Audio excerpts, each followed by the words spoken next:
Welcome to Grimoire Audiobooks, your portal to magical realms and spellbinding adventures. Today, we bring you a captivating journey into the wizarding world with Harry Potter and the Magic Unleashed, a Harry Potter fanfiction by the talented Sooner90.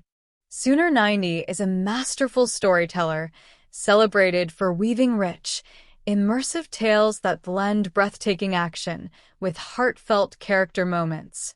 Known for works that explore the depths of magic and heroism, Sooner90 crafts narratives that stay with readers long after the final page is turned.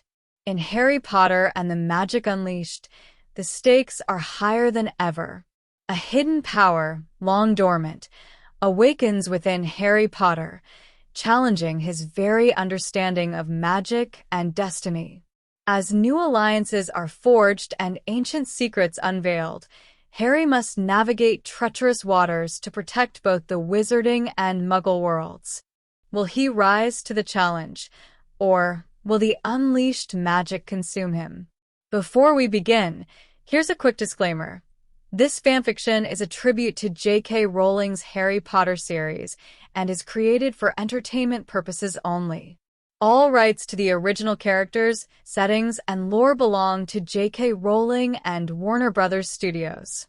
The creative vision for this story, however, is wholly Sooner90's.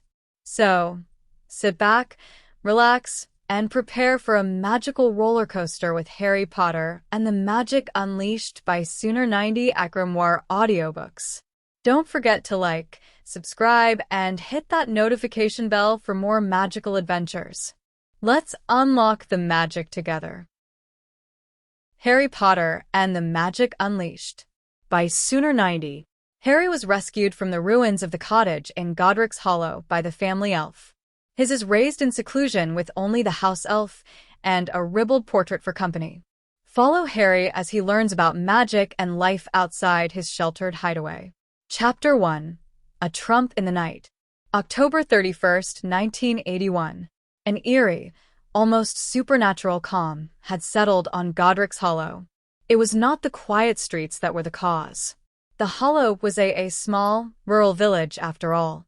Nor was it the low-hanging fog that wreathed the ground in a clinging shroud. No. Fogs and quiet country lanes were not uncommon in October in this part of southwestern England. The source of this quiet eeriness was wholly other. It could be seen in the eyes of children, walking fearfully with eyes downcast, dressed in their festive costumes, shoulders slumped and withdrawn. It could be seen in their parents who hurried them from the street. The formless unease and hidden fears of the citizens was made manifest in two sudden pops of apparition and the hooded cowls of two arriving wizards. Lord Voldemort had come to Godric's Hollow. Tippy was a good house elf. She dutifully went about the tasks of keeping the house at Potter Manor. She was diligent and hard-working, humming tunelessly as she dusted the guest bedrooms, even though the master was not in residence. Tippy was normally thrilled with her work. For 83 years, she had served the Potter family. They were everything she believed a wizard family should be. Strong, kind, and proud. Normally, just the thought of her masters left Tippy with a spring in her step. But not this night. This night Tippy was scared for Master James and his family. Fear is not an emotion that house elves are particularly good at dealing with. Master isn't safe, she muttered to herself while dusting a chess set. Her agitation made obvious by the broad, almost violent sweeps of the feather duster and the fearful, sidestepping chess pieces as they tried to avoid the worst of the onslaught. One knight took particular offense at her attack and lowered his lance to charge the offending duster. His cry of, "Have at you," went unheard by the unhappy elf. Tippy told Master that he should take her with them. The little elf grew more agitated by the second. What is Master going to do without Tippy? She gazed out the window to the north in the general direction where she could sense her master was, but she couldn't locate him. Tippy knew that bad wizards were after her master's family. She knew that they had gone into hiding and were protected by powerful wards. She knew these things, but they brought her little comfort. The Potters were protected by far more than mere wards. They were, in fact, protected by one of the most powerful charms in existence, the Fidelius charm. One of the features that made the Fidelius unique was that it could remove all knowledge of a place from people's minds. So, even though Tippy had spent her entire life at Potter Manor and could feel it as though it were her very bones, the presence of the little cottage on the north side of the estate had been seamlessly removed from her awareness. Despite that, no charm could erase the intimate bond of a house elf for its master. So Tippy could sense her masters, but she couldn't find them. She could also sense with a growing unease that her masters were in danger. Another quirk of the Fidelius charm is that it affects people's perceptions, not reality. A property hidden under a Fidelius charm does not move. It is not materially affected in any way. Though no one other than those entrusted with the secret can perceive it, it exists in the same time and space that it did before. So, Tippy, looking out the window at Potter Manor, could not see the cottage. She could not see the eerie red and green flashes of spellfire as it spilled out of the windows of the cottage. But, fortunately for the wizarding world, she could see their reflection off the trees that surrounded the cottage that were not covered by the charm. Also, while she could not hear the angry screams as James Potter made his final stand on the stairs, she could feel his suffering. So, with a great heaving sob and a twist of her ears, Tippy disappeared from Potter Manor. Rematerializing at the edge of the wards, Tippy was still at a loss how to proceed. She knew her master was nearby. She could feel it. But everywhere she looked, there were only trees. While she paced back and forth across the leaf-covered grass, wondering what to do, she suddenly felt her master James' life wink out of existence. "Master!" she screamed in anguish. "Master James. Tippy is here. Tippy is right here." But it was no use. Tippy started running through the trees calling for her masters, until a misstep brought her face first into a large oak tree. The small elf fell back with a thud.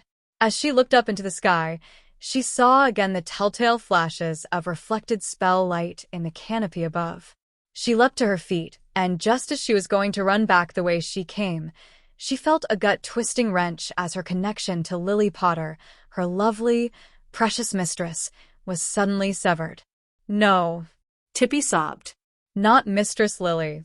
Sinking to her knees, the house elf dug her nimble fingers into the soil and pulled out large clods of mud and grass, hitting herself in the head with them. "Tippy is so useless.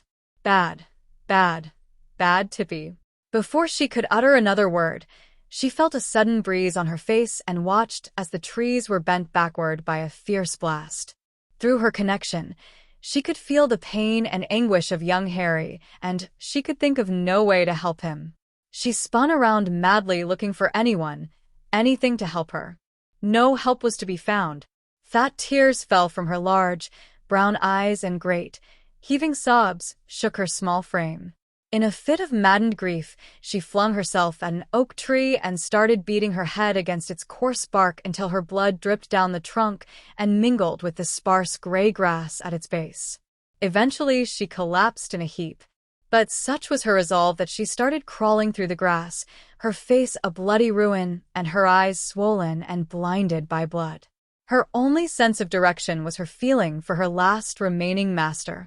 Blindly and unerringly, she found one of the few weaknesses in the Fidelius charm. Her perceptions narrowed to one. She wasn't fooled by their misdirection. Her blind faith and devotion allowed her to persist in defiance of her senses. In great, racking sobs, she made her way at last, beyond the threshold of the charm, up the front steps and into the foyer. From the upstairs, she could hear Master Harry crying. Drawing a sudden breath, she concentrated and rematerialized at his side. Scrambling over chunks of debris from the caved-in roof, Tippy bumped her head on the side of Harry's crib and pulled herself up by the oaken frame. She reached in and pulled the crying infant to her breast and rocked him gently, making shuinji noises under her breath. "It's okay, little master. Tippy's got you. Tippy's got you now," she said. But everything was far from okay. Master James and Mistress Lily were dead. Of that, Tippy was sure. House elves were not brilliant thinkers, but Tippy could feel their loss like a torn fingernail, swollen and sore. Blinking the blood from her eyes, she surveyed the carnage in the room. Broken timbers and busted bricks glimmered at the edges of her vision, as well as the corpse of Lily. Potter few feet from the crib. The sight made Tippy want to pick up a brick and beat herself unconscious, but the wailing youngster in her arms held her in check. Care for the master came first. Punishment could wait. "What is Tippy to do now?" she said. "Bad wizards did this. Bad wizards cames, and they's killed my masters." Her eyes darting quickly back and forth, she was torn. She had no one to give her orders. Tippy was used to being told what to do. But the Potter line had dwindled over the years until one little babe was all that was left. Tippy would have to make a decision. On the one hand, she knew she should take the child to a wizard, maybe one of Master James' friends, but she hesitated. She didn't know who had killed her masters, and she didn't know when the bad wizards would come back. In the end, she had to rely on her instinct. There were two instincts that were virtually screaming in her mind. The first was to care for the young master, and the second was to hide. Yes, she decided. She would hide the young master until someone came who could better care for the baby. Having made her decision, Tippy held the baby close to her body and popped away. Chapter 2. Sealed in Blood. Tippy and Harry reappeared several hundred yards away in the poorly lit basement of Potter Manor. Everywhere was stacked boxes and trunks which housed everything from old tapestries and china to her master and mistress' old-school books and papers. Snapping her fingers, Tippy made the oil lamps flicker into life and a pile of sheets arranged themselves into a makeshift bed. Another snap and the boxes and crates were banished to the far walls and the tapestries were rolled up and marched into an unused corner. As the items flew about, one box managed to append an oil painting that was pushed into the corner. It flipped over and landed on the floor. The subject of the painting, a wizard of middle age with a mop of dark hair and a long, wild beard that was braided with colorful beads, was wearing a green and gold doublet and stockings with a gold watch fob dangling from his jacket pocket.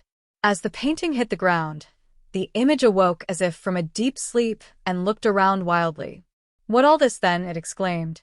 "Back for another round, you cur? Show yourself, Black. I'll strip the hide off your mangy back and use your scalp to wipe me arse, placing me down here in this foul, misbegotten dungeon." Looking around wildly with his wand aloft, the image in the painting spotted the house elf's look of alarm and the crying bundle at her feet. "What's this? You, elf. What's happened? Is that James' spawn you have there? I admit he's not much to look at, but surely you should not be throwing him out." Tippy gave him a severe look that might have been imposing if it didn't come from a dirty and bloodied house elf. "Tippy is not for throwing anthings out," she sniffed.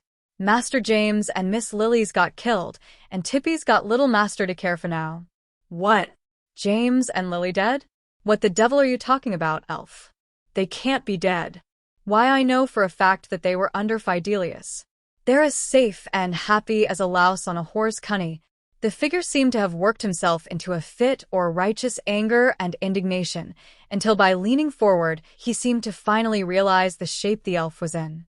Leaning back in his frame, he took a sobering breath and shook his head. "What happened?" So, Tippy told her tale.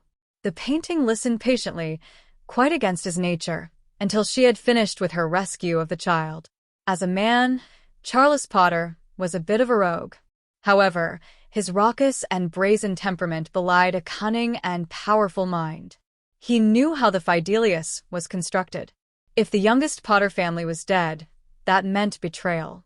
While he had spent the better part of 4 months in this basement, he wasn't always so. Before his forced exile at the hands of Sirius Black, he had hung over the mantel in the study. He didn't know for sure who the secret keeper was, but knew a short list of likely candidates: Dumbledore, Black, Lupin, and Pettigrew. He didn't think any of them were capable of this sort of treachery, but knew that every man, no matter how noble, could break. Torture, blackmail, and coercion were the stock and trade of dark wizards. None were darker than the madman, Voldemort. If James and Lily were truly dead, and he could hardly doubt it after hearing the elf's tale, then the boy was in a pickle indeed. The last scion of a noble house, beset by enemies unknown, helpless and vulnerable.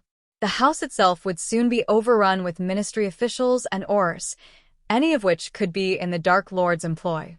Helpless and vulnerable were not positions that Charles Potter was comfortable with. In life, he had once lobbied to replace the motto on the family crest, Fortes Fortuna Aduvat, fortune favors the bold, with acta non verba, actions not words. He preferred decisive, unpredictable action. He was also scared for his young descendant. As a painting, there was little to nothing he could do to protect him.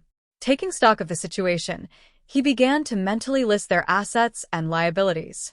Assets: one physically damaged and possibly mentally unhinged house elf, one smashingly handsome, cunning oil painting, numerous family friends and allies.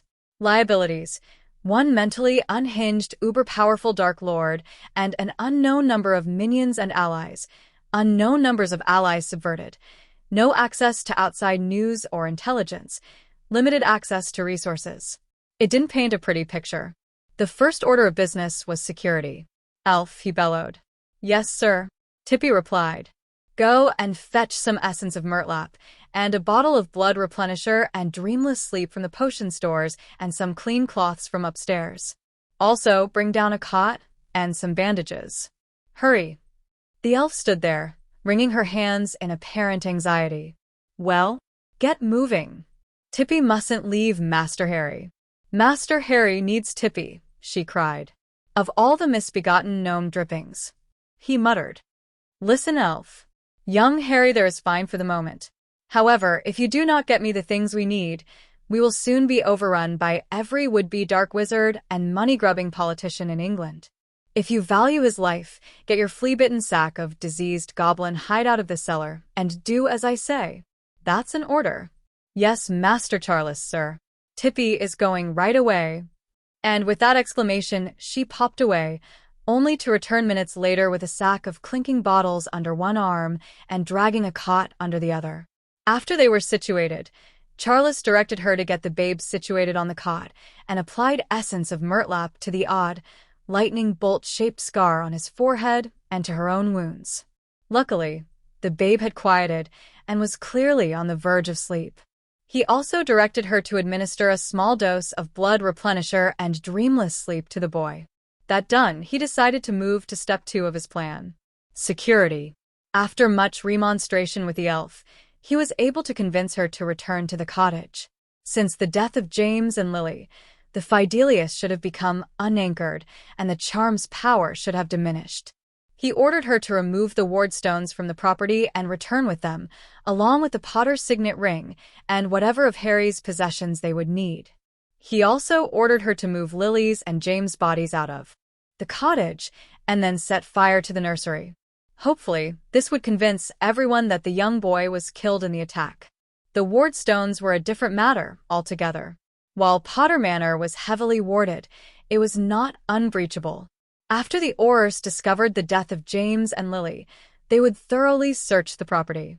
If the Fidelius could be re-anchored before it fully dissipated, it would go a long way toward the security they needed. Although it required a fully capable and powerful wizard to cast a Fidelius, the anchoring required only a drop of the secret keeper's blood on the runes inscribed on the ward stones. While it would be insufficient to ward the entirety of the manor, a small section, like the basement, could be warded until such a time as better arrangements could be made. This they did. The elf, under Charles' direction, placed the ward stones at the 4 corners of the basement and anchored them with a drop of the elf's blood. The Fidelius, though weakened by its replacement, would hold for months, if not years. Tippy also used her magic to expand the basement until it was nearly quadrupled in size. The door leading to the upstairs was bricked over and sealed, and the only method of ingress and egress was by elf. This was by no means ideal, as the child's safety was solely in Tippy's hands, but it made up for it by being utterly secure. A herd of Aurors could dissect the house, but they would never be able to even detect the basement, let alone breach it. The next few days proved to be busy ones for Tippy. With dedication only an elf could display, she transformed the basement quarters from a dark, damp basement to a large, well-lit, slightly damp basement. Walls had been erected that created a small bedroom for Harry and his toys, while a stove, some food, a dining table and chairs, place settings and utensils were liberated from the house upstairs. She even managed to transport a settee and a couple of wing-back chairs from the parlor. All in all, it was a very cozy arrangement. That's not to say that it was all sunshine and light. Both boy and elf were traumatized by the loss of James and Lily. Both were prone to awake in the night, crying out for the deceased couple. But at such times they had each other to cling to. Young Harry was blessed, if you can call it that, with youth. Memories of his parents would gradually fade. Cries of Mummy and Daddy or even Pafu and Mooney were gradually replaced with Tippy and UNCA. For the elf's part, she had a young charge to care for. Harry became the width and breadth of her existence. Though she still mourned for the lost, she couldn't resist the ingrained joy that every house elf received from service to her master. The needs of a 1-year-old were all-consuming. Diapers to be changed, meals to be prepared, and the general shepherding required by the curious hands and unsteady feet of a toddler filled her days and nights. All in all, they settled into a steady rhythm. Chapter 3: A Study in Paints. December 14th, 1981. Charles' portrait was placed on the wall of the makeshift den, and even his raucous commentary and biting remarks became a welcome part of the routine. Even when Harry had smeared apricot jam on his painting in an understandable, if ill-conceived attempt to give his UNC a hug, his caustic reply was hardly damaging. After all, referring to Harry as a foul, untutored swine could not be understood by the boy and went unremarked by the stoic elf. If anything, it helped to increase Tippy's vocabulary. When late at night, they would occasionally argue over some point of criticism on her child-rearing skills, she would occasionally serve as epithets right back at him. Not normal behavior for an elf, but these were far from normal circumstances. The first major row they had came 2 weeks into their self-imposed exile. The day began normally for the trio. After breakfast, Tippy and Harry settled on the living room rug that was converted from a tapestry depicting ancient knights battling dragons on a verdant field. Tippy was reading to Harry from a children's book in her halting manner. She was barely more educated than a child herself. Charles, in the meantime, suffered to make occasional sniffs in indignation or made comments like, "Fuzzy bunnies, indeed. What tripe?" After an interminable, to Charles, hour, he had had enough. "Elf," he said, "we need news. It's all well and good to play house with the boy, but he needs real supervision. Human supervision. It is hardly meet for a future head of the Potter house to be brought up on naught but tales of bunnies and homesick toads." "Tippy takes good care of young master," the elf exclaimed. "Yes, yes. You are the very paragon of motherly virtue. But what news of the rest of the world? What is the reaction to the murder of James and Lily? Are they searching for the boy? What has Voldemort been up to? We need answers." "What can Tippy do?" she asked. "Run down to the village and fetch a copy of the Prophet. Take some galleons and pick up some groceries for the lad. Then come right back. But for the love of Merlin, don't stop and talk to anyone or answer any questions. If you get into any trouble, pop back here immediately. Do you understand?" The elf stood, wringing her hands. "Tippy understands. Tippy is smart. Tippy is not good for nothin' gnome drippings." She glared at the painting, then realizing what she was being asked, she looked worriedly at her young charge. "But what about? Leave the lad with me. Even that little devil can't get into much trouble in a mere hour." Seeing her look of reluctance, he rolled his eyes. Then a look of delight crossed his face. "Of course, if you know a good sticking charm, I'm sure it would do nicely." "No, no, no," Tippy said with indignation. "Tippy is not sticking young master. Tippy has a few ideas where to stick master's painting." "Fine, fine. Just leave him with his toys and such. He can entertain himself for a little while." After a little more cajoling, threatening, and begging, Tippy finally agreed to go. With no less than 10 goodbye hugs and kisses to Harry and several threats to Charles, she popped away. With an immense look of satisfaction, Charles looked down at his young charge. The young Potter was evidently enthralled with the prospect of seeing how far a crayon could fit up his nose. "Leave off," Charles exclaimed. Looking around the room, his eyes alighted on the offending children's books. Turning his gleaming eyes on Harry, he sat upright in his chair and took a deep breath. "Child, I think it's time to broaden your horizons a wee bit. Leave behind the Muggle tales and sip from the font of wisdom." His enthusiasm was hardly dampened when Harry looked at him quizzically with a crayon still halfway up his nose. "Unca," he said. "We have here a golden opportunity, me boy. Unchaperoned and unfettered, we Potter men must forge our own way. We must push the limits, as it were, and go where angels fear to tread." Lad. "For ahead." Harry giggled. "Aye, that's a bonny lad. Forge ahead, indeed," Charles exclaimed, thrilled with Harry's apparent enthusiasm. "What say we forego the banalities of childish yarns and explore true stuff of legends? Tell me, young Harry, have you ever heard the tale of Wendelin the Weird and the Three Hags?" he asked. "Weird," Harry yelled. "Even so," Charles replied. "For ahead," Harry replied. So saying, Charles began his tale, his voice filled with enthusiasm. Well, Wendelin was a big man, filled with prodigious appetites and other features. Flustered, he continued. Anyway, he was a big man with a big appetite, but hardly discriminating in his tastes, if you know what I mean. Harry gave him a puzzled look, then brightened up. "Weird," he yelled. "Just so," Charles answered, once more caught up in his tale.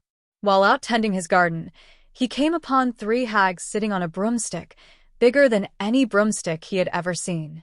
Wendelin, being very keen, had a thought that would seldom occur to lesser men, and so Charles told a tale that is not often told in books, and never to boys of Harry's tender age. Nevertheless, Harry sat and listened raptly for a 2-year-old, while he listened to a story that could make the most wizened old widow blush to the tips of her ears. Thus began the education of Harry Potter by the one-time rogue and scoundrel that was Charles Potter. When Tippy returned, she carried a newspaper and several sacks of groceries that she had gotten from the local market. With a sizable population of wizards, Godric's Hollow had several exclusively wizarding businesses. Though Tippy was not an infrequent visitor to the local markets, she was unremarked, in part because she had removed the Potter crest from her tea-cozy uniform, and also because most wizards never bothered to learn the faces of house elves. Charles demanded to see the paper, but was frustrated by a lack of hands. They eventually solved the problem by propping his painting up on one of the dining room chairs, while Harry and Tippy delighted themselves by turning, and sometimes tearing, the pages at his direction. Charles perused the articles, often making remarks like, "The villain," or "that diseased harridan." The nerve. What could be deduced from these comments was anybody's guess. Tippy and Harry were rather more engrossed in making funny faces at the moving pictures and occasionally poking them to try to get a response. Finally, at the bottom of the second page, Charles read a story that immediately brought a stronger response. "What's this?" he asked, leaning forward so far as to appear ready to fall out of his frame. "Sirius Black sentenced to life in Azkaban for the betrayal and murder of the Potter family." He quoted, "Albus Dumbledore, chief warlock of the Wizengamot, says, it's a sad day for the wizarding world. The likes of the Potters do not come around very often. Though this conviction will bring little comfort to their friends and loved ones, I hope, at least, they will rest easier knowing that justice will come to those who commit such terrible crimes." What rubbish! Sirius Black a betrayer? Never. A scoundrel? Yes. A rogue? Certainly. I myself have been known to refer to him as a bastard son of syphilitic serpent, but he would never betray James and Lily. Never.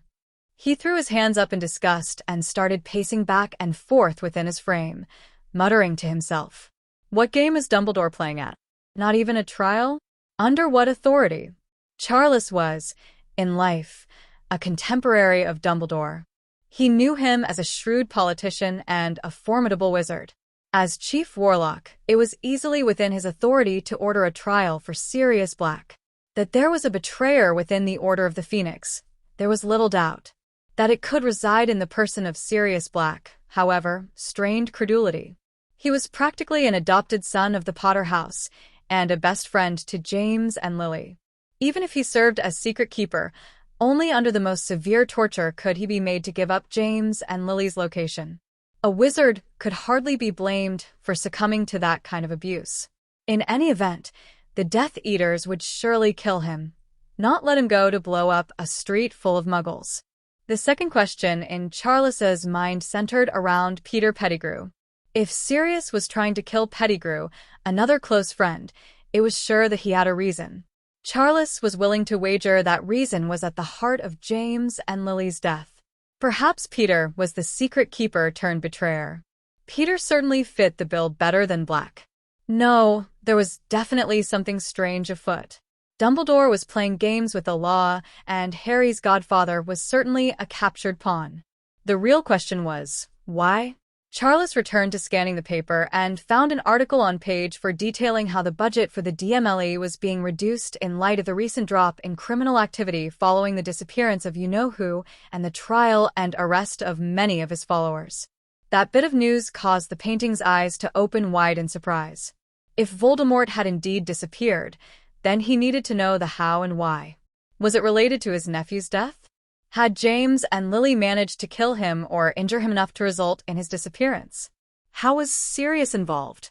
The only good thing in this whole ridiculous mess, as far as Charles could see, was that no mention was made of Harry Potter. Apparently, he was presumed dead, lost in the same attack that took his mother and father. That was a good thing. It protected the boy from Voldemort and his Death Eaters and from whatever games Dumbledore was playing. The next question became, how do a house elf, a painting, and a baby spring Sirius Black from the impregnable fortress known as Azkaban? Chapter 4. Eating the Fruit of the Tree. Life went on for the odd remains of the Potter family. Harry continued to grow and learn, and over time suffered less and less over the loss of his parents. He even once referred to Tippy as Mummy, which nearly caused the house elf to collapse in a fit of combined ecstasy and grief. Tippy, for her part, dedicated herself to Harry's upbringing with single-minded intensity. Besides the normal housekeeping chores, she also helped in giving Harry lessons in reading and writing, often learning right alongside him. Charles Painting often served as tutor, expounding on the basics of math and reading. If his lessons deviated from the norm for young wizards, no one was there to gainsay him, and that suited Charles just fine. The end result was that Harry and Tippy both grew in learning, and both were well advanced above normal levels for toddlers or house elves, respectively. The question of what to do about Sirius Black was put on indefinite hold. Not because it ceased to worry and vex the churlish painting, but because there was nothing they could do to remedy the situation. The painting had spent many sleepless nights pondering what they could do. He had yet to come up with a solution. The wards around Azkaban were formidable in the extreme. House elves were barred, outright, from the prison. They had no human allies and scant few resources. The meager supply of money that was left in the manor had been all but exhausted. Things would have been dire indeed if Tippy hadn't taken to liberating coins from unsuspecting muggles in the village. She was saved from any moral considerations because, after all, they were only muggles. Seeking Sirius release under the law was impossible without exposing that Harry was still alive. Until he knew who the bearer was, that was no consideration. The only way Charles could think to assist Sirius' escape was for Harry to act on his own. To do that, he would have to learn magic. That was how a barely 4-year-old Harry found himself under the baleful eye of a painting, fidgeting over an empty cauldron in the middle of their makeshift sitting room. "I thought children weren't to do any magic?" Harry asked. Charles frowned. Underage wizards are forbidden from doing any wand-based magic until they turn 11, at which point they get their wand. However, there are many different types of magic that cannot be detected by the Ministry of Magic. Potions, runes, and many ritual-based magics are possible, even for thick-skulled miscreants like you. Why can't I use grandfather's wand? Tippy got it from upstairs. Couldn't I use it? Harry asked. I've told you 1,000 times, you ignorant little whelp. Children your age cannot use wands. Even if our wards prevent magic from being detected, Your magical core is far too unstable to do any significant magic. Charles huffed. But I did the Lumos spell just the other day. Harry whined. Simple charms are easy, Charles indignantly explained. Complex magics are quite beyond your meager abilities, I assure you. Until your core stabilizes, you will just have to satisfy yourself with what I teach you. This time it was Harry's turn to huff. Fine. But I'm not thick-skulled. Tippy says I'll be a great wizard someday, just like Mum and Dad were. Tippy has all the brains of a flobberworm. What does she know? At this, a devilish smile appeared on Harry's face. She told me she knows where some turpentine is, he crowed. She says it's great at removing paint and other tricksy stains. Charles rolled his eyes. You wouldn't dare. Who then would tell you tales of lusty adventurers and wild beasts, he asked. Well, Harry considered. Will you tell me a story about Baldric the Bold? Only if you complete your potion, Charles replied. Right, Harry said, pointing to various jars of potions ingredients set out on a nearby table. Which one is Boneslongskin? Harry, as it turned out, was far from a potions prodigy. His 4-year-old temperament was unsuited to give brewing the proper care and attention. Nevertheless, under Tippy and the painting's watchful eyes, he gradually learned the beauty of the slowly simmering cauldron. After several months of practice and not a few explosions, Harry was finally able to complete a usable polyjuice potion. Neither he nor his erstwhile guardians were aware that he was the youngest person to ever brew this difficult potion. Harry was immensely gratified when, upon ingesting some that had been infused with hairs Pippy had liberated from a brush found in the manor, he morphed into an exact replica of Peter Pettigrew. Charles, too, was virtually beside himself with glee. The boy had proved himself an adequate brewer and would only get better with time. Polyjuice was no easy brew, he knew, but it was extraordinarily useful. It would allow Harry to escape the confines of their basement home and gain experience in the greater world without risking discovery. Obviously, he could not do so in the guise of Pettigrew, who was supposedly dead. Even if, as Charles suspected, he really wasn't. But the hair from any muggle would do, and would allow him to travel unremarked. The hair from Pettigrew was far from useless, however. Pettigrew was careless to leave such a remnant at the house following one of his many overnight stays with the Potter family. He wouldn't understand the repercussions from such an innocent act until it was far too late. If Charles was right in his suspicions, if Peter was really the secret keeper, then his doom was sealed. The first stage of the liberation of Sirius Black had begun. Chapter 5. A Babe in the Woods.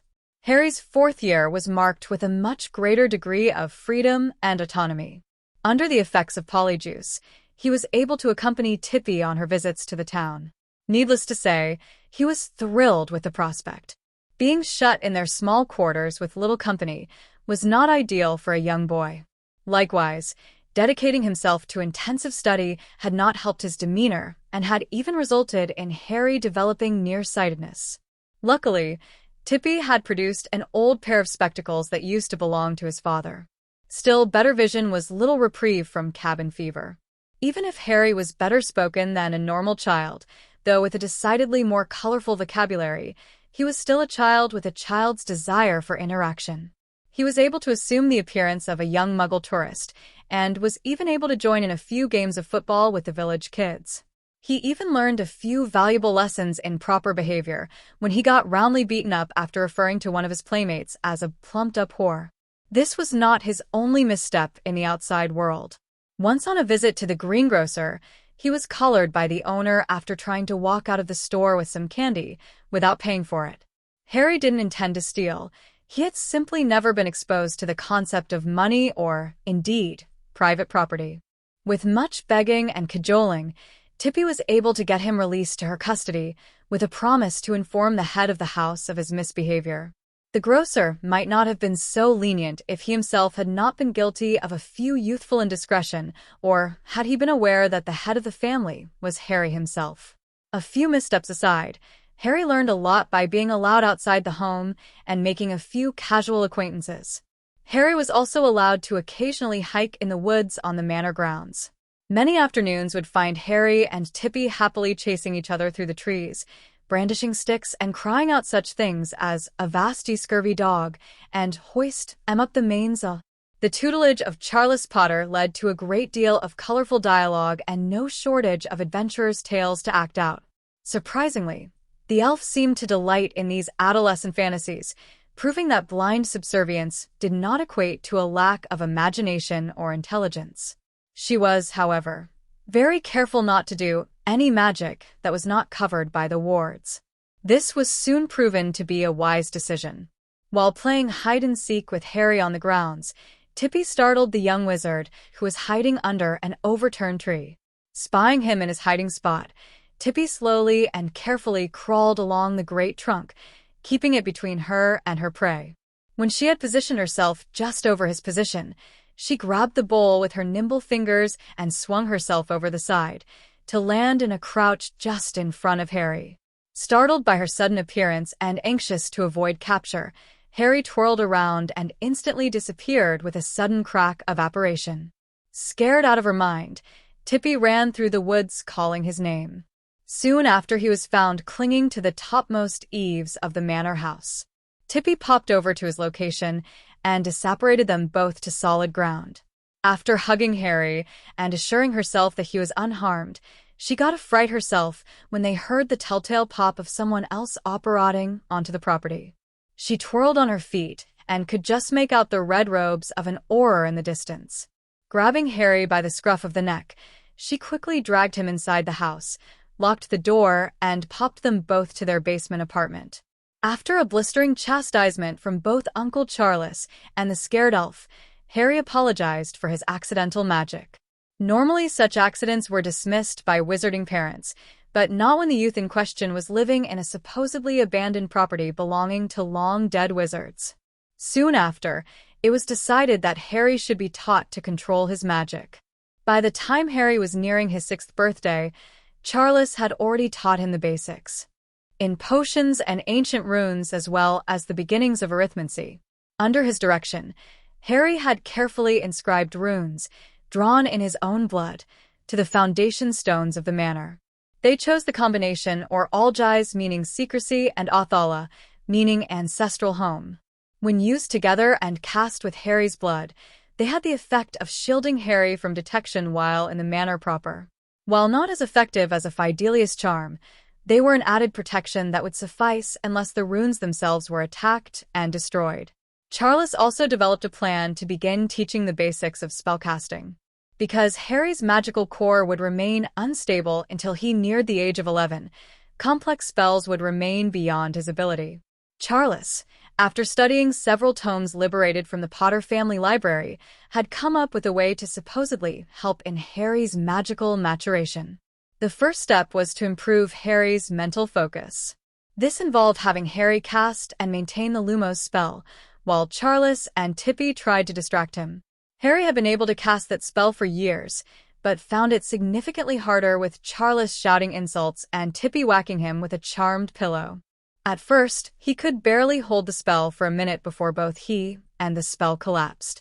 After one trying afternoon, Harry's temper got the best of him, and both he and Tippy disappeared in a cloud of feathers as the pillow exploded in a violent burst of accidental magic. Other times, Harry would simply refuse to participate, preferring instead to engage in more childish pursuits.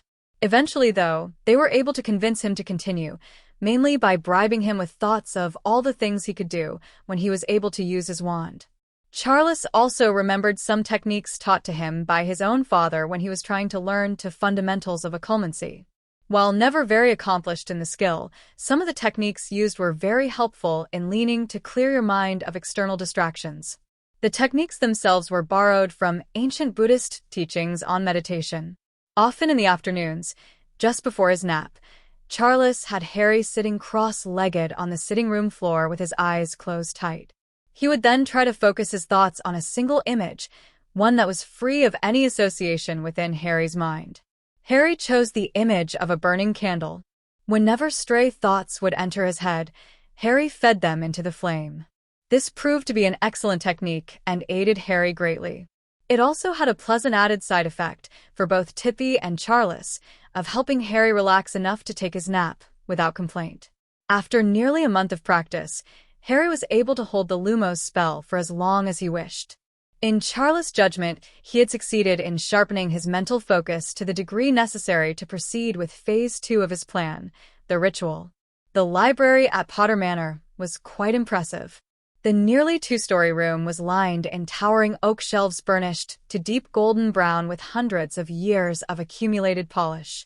Tall, spindly ladders were attached to the shelves and could slide back and forth to peruse any of the thousands of books that lined the shelves.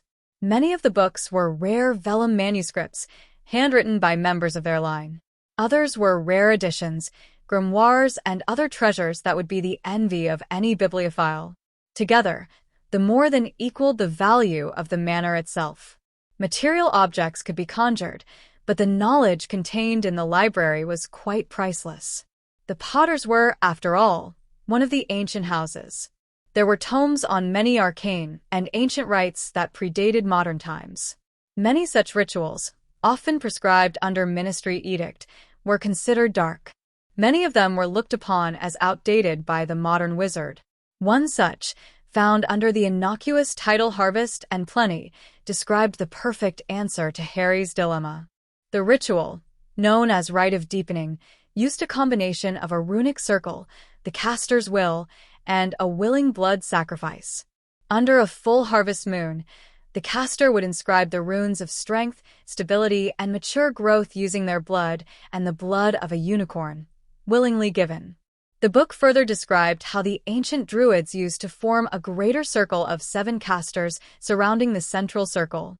These druids would offer protection during the rite, because the caster would be very vulnerable during the process, and any external disruptions could spoil the casting, sometimes with disastrous results. It seems, sometime in the ancient past, a lone druid had attempted the rite without the protection of a greater circle. During the casting, a raven landed within the inner circle, drawn by the scent of blood. The raven's intent, that of intense hunger, influenced the casting.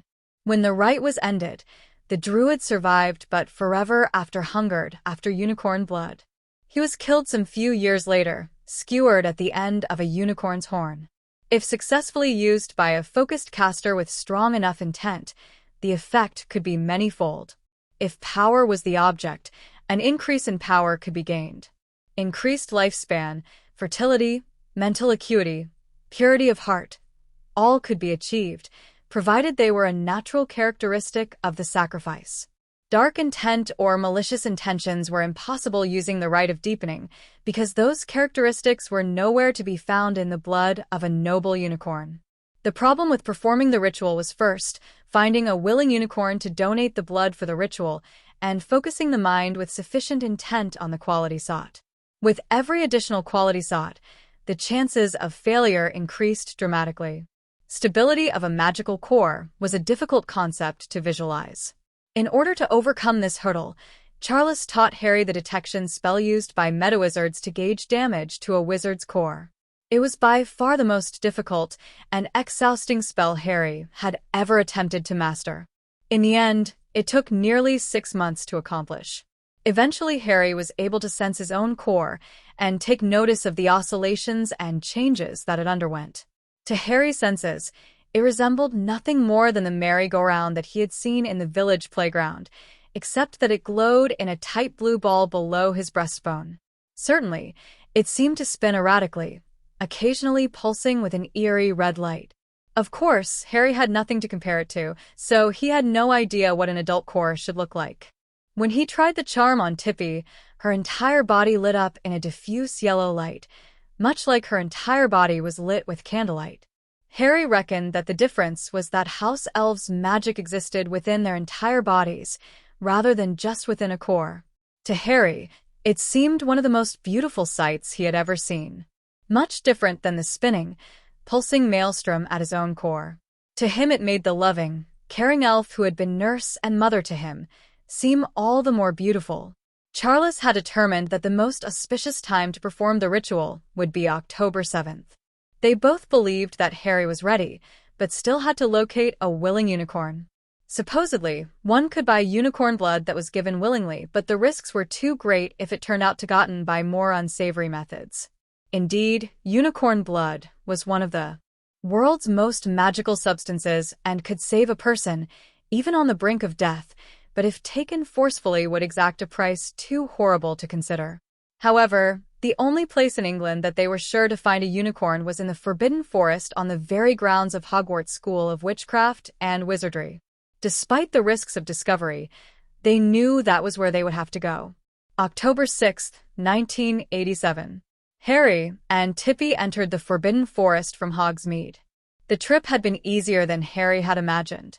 Tippy, it seemed, had traveled to Hogsmeade many times before, bringing Harry's father things he had left behind in his haste to make the Hogwarts Express. Harry grabbed onto her arm, and in a dizzying flash of color, he was standing in an alley on the side of a jovial-looking pub called the Three Broomsticks. The laughter that boomed out of the half-open doorway made Harry long to peek inside, but Tippy dragged him along before he could so much as get a glimpse. If anyone thought it odd to see a middle-aged man being dragged along by a diminutive house elf, they kept their opinions to themselves, or else Harry was gone before he could hear them. From what he could see, Hogsmeade was a sleepy little village, not much different than Godric's Hollow, except that the buildings were a little more quaint, and that was a noticeable absence of automobiles.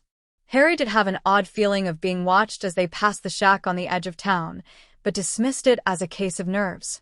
They passed quickly to the outskirts of town, and Harry was a little overwhelmed by his first sight of the Forbidden Forest. The trees towered over him and soon disappeared in the dark shadows that loomed just a few feet past the treeline. Harry carried a pack on his back that was expanded on the inside so that he could carry all the supplies they would need. They had rolled up Charles' painting and carried that with them, as well.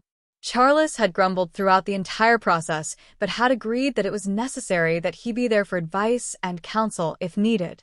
Both he and Harry had drilled endlessly on the steps necessary to invoke the ritual and practiced drawing the runes until Harry's cramped fingers could write no more, and he could draw the runes in his sleep. Where they obviously didn't have 7 druids to form a greater circle, they had agreed that Tippy could provide Harry with the protection he needed, and had included some of the ward stones Harry had made, identical to the ones used at the manor. Harry and Tippy entered the forest walking at a leisurely pace, keeping a watchful eye on their surroundings. They walked for over an hour over uneven, rocky ground without incident, except that Harry tripped over the gnarled root of an ancient elm and twisted his ankle. As they were nearing midday, the elf, who had taken the lead, held up her hand for Harry to stop. He was about to ask her what was the matter when he noticed that they had happened on a little glade. On the edge of the glade there stood a magnificent white unicorn and a small golden-colored foal, grazing on the sparse grass. The mare stomped on the ground with her hoof and snorted loudly in the brisk autumn air. Harry was rapt. He had never in his short life seen anything that compared to the beauty of those majestic creatures. The foal was a vision of innocence and purity, and the silver-horned mare was truly regal in her bearing. Their lustrous coats sparkled in the noonday sun, and their eyes were like the purest silver. It was then that Harry noticed that the unicorn was looking directly at them in a manner that was far from friendly. Just as they had practiced, Harry slowly reached into his pack and withdrew a bundle of winter blossoms that he had picked up from the apothecary in the village. With careful, measured steps and a bowed head, Harry walked into the glade. Harry knew better than to make eye contact with an adult unicorn. Unicorns were proud animals and would brook no challenge to the authority. Harry also knew, without being told, that this one had the added protectiveness of a mother caring for her foal. Harry could not remember his mother, but he knew from stories told by Tippy and Charles that she had been fiercely protective of Harry as a baby. He couldn't help but be a little envious of the little foal, but he was also happy that she had a mother that loved and protected her. As Harry neared the center of the clearing, he could tell that the mare was growing increasingly frustrated. Her stamping and huffing grew in volume and frequency until it sounded as though she were practically dancing in agitation. Harry decided, in a moment of self-preservation, that he had traveled far enough. Slowly, he lowered himself to his knees, kneeling in the short brown grass. He kept his eyes lowered and raised the bouquet of flowers above his head, as if in supplication. There he waited for long, interminable moments for the mare to either accept him or attack. There was no thought in his head of self-defense. He knew that the unicorn would make short work of him if she so desired. There was no thought of escape. Few creatures were as fleet as an adult unicorn. His only thought was his hope for her judgment and acceptance. After what seemed like forever, the sounds coming from the mare quieted, but still the waiting stretched on. Harry's ankle was sore, his arms were burning with fatigue, and one of his knees had started to hurt where it rested on a rock hidden beneath the soil and grass. Still he waited silently. At long last, Harry felt a tug on the flowers he was still holding above his head. Harry didn't know whether to laugh or cry with relief. Even so, he almost jumped out of his skin when he felt the touch of the creature's horn on the top of his head. Slowly, Harry raised his head and found himself looking eye to eye with the mother unicorn. She gently bobbed her head, signifying that Harry could safely touch her. On creaky legs, Harry stood and reached out his hand. Gently, he touched her beautiful mane and ran his hand down her muscled foreleg. The unicorn seemed to enjoy the attention and fairly radiated calm repose. It was so opposed to her earlier actions that Harry was truly awed by her acceptance. Behind her, he could see the little golden foal that was shyly hiding behind her mother's legs. When the foal looked at Harry, he felt a great kinship with the little thing. Slowly, he stepped around the mare and once again lowered himself to his knees and bowed his head.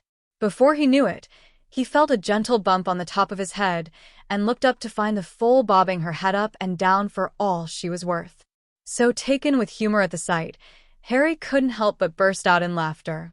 The mare too seemed to find it funny, because she snorted and shook her head with a definite twinkle in her eye as she watched the young foal's antics. Harry stood up and patted the foal's neck and scratched her behind her ears, which she seemed to enjoy immensely. When his laughter died down, Harry was so overcome with emotion at finding acceptance with the protective mare and her foal that he could not help but bury his head in the soft hair of the unicorn's mane and weep tears of relief and joy.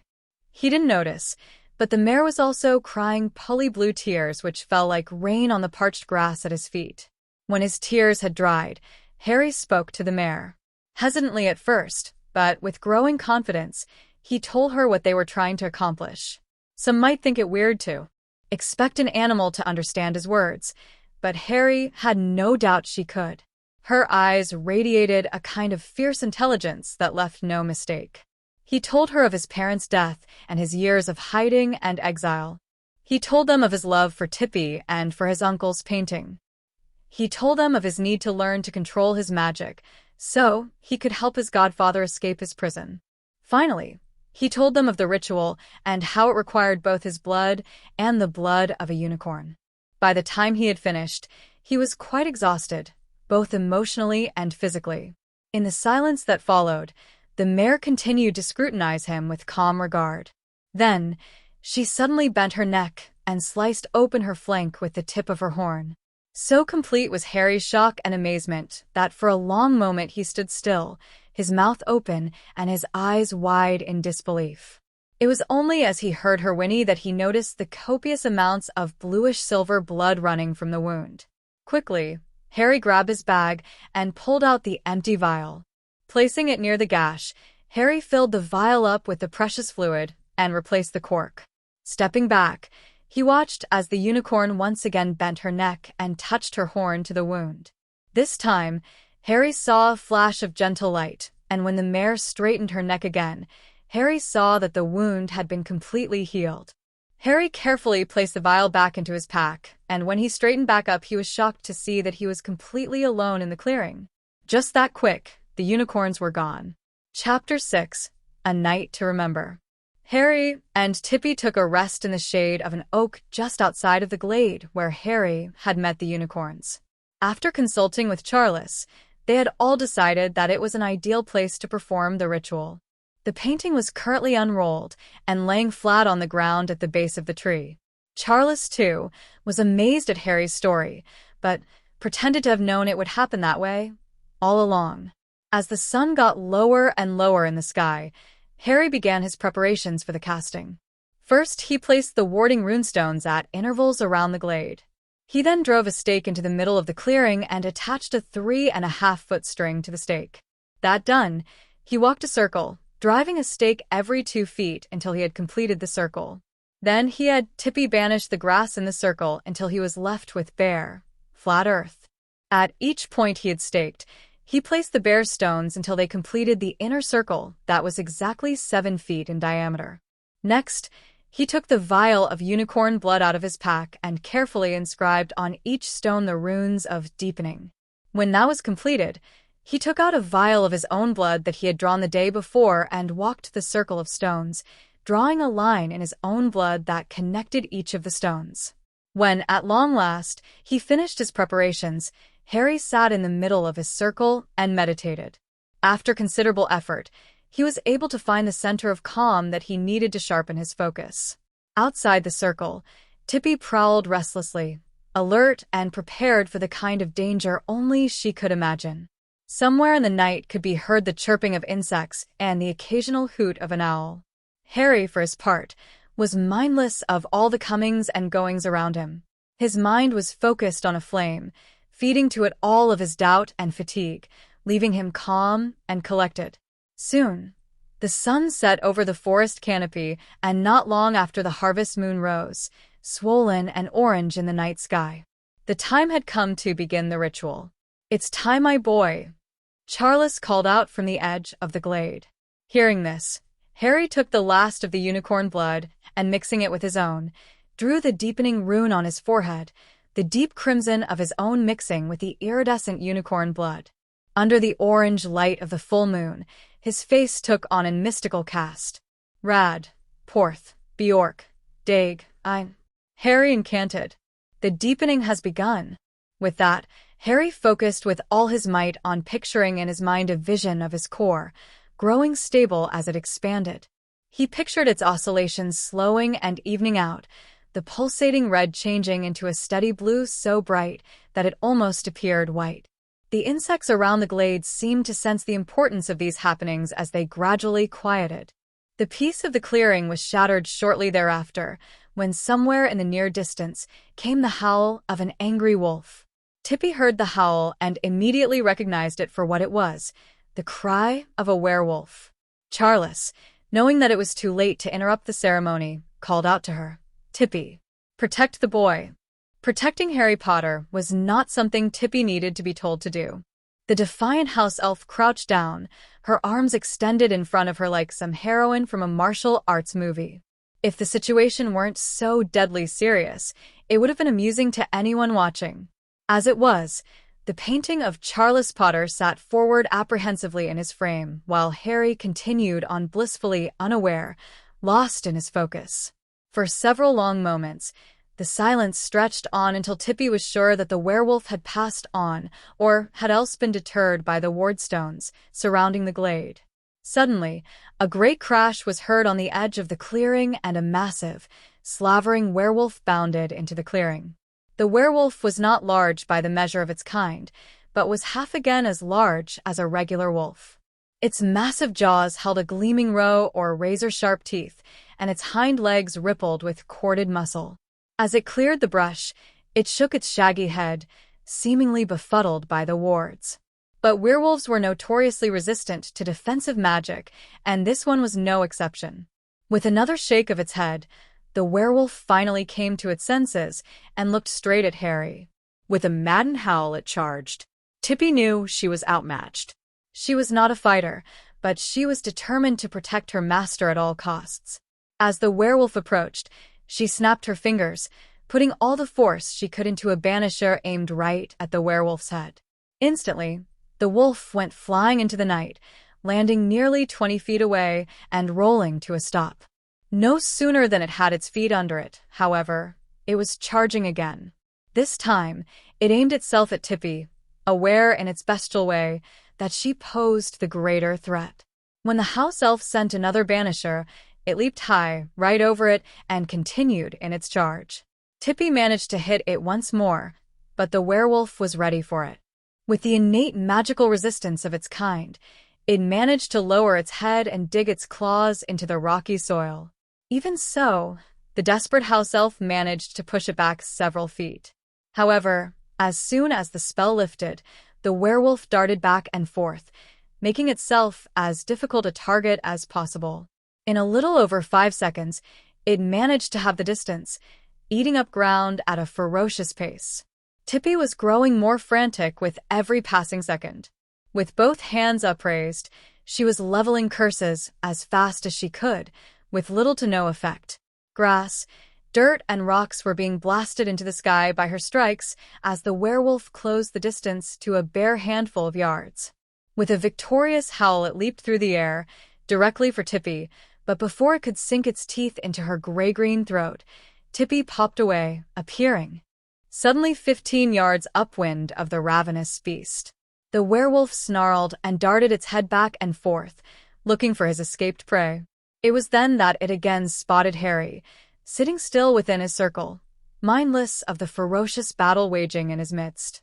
For a few seconds, the werewolf continued to search the area, obviously weighing the fat morsel that Harry represented against the desire to crush the pesky elf. Finally, its decision made, the werewolf wheeled around and began running towards Harry's location. It had cleared no more than a half-dozen feet when Tippy appeared with a pop sitting astride the beast's heaving back. With one hand wrapped firmly in the coarse hairs of its ruff, Tippy snapped her finger, and a large mallet appeared in her other hand. The werewolf, hardly aware of Tippy's small weight on its back, did take notice when a large conjured mallet landed squarely between its eyes. Whether the shock of the impact or the very presence of the wiry elf and its unlikely weapon were the cause is open for debate, but the effect was obvious. With a yelp, the werewolf's head dug into the dirt as it skidded to a rolling stop, going ass over teakettle less than a stone's throw away from Harry's position. The werewolf, however, was far from out of the fight. Little Tippy fared far worse. Unable to extricate herself from the thrashing wolf, her legs were crushed beneath its much greater weight. Worse still, she had lost the mallet in her tumble. Dazed, she never saw the great mass of fur and hate until it had her in its poisonous jaws. With a great shake of its head, it tossed her broken and bleeding body over its head. Tippy landed hard on one of the runestones, her life's blood mingling with the unicorn blood that imbibed it. Her feeble cries were meek indeed, compared to the victorious howl that came from the rampaging beast. Just as it was groggily moving in to finish its kill, another and far more hopeful sound emerged, the thundering of hooves and the enraged whinny of a vengeful unicorn. Most people viewed unicorns as the very embodiment of purity and peace. Indeed, they were peaceful creatures by nature, and their purity was unquestioned. From their snow-white coats to the powerful magic, they radiated a goodness that affected everyone that came in contact with them. But such purity was a double-edged sword, for pure still was the wrath and protectiveness of one provoked. Their singular nature stood in marked contrast to the duality and wickedness represented by the werewolves. As the unicorn galloped into the clearing, the werewolf gave a challenging roar and moved immediately to face the new threat. With angry snarls they charged, each gaining momentum with every step. Sparks flew from the unicorn's hooves as it lowered its head to meet its foe. As they neared, the werewolf darted wide, trying to encircle the unicorn and avoid the dangerous horn. The unicorn was faster, however, and moved quickly to intercept. Seeing that it was outmaneuvered, the werewolf darted to the left, but was again too slow for the agile unicorn, who neatly sidestepped without pausing in its charge. Frustrated, the wolf leaped as it drew near, hoping to clear the horn, but just as it seemed it might succeed, the unicorn raised her head and skewered the werewolf through its abdomen as it passed overhead. So great was their impact that the werewolf slammed into her head, fully impaled on her horn. The unicorn's head was forced back by the collision, even while she tried to bear the sudden weight. Her head was forced backward and down at a painful angle, and she stumbled, her front hooves driven to the ground. She tumbled to a rolling stop, still bearing the werewolf on her horn. The unicorn mightily strove to shake her head to dislodge the grievously wounded wolf, but to no avail. The werewolf was mewling piteously, and also trying to free itself. In desperation, it dug in with its claws, pushing and slicing at the unicorn's face and chest. Long, ragged slashes appeared on the unicorn's flesh, glowing softly blue in the moonlight. The unicorn continued to shake its head, tearing even wider the wound in the werewolf's gut. Finally, the wound opened up enough that she was able to extricate herself, then collapsed, weakened and weary. Before unconsciousness claimed her, she couldn't help but notice that the stone that lay near her bleeding had suddenly flared with a brilliant silvery blue light. Harry Potter, an exhausted 6-year-old wizard, sat in the center of his ritual circle, completely unaware of his surroundings. His thoughts, if they could be called that, were solely focused on his core, which he pictured as a bright blue-white globe on a background of absolute black. He was unaware of the passage of time, or even the cares of his body. The deepening ritual required that level of focus. Stray thoughts or external influences could ruin its effect, often with disastrous results. As focused as he was unable to avoid noticing when the image in his mind's eye was engulfed in a seeming explosion of light. His calm focus was suddenly swamped with new images and feelings so startlingly different that he was instantly overwhelmed by their intensity. First, a feeling of intense love and protectiveness that wrapped around him like a warm blanket. Next came a feeling of savage pride and territoriality. If no other occurrence had interrupted his aborted ritual, things might have ended very differently for young Harry. However, fast on the heels of that fierce urge came one even more shocking in its intensity. A pure and white-hot sense of purity and righteous anger filled him, near to bursting. Startled out of his stupor, Harry opened his eyes. Blinking them rapidly to clear the afterimages from his vision, Harry grabbed his glasses from the pocket of his robes and placed them on his head. At first he thought that the ritual had ended and that Tippy, in her enthusiastic way, had awakened him. He was fully prepared for her exuberant hugs, but was shocked when the first sight that greeted his blurry eyes was her broken and bleeding body lying on the edge of his circle. "Tippy," he cried, trying to get up on legs that had fallen asleep. Unable to stand, Harry crawled over to her, dragging his useless legs behind him. "Tippy, what happened? Are you okay?" he asked, his voice cracking with emotion. Rolling her over on her back, Harry looked into her dead, glassy eyes. Harry was heartbroken with grief. The elf represented the world to Harry, mother, sister, and friend. He buried his head in her blood-covered body, crying tears onto her hair and face. He was aroused from his grief, however, when he heard a horrible, wounded cry. "Tippy? What?" He looked into the Tippy's face and realized the cry couldn't have come from her. Looking frantically around, Harry saw another sight that shocked him to his core. On the other side of his circle lay the prone and obviously wounded bodies of the unicorn mare he had met just yesterday in this very glade and some sort of large, mean-looking canine creature. Both animals were severely wounded, though to his eyes, the unicorn's injuries seemed more obvious as the iridescent blue blood stood out starkly against her white coat. Again, Harry was overtaken with grief and horror. Never, in his young life, had anything prepared him for this shocking tableau. Tippy and Charles had told him, of course, what had happened to his parents. But he was just a baby then. He couldn't remember a bit of it. The obvious carnage in front of him was almost too much for his sheltered eyes. Again overtaken with sobs, he clutched at the unicorn. No sooner had he laid hands upon her than he was again assaulted by intense, foreign emotions. Feelings of love, protectiveness, and fierce territoriality rose in him like an unstoppable tide. So desperate was he to help the wounded animal that his mind instinctually grasped at a recent memory, a memory of the unicorn touching her horn to her flank and healing her injury.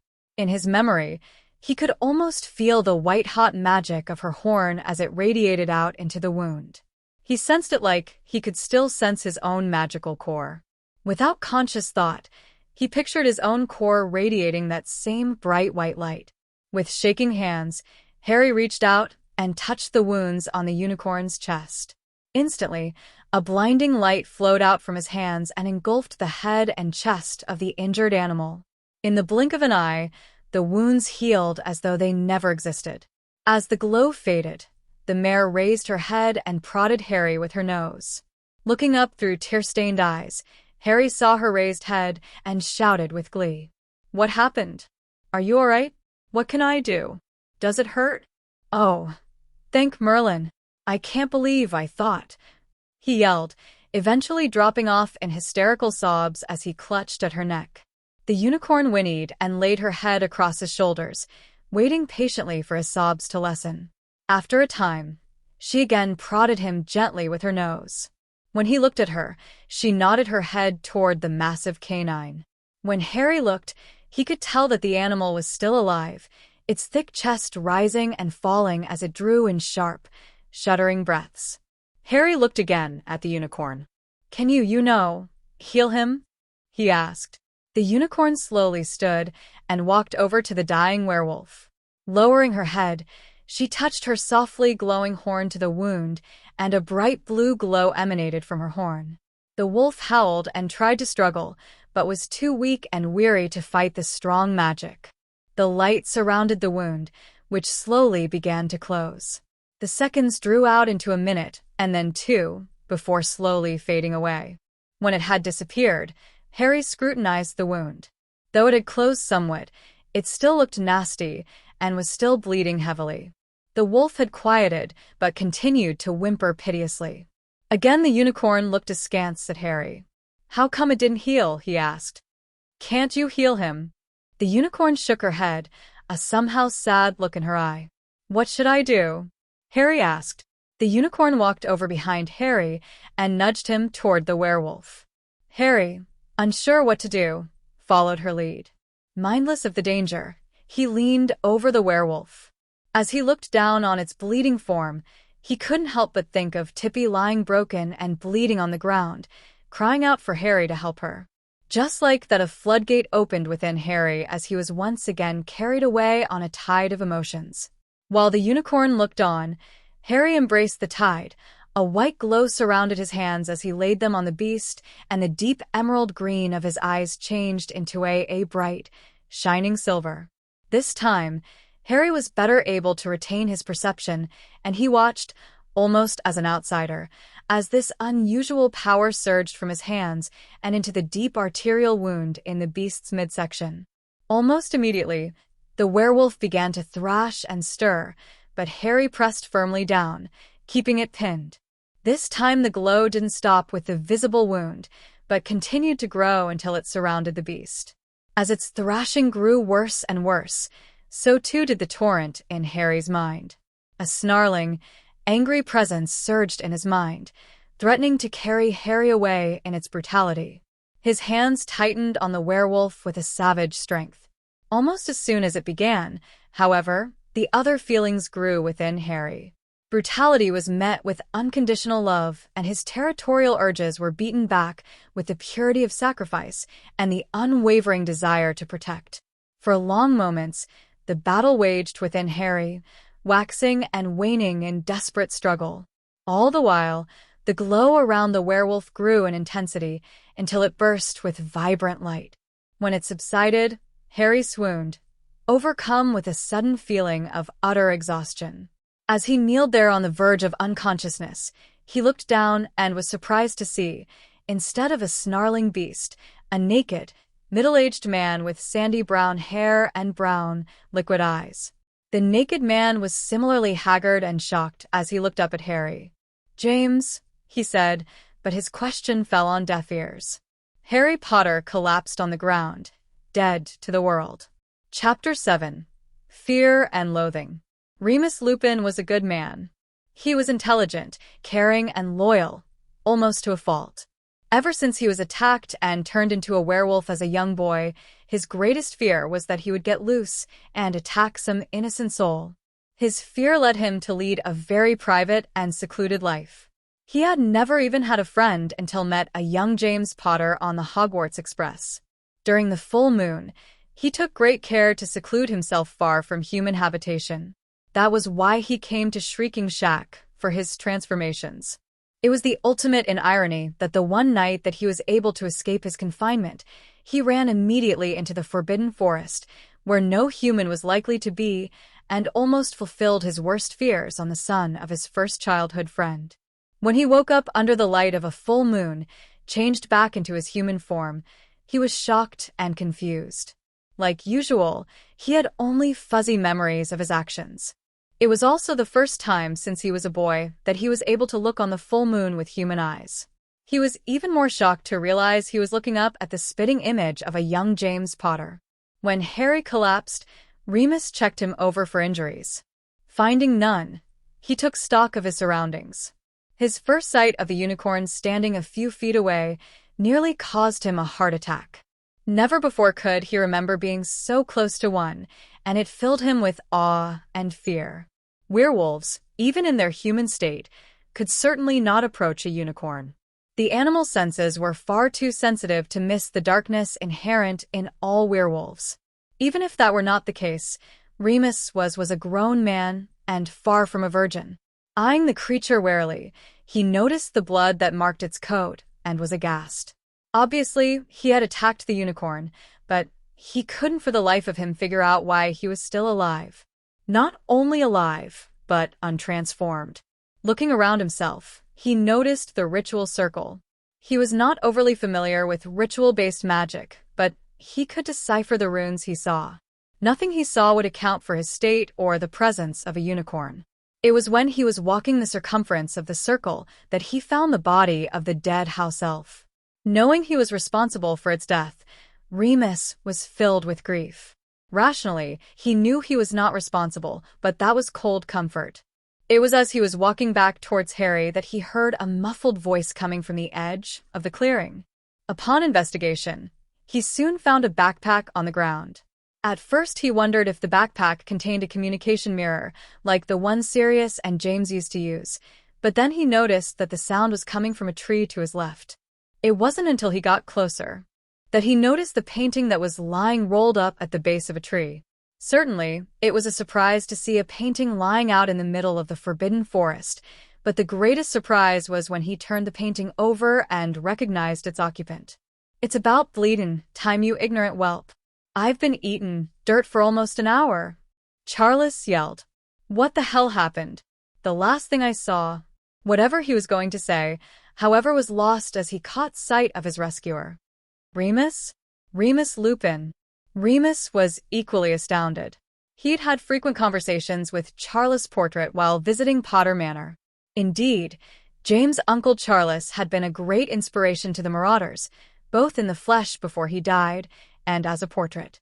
He, James, Sirius, and Peter used to spend many hours listening to Charles' ribald tales and keeping him informed of their exploits.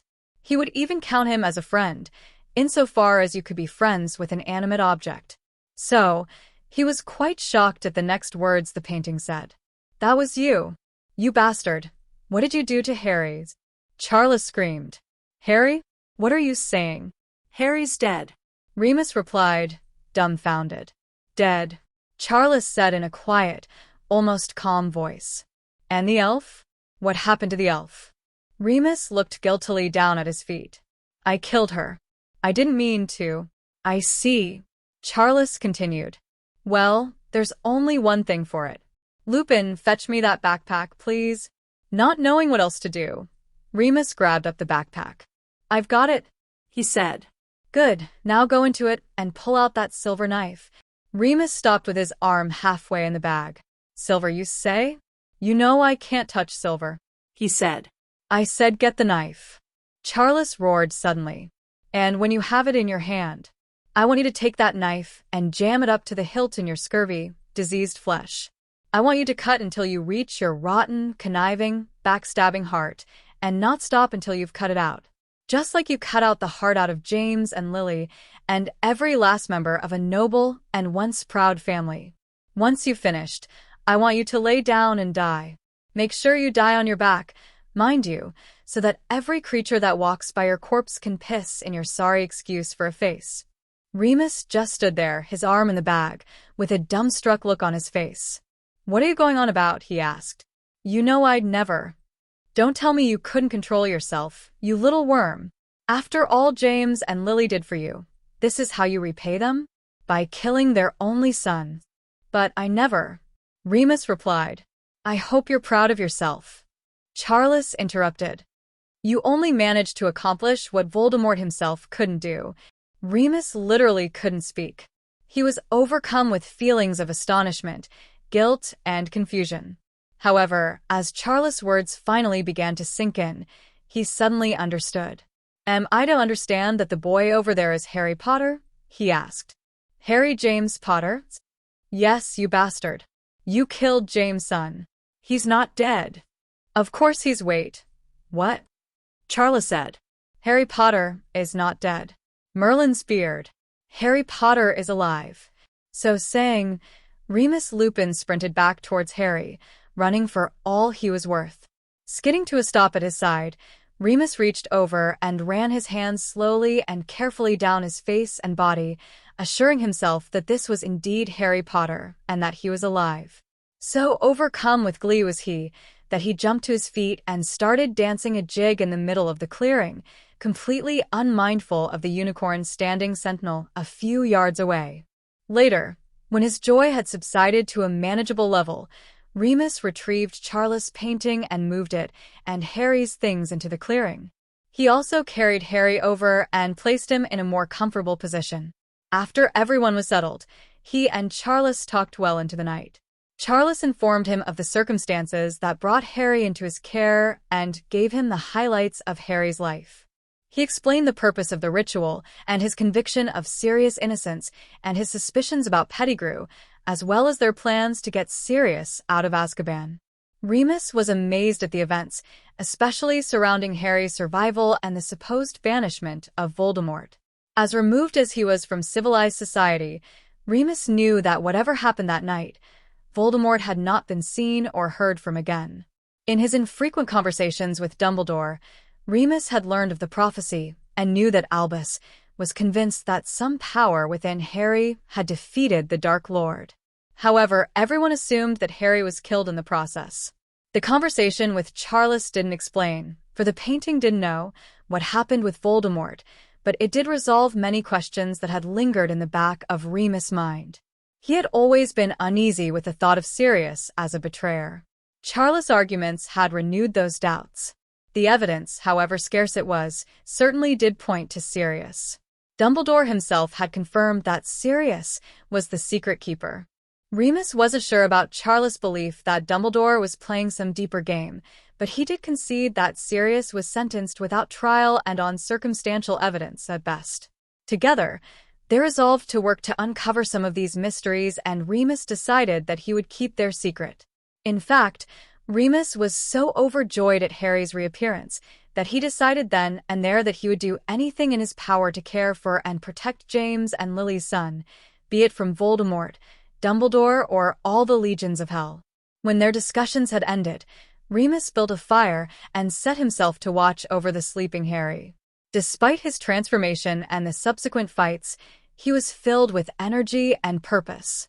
That in itself was noteworthy, as normally he was lethargic and sick following a transformation. Whatever power was responsible for his reprieve, Remus wasn't going to question it. Digging into Harry's pack, he pulled out Harry's wand and conjured up some blankets for Harry and some clothes for himself. Thus armed and fortified, he sat at Harry's feet and watched over his sleeping form. When Harry started to awake, Remus was at his side in a moment. His joints were stiff and sore from sitting up all night, but all that was forgotten in his concern for Harry. He watched as Harry tried to open his eyes and grew concerned when he saw Harry wince and shut them again a few seconds later. Harry awoke to the sounds of a crackling fire and a string of curse words that could only come from Uncle Charles. Cracking open his eyes, he was immediately sorry because his vision swirled with a riot of colors that made no sense to his befuddled brain.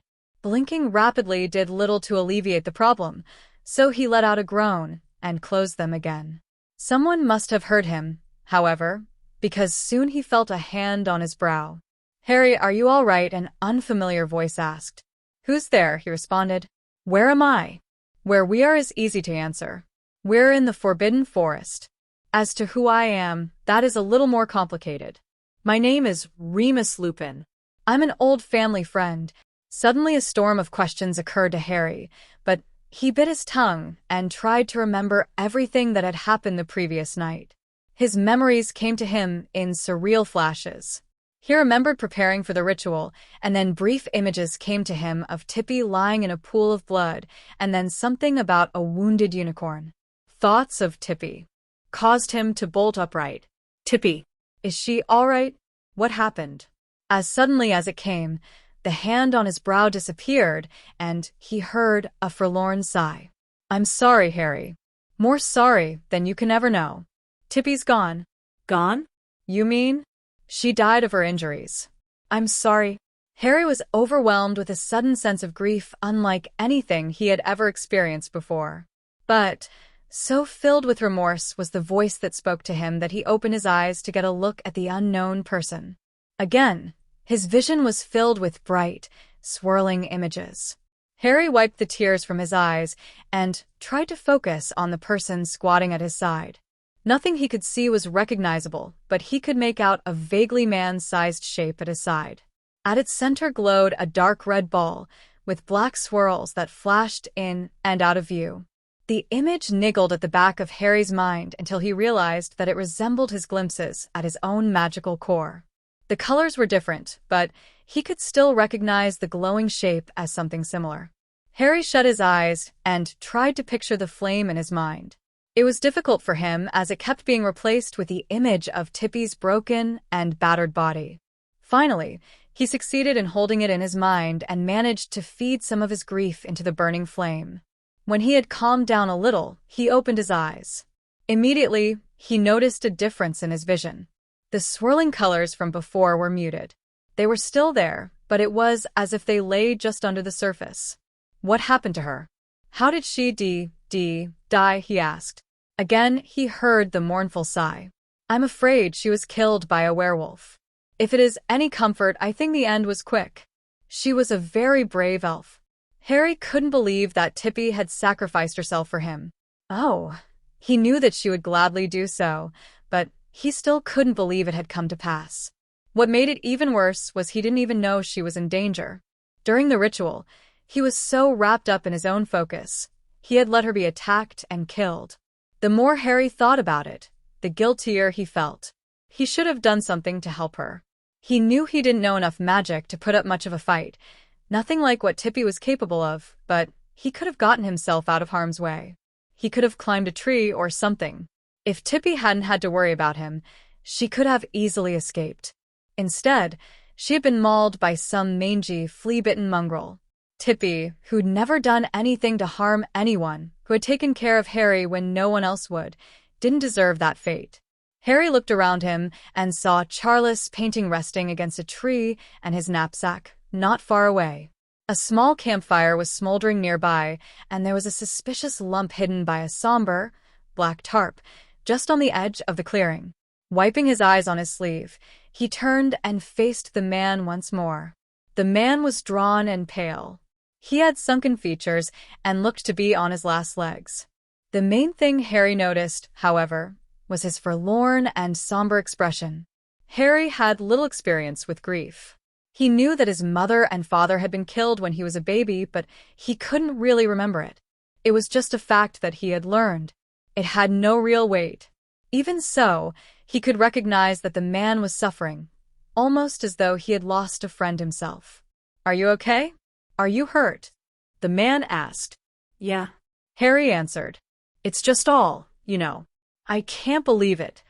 As Harry said this last, he pounded his fists against his legs. I know, Harry. Believe me, I know. The man replied in a somber voice. So, who are you again? Harry asked, wiping his tears away on his dirty sleeve. At hearing Harry's words, the man seemed to struggle with himself for a second, as if steeling himself for some unwelcome task. He leaned toward Harry, his hand extended. I'm Remus Lupin. You probably don't remember me. You were just a babe at the time, but I was a good friend of your mother and father. I used to dandle you on my knee, he said with a sad kind of smile. Really? You knew Mom and Dad? Harry asked with excitement, grabbing the man's hand and giving it a hesitant shake with a hint of a smile on his face. When their hands made contact, However, Harry was suddenly overwhelmed with emotions of animalistic fury and savage fierceness. Snarling, Harry dropped his hands to the ground in a crouch. He recognized those feelings from the ritual. He wasn't sure where they came from, but he was beyond caring. The man, seeing Harry's reaction, stepped backward involuntarily. He seemed to recover himself, however, and stepped forward once more. "Harry? Are you all right?" he asked. "Who are you?" Harry snarled, still in his crouched position, like a snake coiled to strike. The man seemed hesitant and unsure. "I told you, Harry. I'm Remus Lupin. I know what you said," Harry screamed. "Now tell me who you really are. What were you doing here last night?" "Well, you see, the man stuttered, anxious and unsure. Taking a deep breath, he looked into Harry's eyes. Instead of the childlike innocence and grief he expected to see in the young boy's eyes, what he saw was something completely different. He saw an animalistic fury in the boy's stance. His heightened senses told him that he was facing a very real threat. He didn't know what to think. He saw here a young boy, alone in the woods, torn by grief and despair. More so, he saw a living, breathing reminder of his best mate, James Potter, and the answering of his most secret prayer. Shaking his head, he decided to ignore his senses. Little Harry Potter wasn't a threat, he decided. He was family, or as close as he would ever get, anyway. Rationally, he knew he should lie to the boy. He was far too young to understand or appreciate the truth of Remus' condition. But looking into Harry's green eyes, so like his mother's, he couldn't bring himself to lie. Instead, he squatted down, ignoring his bruised and protesting joints. "Harry, I was here last night because it's the safest place for me to be, due to my condition." Harry narrowed his eyes. "What condition?" "Well, you see, Harry, I'm a werewolf." "A werewolf?" Harry said in a level voice. "You're a werewolf?" "Yes," Remus replied. "You see, when I was a child—" "Last night was a full moon," Harry interrupted. Remus swallowed. "Yes. I usually stay the night at the Shrieking Shack. It's normally very safe. But it is very old and hasn't really been treated kindly over the years. The wood may have rotted. I can't think why." "Did you kill Tippy?" Harry asked in a quiet, almost eerie voice. "Harry, you have to understand. If there was anything I could have done or could do, I would. I would never willingly hurt someone like that. But my condition—" "Did you kill Tippy?" Harry screamed as rage and vengeance surged through his head and his heart. Remus didn't notice, however, as he was swallowed by equally powerful feelings or guilt and despair. If he had known what was going on with Harry, or if he'd paid closer attention to his own preternatural senses, he might have answered differently. But he didn't do those things. Remus knew the debt and obligation he held to the boy in front of him. He knew it to the core of his being. So instead of lying or obfuscating, he did what he thought was right. He told the truth. "I did. But it was an accident, I promise." Remus fully expected the backlash of anger and recrimination from Harry. He was ready to help Harry through it.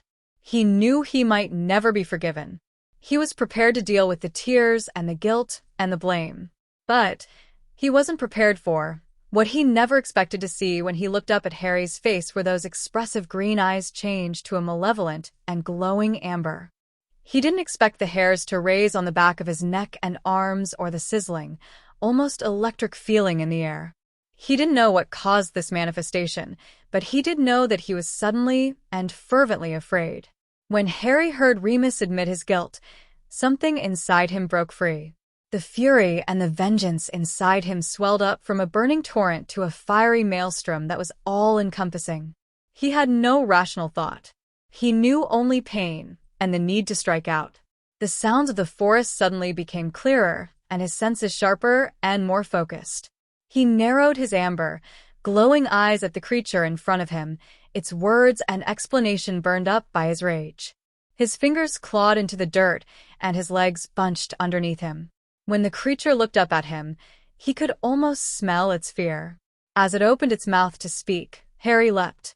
Flying through the air, Harry clawed and scratched at the creature, whose panic and fear only fueled the fire that burned within him.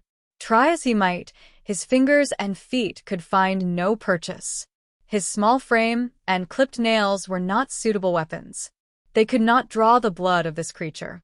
His momentum, however, had caught the man unaware, and together they went down in a flurry of limbs. As they hit the ground, Harry on top, he seized the creature's robes in his slender hands. With strength far beyond his years, he lifted the man and slung him bodily into the ground. As soon as he landed, he was at him again. This time his hands on his throat. With all the strength he could muster, he tried to squeeze the life out of him, even as the creature tried to pry him off. He could see the purpling of the man's face as he tried to draw breath. He heard but didn't recognize the words that the man was struggling to say. "Harry, don't." Remus wheezed. His pleas fell on deaf ears. Harry's blood roared in his ears as he snarled and hissed his naked fury. So caught up was Harry in his bloodlust that he never noticed the creature's hand as it let go of Harry's grip. Neither did he notice the small stick that it pressed into his side. The last thing he heard was a whisper, faint and tremulous, like a sigh on the wind. Stupefy. A flash of red, and then blackness. When Harry came to, he was laying on the ground floor of Potter Manor. His headache, and he could feel a tender bump on the back of his head. His memories of attacking Mr. Lupin were vague, and though he remembered his actions, he couldn't understand why he reacted like that. Thinking back on it, he didn't really regret it. The man had murdered Tippy. Intellectually, he knew that werewolves couldn't control their actions while transformed.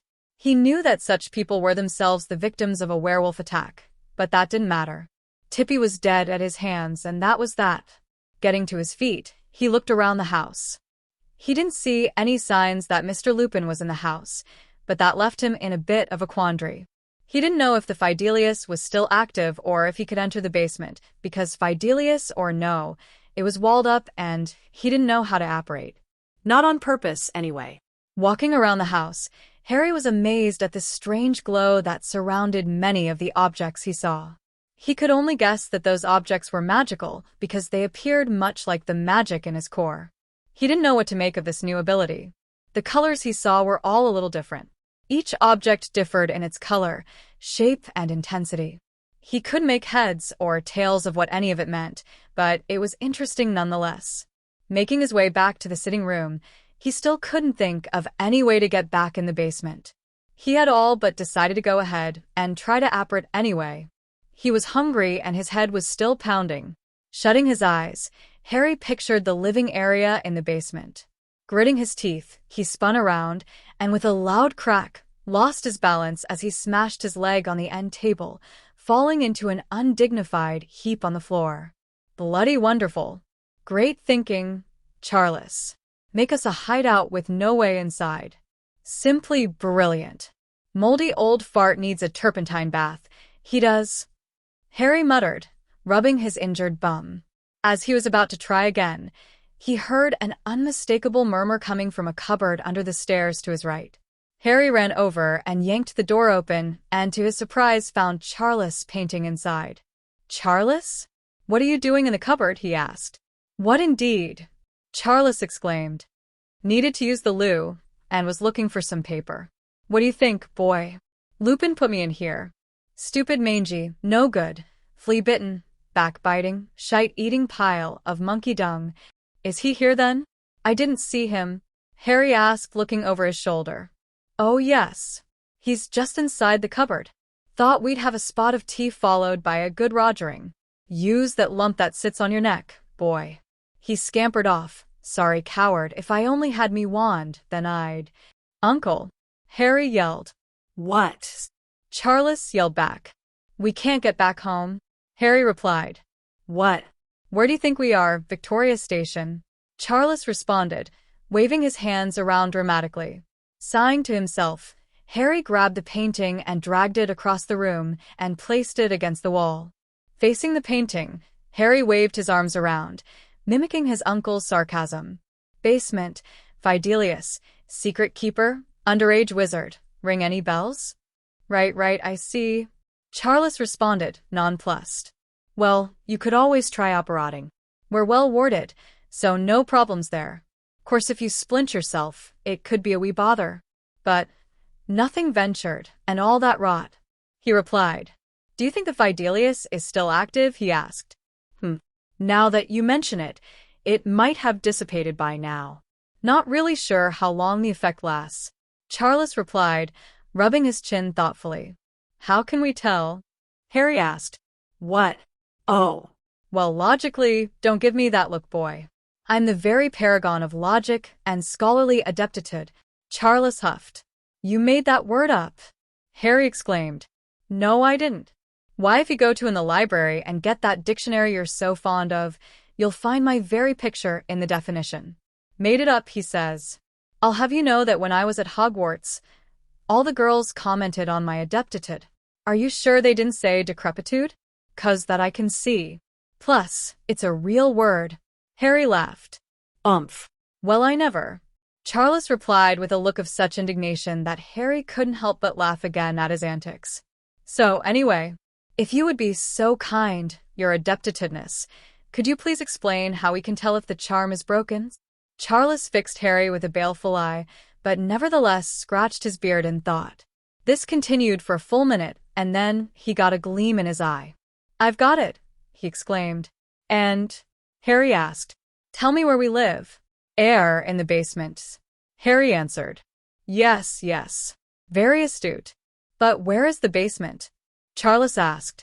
Harry scratched his head, confused by the question. Down there, he said, pointing at the floor. And where is this floor located? Charles asked. By now, Harry was good and confused, but he soldiered on. Potter Manor? Exactly. So where is the basement? Come on, Harry. Put it all together, he encouraged. Finally, the light of comprehension shone from his face. The basement is located under the first floor of Potter Manor. Harry exclaimed. That means the Fidelius has been broken. Oh. Very good, Harry. Your wit astounds. No, really. Why, to think in another 120 years, you'll be as smart as my painting. Oh, shut it, you. We still don't know how to get in. Good point. Any ideas? Harry asked impatiently. We could blast our way in. Messy, sure, but definitely possible. Charles answered. How do we do that? Harry asked. Do you have your wand? Harry looked around the sitting room and found his knapsack on a chair in the corner. Searching through it, he located his wand. He grabbed it and returned to the painting. Charles was standing in his portrait with his painted wand in his hand. He showed Harry the wand movement and incantation for a blasting curse. Harry stepped into the middle of the room and leveled his wand at the bricked-over wall where he knew the doorway to be. Reducto! Harry yelled, making a stabbing motion with his wand. A single spark fell impotently from the end and landed harmlessly on the floor. Harry looked at his wand in disbelief. True, he had never attempted the curse before, but felt sure that he could get a better response than that. He stood straight and tried again. Reducto, he yelled. This time, not even a spark appeared, and Harry was getting frustrated at his failure. Why won't it work? Harry whined, turning to face Charles. His uncle appeared to be as vexed as Harry. He sat down in his chair and scratched his beard thoughtfully. I'm not sure, he answered. I would have thought it would get more response than that. You did everything right as far as I could tell. Either something is wrong with your wand, or your core was damaged in some way from the ritual. Seeing the look of panic that suddenly appeared on Harry's face, he quickly reassured him. It'll be fine, Harry. We'll figure it out. Don't worry. Harry slumped to the ground in defeat. So what do we do now? He asked. We'll just have to wait for Lupin to get back. It's all we can do at this point. Charles replied. Wait. He's coming back here? Harry exclaimed, leaping to his feet. Of course. You didn't think he'd leave you to fend for yourself, did you? But he's a murderer. How could you let him come back after what he did to Tippy? Harry screamed. Charles put his head in his hands and sighed. Looking up at Harry with a sad and knowing look, he said, Harry, it wasn't his fault. Harry looked at him incredulously for a moment. After a few seconds, however, he seemed to wilt. He slumped his shoulders and sat down on the hardwood floor. "I know," he said. "It's just hard. I know he didn't mean to, but I don't know if I can forgive him." "Life is often like that," Charles replied. "It's always a struggle to do the right thing. But I want you to know, Harry, that Remus is a good man. He and your father were very close, and I doubt there is anything you can do that would keep him away now that he knows you're alive." "So he and Dad were really close?" Harry asked. "Oh yes. Surely you remember me telling you about the Marauders," Charles said. "Remus was a Marauder?" Harry asked. "He was. A real bright fellow. Our Remus was always a little reserved, but terribly loyal and wicked with charms."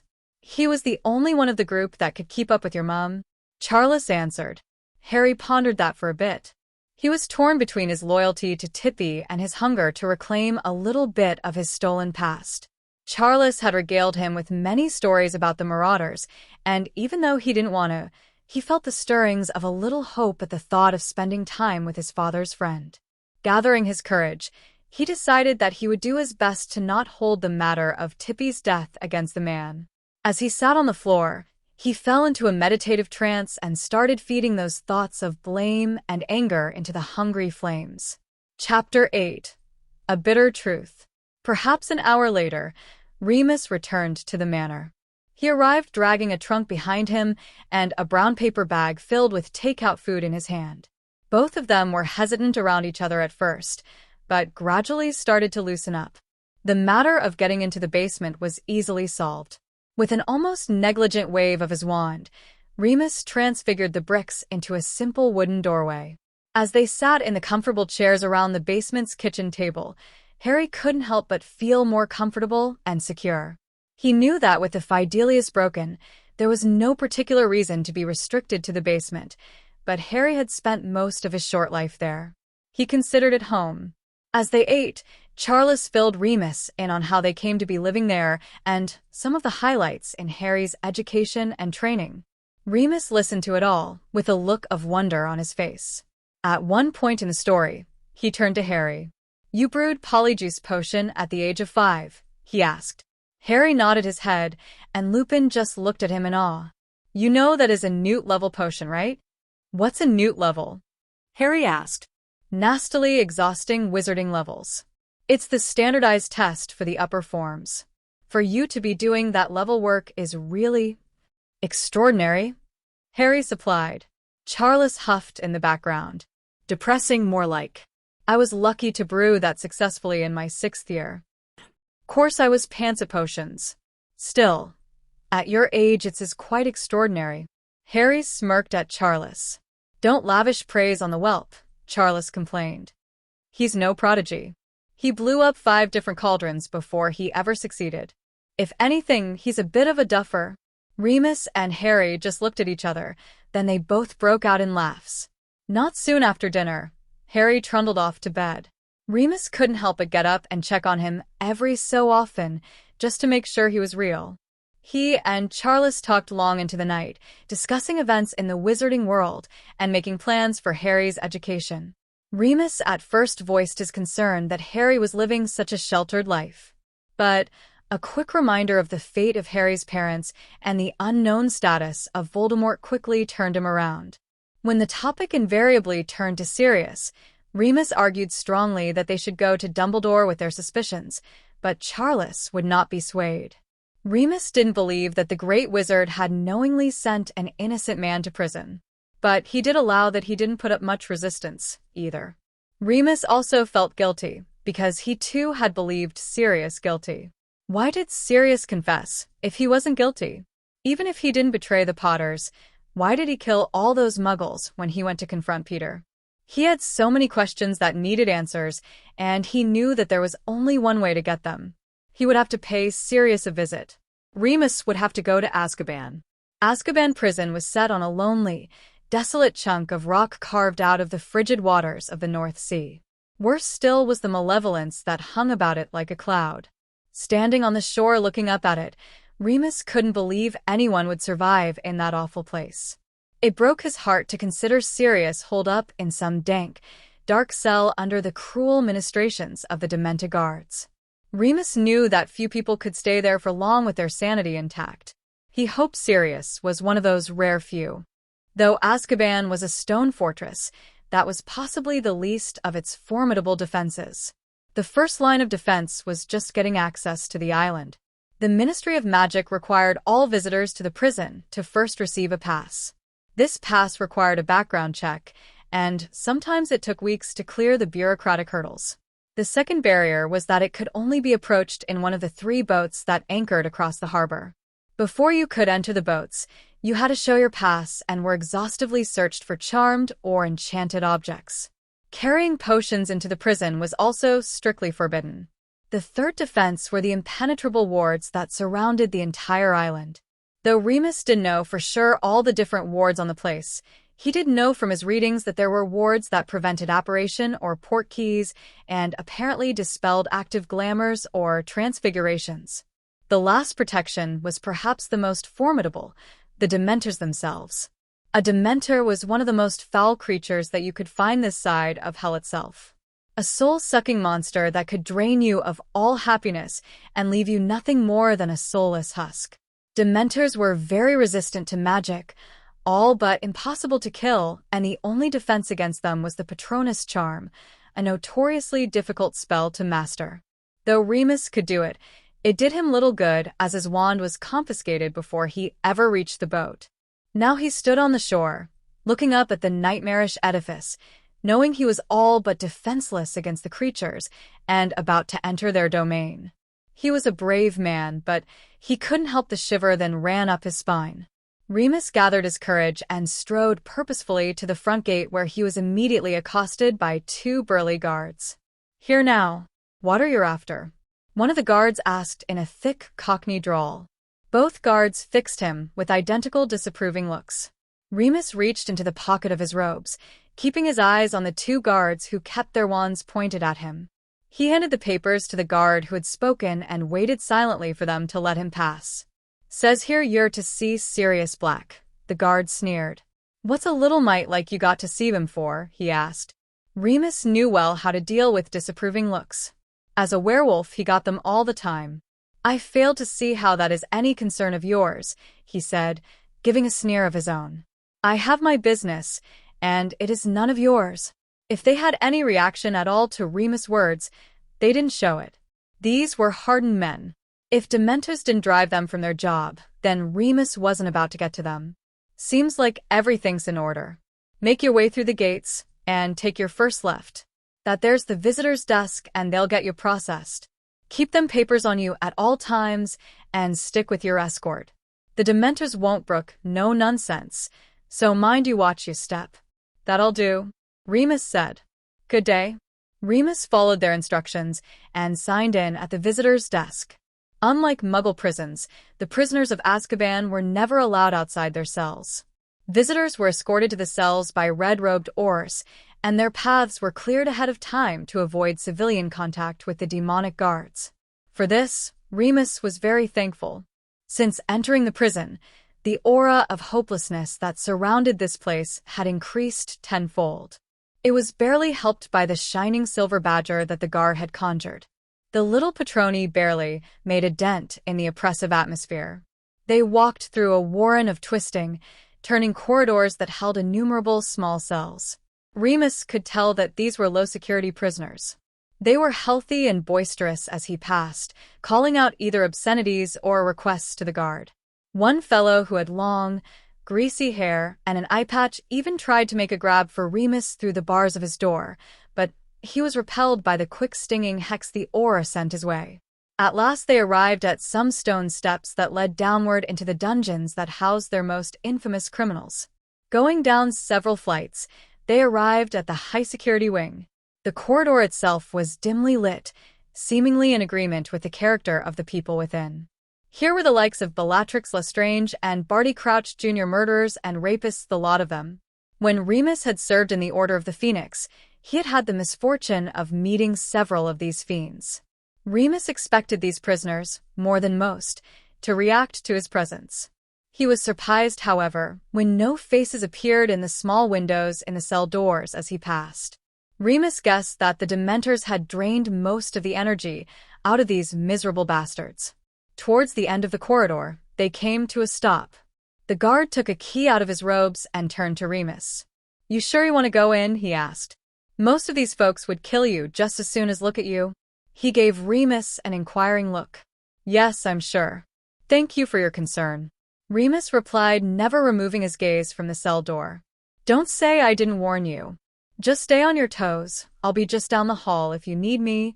Remus nodded, and the guard placed the key in the lock and turned it. Remus steadied himself and approached the door. With a deep breath, Remus looked through the small window to the man inside. Through the dim light, he could just make out the outline of a man with dark, matted hair laying curled up on his bunk. Just the sight of Sirius in such a pitiable state made Remus' heart ache for his friend. Without further thought, he yanked open the door and stepped inside. Hearing the noise, Sirius Black sat up and squinted his eyes against the light. When Remus stepped forward into the darkness, Sirius' eyes lit up with surprise. "Moony," he croaked. "Is that you?" "It's me," Remus choked out. "Moony," Sirius yelled, stumbling towards his longtime friend. Sirius grabbed Remus by the shoulders and then drew him into a joyful hug. As Remus wrapped his arms around Sirius, he wept openly at how frail and thin Sirius was under his dirty robes. "Merlin's balls, Moony. I can't believe you came," he said excitedly. "I mean, I hoped and prayed, but I never really thought." Whatever he was going to say was swallowed up by the sob that escaped Sirius as he hugged his friend. Remus helped an obviously weak and frail Sirius back over to his cot and sat down beside him. He couldn't take his eyes off him. He noticed his gaunt cheeks, dark, sunken eyes, and wild, matted hair. This was obviously not the dashing and somewhat arrogant young aristocrat that he had grown up beside. There was no mischievous sparkle dancing behind his eyes. Remus hoped it wasn't gone for good. Sirius, too, seemed mesmerized by his companion, sitting silently with his mouth slightly opened as if he were eyeing a precious artifact. After some moments, the spell was broken when he voiced the obvious question. "Why did you come now, after all this time?" he asked. Remus looked down at his feet. He knew what Sirius was asking, even if he was too good to say it. "Why did you abandon me in this hell? Why didn't you come to see me sooner?" Remus didn't have a good answer. He couldn't say that there at the end, just before James and Lily went into hiding, the inseparable quartet of friends were nearly torn apart from suspicion and recrimination.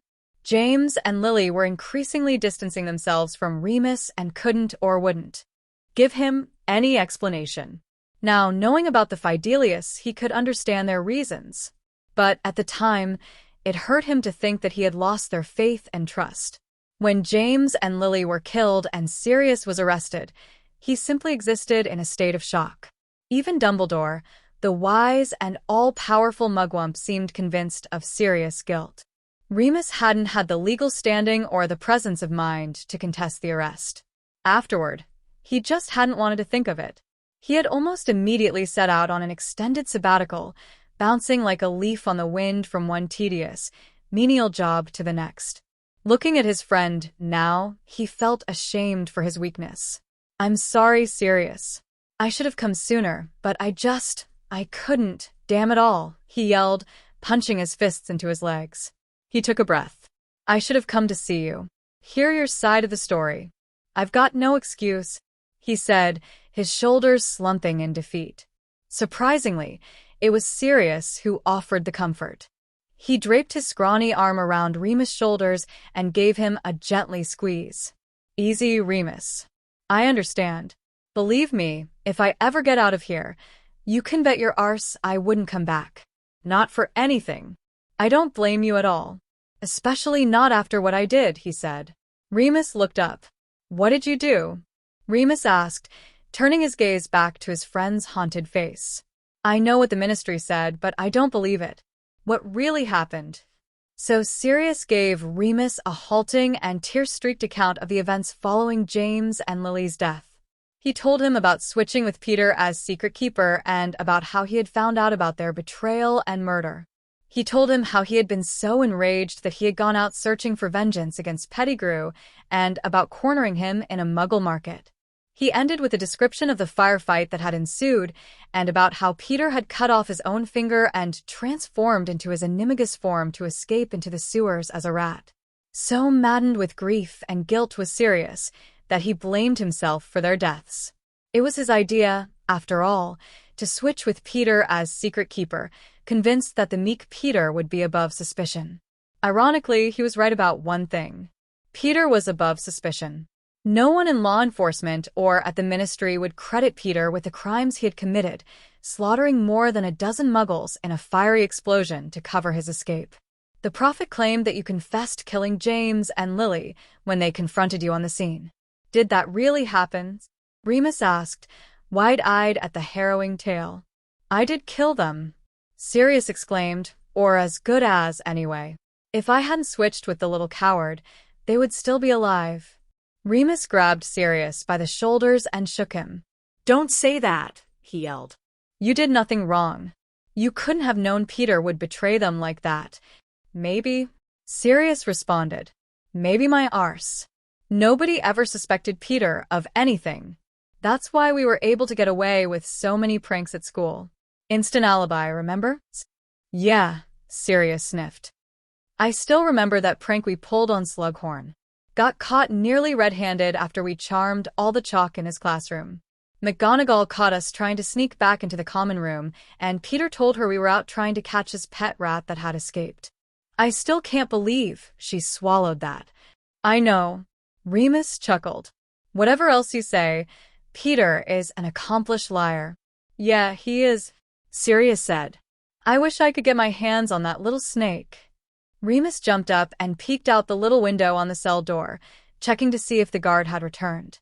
When he satisfied himself that the coast was clear, he turned to face a confused-looking Sirius. About that, he said. We've got some ideas about how we can get you out of here. It might take us a little while to get it together, but we're working on it, all right? Who's we? Sirius asked with a gleam of hope in his eye. The orders? No. I can't go into it now, but trust me, we'll get you out. Okay, Remus said. Sure, Moony. If anyone can do it, it's you. You always were the brains of the Marauders. Sirius smiled. Well, someone had to be. Merlin knows you guys didn't have a whole brain between you. Remus laughed. Hey, Sirius objected. Remus gave him a knowing look. Well, you may be right at that. Doesn't mean you're not an arrogant Burke. Sirius said. Of course not. One of my better qualities. Remus replied. Anyway, give us some time. In the meantime, we got you little present. Remus sat back down on the bunk and grabbed the heel of his boot and gave it a gentle twist. The boot heel pivoted around, revealing a hidden compartment and a small vial hidden within. Remus removed the vial and passed it to Sirius. He then repeated the process on the other boot and produced another vial. What's this then? He asked with a look of wonder on his face. It's a strengthening solution. Pretty simple really, but be careful. It's concentrated. The other one is dreamless sleep. Take a sip of the strengthening solution with your meal every couple of days. It should help you get your strength back. We even managed to infuse it with chocolate extract, so it should lessen the effect of the Dementors. Same with the dreamless sleep. It's addicting, so it can only be taken every third day. I know it's not much, but it should help you get some peaceful sleep. Sirius' eyes filled with grateful tears. He grabbed Remus in another hug. Thanks, mate. I really appreciate it, he said. Nothing, Remus sobbed. You just take care of yourself, okay? I will. With that, Remus gave him a final pat on the back, stood at the door, motioning for the guard to let him out. He gave Sirius a final wave, and he and the guard made their way down the dark and forbidding corridors. Soon after, Remus was again aboard a small boat heading for shore. He scrubbed a hand through his windswept hair and tried to shake off the chilling effects of Azkaban prison. Even being there for so short a time had taken a toll on him. He couldn't imagine spending years there like Sirius had. He vowed again to get his friend out of that hell. The sooner the better. Chapter 9. Newton's Folly. The first few weeks following the botched ritual were not easy on Harry. For one thing, his eyesight was all wonky. The strange effect that he had picked up would come and go, often at the most inopportune times. It was very difficult to brew potions when the moonflies glittered in technicolor light. He had discussed the matter ad nauseum with Charles, and the old painting had cursed and swore up a storm, muttering to himself about ungrateful urchins complaining about developing mage sites before their balls had dropped. It took no little cajoling for Harry to find out what mage site was. When he found out, he had to admit to being a little impressed. It was a rare gift and usually only came to much older, more experienced wizards. The other thing that was bothering him was his magic. It just wasn't working for him like it used to. Once Charles sent him upstairs to find a silver cauldron for some project he had planned, and while Harry was trying to search the attic, he had attempted to cast a Lumos spell with his wand and nothing happened. Not even a spark. Harry couldn't understand it. He had been casting that spell successfully for years with no problem. But now it was like his magic wasn't even there. He knew it was, of course, but it had him vexed. The ritual was supposed to stabilize and strengthen his core, but something obviously went very wrong. None of the few spells that Harry knew were working properly. He, Charles, and Remus had discussed it at length, and they were all at a loss. Even more bothersome for Harry was the presence of Remus Lupin. He had all but moved into the house. Harry wasn't sure how he felt about the older man. For all intents and purposes, he appeared a kind and gentle man. He had a good sense of humor and held his own against Charles and Harry's often acerbic repartee. He obviously doted on Harry and tried his utmost to be helpful and solicitous. But whenever Harry looked at him, he couldn't help but picture Tippy's glassy-eyed and bloody body laying in a shallow grave. Harry knew it wasn't fair, but he couldn't help the way he felt. Sometimes it led him to be short with his father's friend, and often he would be overcome with emotion and have to scurry off, pretending to be off on some errand or other around the house. If Remus had caught on to his pretense, he made no mention of it, and for that, Harry was glad. When Remus returned from Azkaban, he filled Charles and Harry in on Sirius' tale. They were all shocked at the story and the horrible fate that Sirius had endured. They redoubled their efforts to find a way to free him. Remus still pushed for them to take the case to the ministry, but Charles adamantly refused. He contended that without Pettigrew, there was no case to be heard and reminded Remus that it was the same ministry that had sent Sirius to prison without a trial. Remus wasn't altogether happy with the decision, but he didn't press it. Instead, they spent many long hours trying to figure a way to breach to fortress wards and attempt a rescue. It was that hope that had Harry and Remus scouring the manor's library for all the information they could find on wards and ward breaking. 3 weeks of intensive study resulted in short tempers and sleepless nights. On the 5th day of the 3rd week, they finally had a breakthrough. The day found the three around the kitchen table, the surface of which could barely be found under the mountain of books they had collected.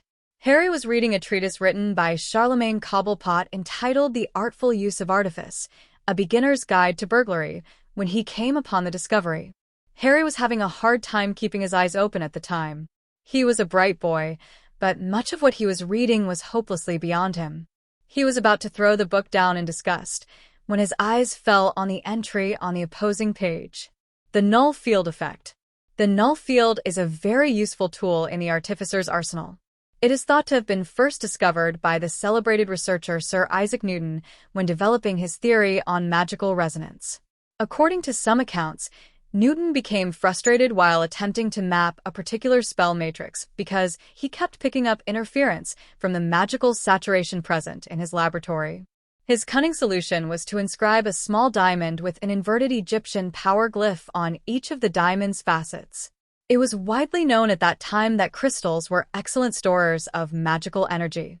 The pharaohs, in particular, made frequent use of them to power the wards and curses in their tombs. By enlarging the diamond and inverting the glyph, Newton was able to create a diamond that drew in power, rather than expelling it. Newton discovered its effectiveness when he attempted to shrink the diamond back to its original size and was drained so rapidly that he was left little more than a squib for the better part of a week. An interesting side note to this was that the contraceptive charm that he regularly applied to himself failed as well. Newton's prolonged bed rest left him at the mercy of his starved-for-attention wife, and the formidable Mrs. Newton took advantage of her husband's convalescence. They were both quite surprised when, 3 months later, it was discovered that Mrs. Newton, aged 93 years, was pregnant with twins. Newton was able to counter the drain by placing a series of identical diamonds at precise intervals around the shielded area. The result exceeded his wildest expectations. When constructed in such a manner, a null field was created at the center of the construction. All magic, either ambient or directed in the vicinity, was drawn into the diamonds, while the center, which lies outside, or rather inside, the diamond's effect remains completely free from all magical emanations. For the properly prepared Poloina, the applications of this invention are astounding. A single drain can draw power from wards and shields, weakening or collapsing them over time, depending on their strength and the quality, size, and purity of the gem. The null field, however, can render all wards and even offensive spellfire completely obsolete. If disapparation or anti-portkey wards are erected around the null field, they have no effect within the shielded area. For further information on the correct construction of the null field, see the diagram below. The further Harry read, the more sure he was that this was the answer they were looking for. He knew if they could nullify the wards around Azkaban, then they would be halfway to freeing Sirius. "I think I found something," he yelled. Remus looked up from his heavy book. "What you got?" he asked. "The null field effect. The author's a bit dodgy, but it looks like it might work. Gotta wonder where we'd get a hold of some diamonds, though," he said. Remus came around the table and started reading over Harry's shoulder. He said, "That does seem promising. I seem to remember reading something about that." As he peered over Harry's shoulder, Harry ducked out of his way and eased himself around the table, uncomfortable with the man's close presence. After a time, Remus looked up from his reading and fixed him with a warm smile. "Excellent work, Harry. Really top-notch. We'll need to test it out, of course. But I think this might just do the trick." Harry gave him a timid smile in return, a faint blush on his cheeks at the unaccustomed praise. The next day brought with it a sense of excitement and purpose in Harry. He was looking forward to learning some new and fascinating magic. He and Remus started by clearing out the ballroom upstairs. Harry, still unable to perform even the simplest spells, merely watched as Remus scourgified the floor and banished the furniture up against the walls. After that, they searched the house for anything that might contain the high-quality diamonds they needed. They didn't have to look far. The Potters were, after all, a moderately wealthy family, and the dresser in the master bedroom contained a wealth of jewelry. They finally decided on a pair of earrings that each held a plethora of small diamonds. There were certainly higher-quality pieces in the collection, but neither Harry nor Remus wanted to destroy a family heirloom on their risky venture.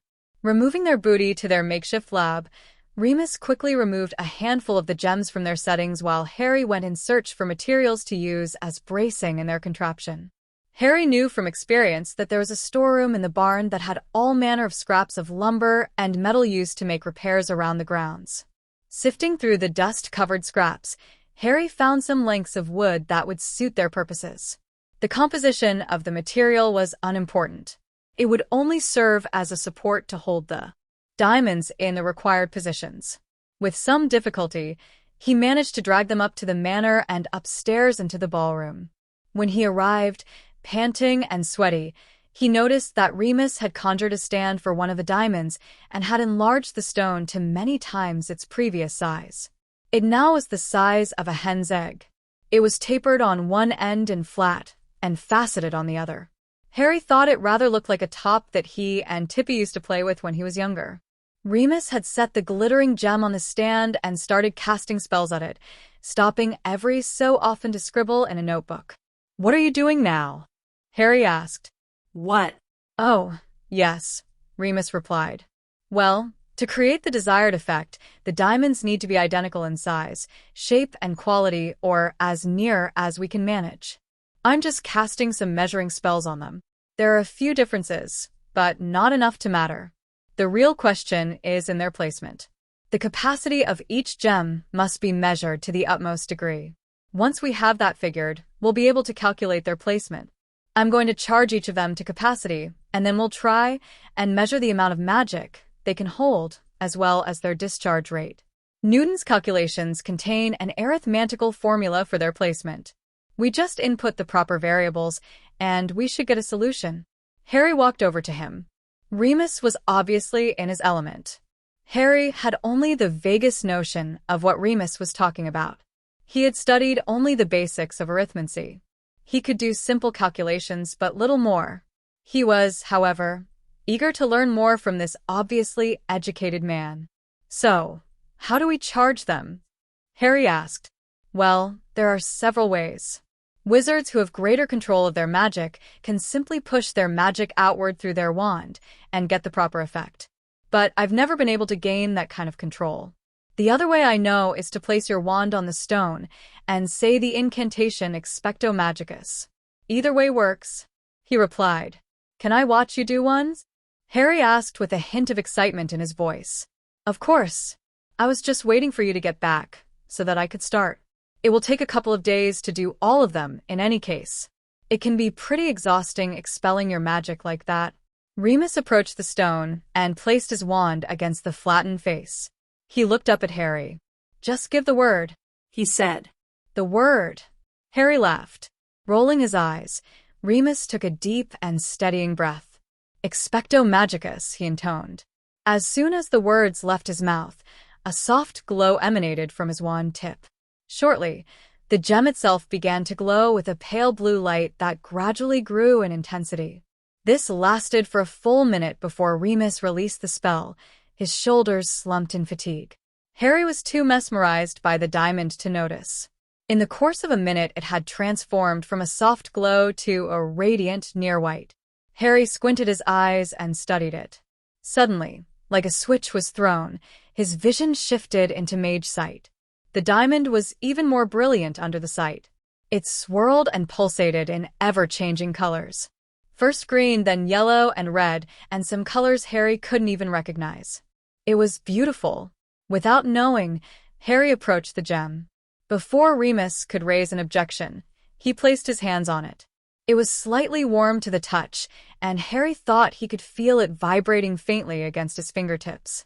The longer he looked at it, the more he felt drawn into its glowing depths. He felt a connection, not so much with the diamond, but with the raw magic it contained. Something about it answered a question that he had never asked or even conceived. Whatever it was that drew him, it was interrupted when Harry felt a firm hand on his shoulder. Harry, are you all right? Remus asked with concern. What? Oh. Yeah, I'm fine, he mumbled. Looks like it worked. Yes, Remus replied. Took a fair bit out of me, though. I'm knackered. Won't be able to repeat that for some time. What say we go scrounge up some food? Sounds good. Lugging those great, bloody beams up 2 flights of stairs nearly did me in.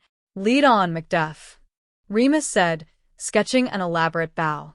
Harry rolled his eyes and led the way downstairs. Chapter 10. Impractical Magic. After tea and a short nap, Harry and Remus were once again in the ballroom, this time accompanied by Charles painting. All through their meal, Charles had complained about being left out of their important work. His irritation wasn't helped when Harry attempted to spello tape his mouth shut after a half-hour or near constant whining.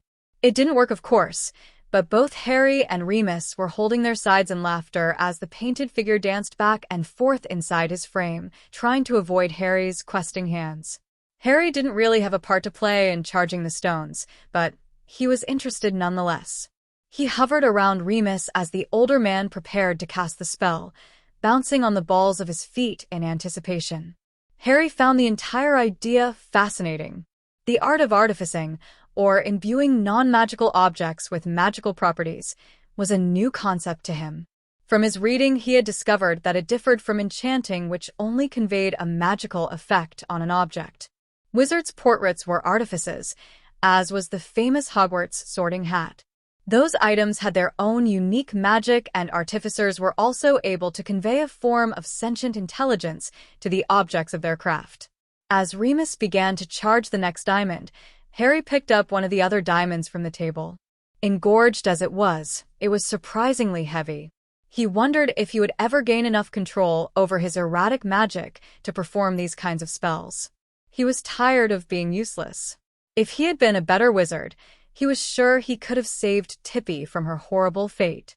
As his thoughts drifted to his deceased friend, he felt a surge of emotions fill him. Feelings of love, loyalty, and protectiveness overcame him until he felt he would drown in their pervasive strength.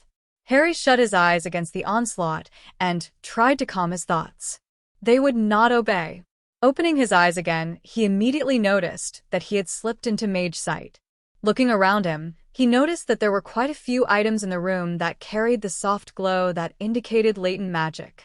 Charles' painting gave off a faint but unmistakable aura, and Remus and the gem he was imbuing fairly burned with bright intensity. What really surprised him, however, was that his own hands were also giving off a bright, radiant light.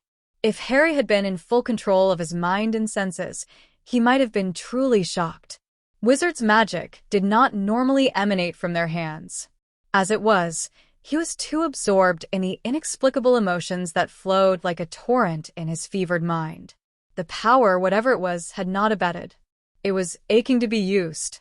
Without conscious thought, Harry pushed the magic out of his glowing hands and into the diamond. Like a firework, the stone virtually exploded with a fountain of white-hot light. At the same time, Harry felt it draining away from him. It was a curious sensation. It was satisfying, like scratching an itch, but at the same time left him wanting more. Harry scrambled to his feet and grabbed up another diamond from the table. Seconds later, it too took on a radiant glow.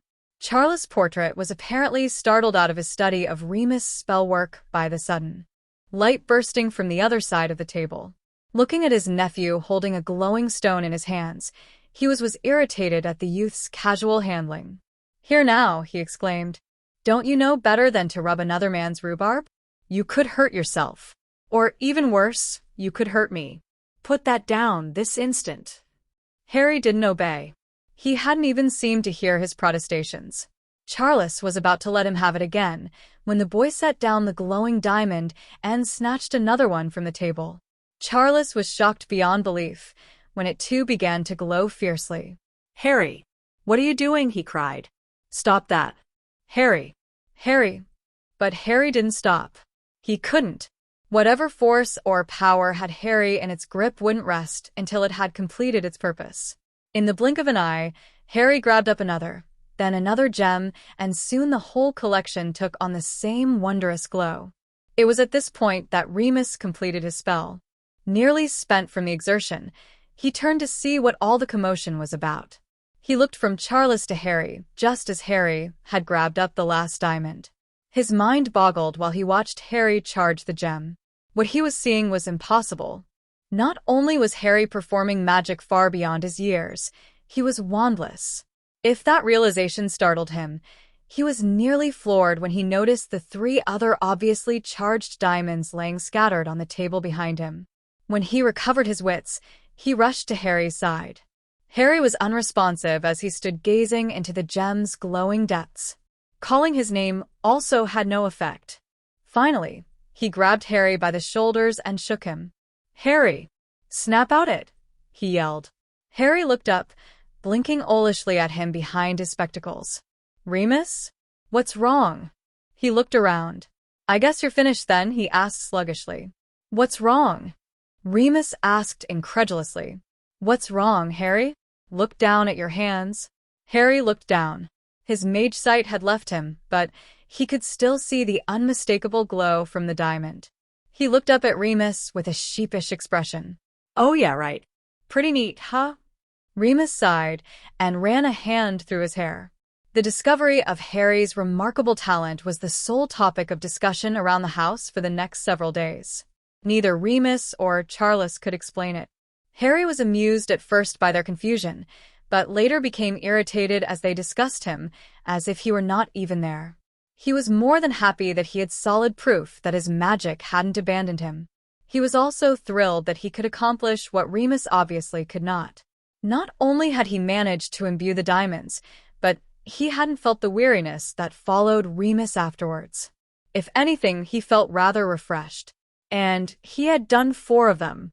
He felt his accomplishment should be celebrated, not nitpicked to death. Finally, Remus and Charles came to the conclusion that his ability had been a product of the botched deepening ritual. They couldn't understand the how or why of it, but they were determined to find out. First, Remus taught himself the diagnostic charm that Harry had learned. It took him less than an hour. Harry was a little put out that he had picked up the charm so quickly, but put it aside. The man was a full-grown wizard, after all, and was bound to pick up things quicker than a 6-year-old child. After he had mastered the charm, Remus had Harry stand in the middle of the room as the charm was cast on him. Both Remus and Charles were astounded at what they found.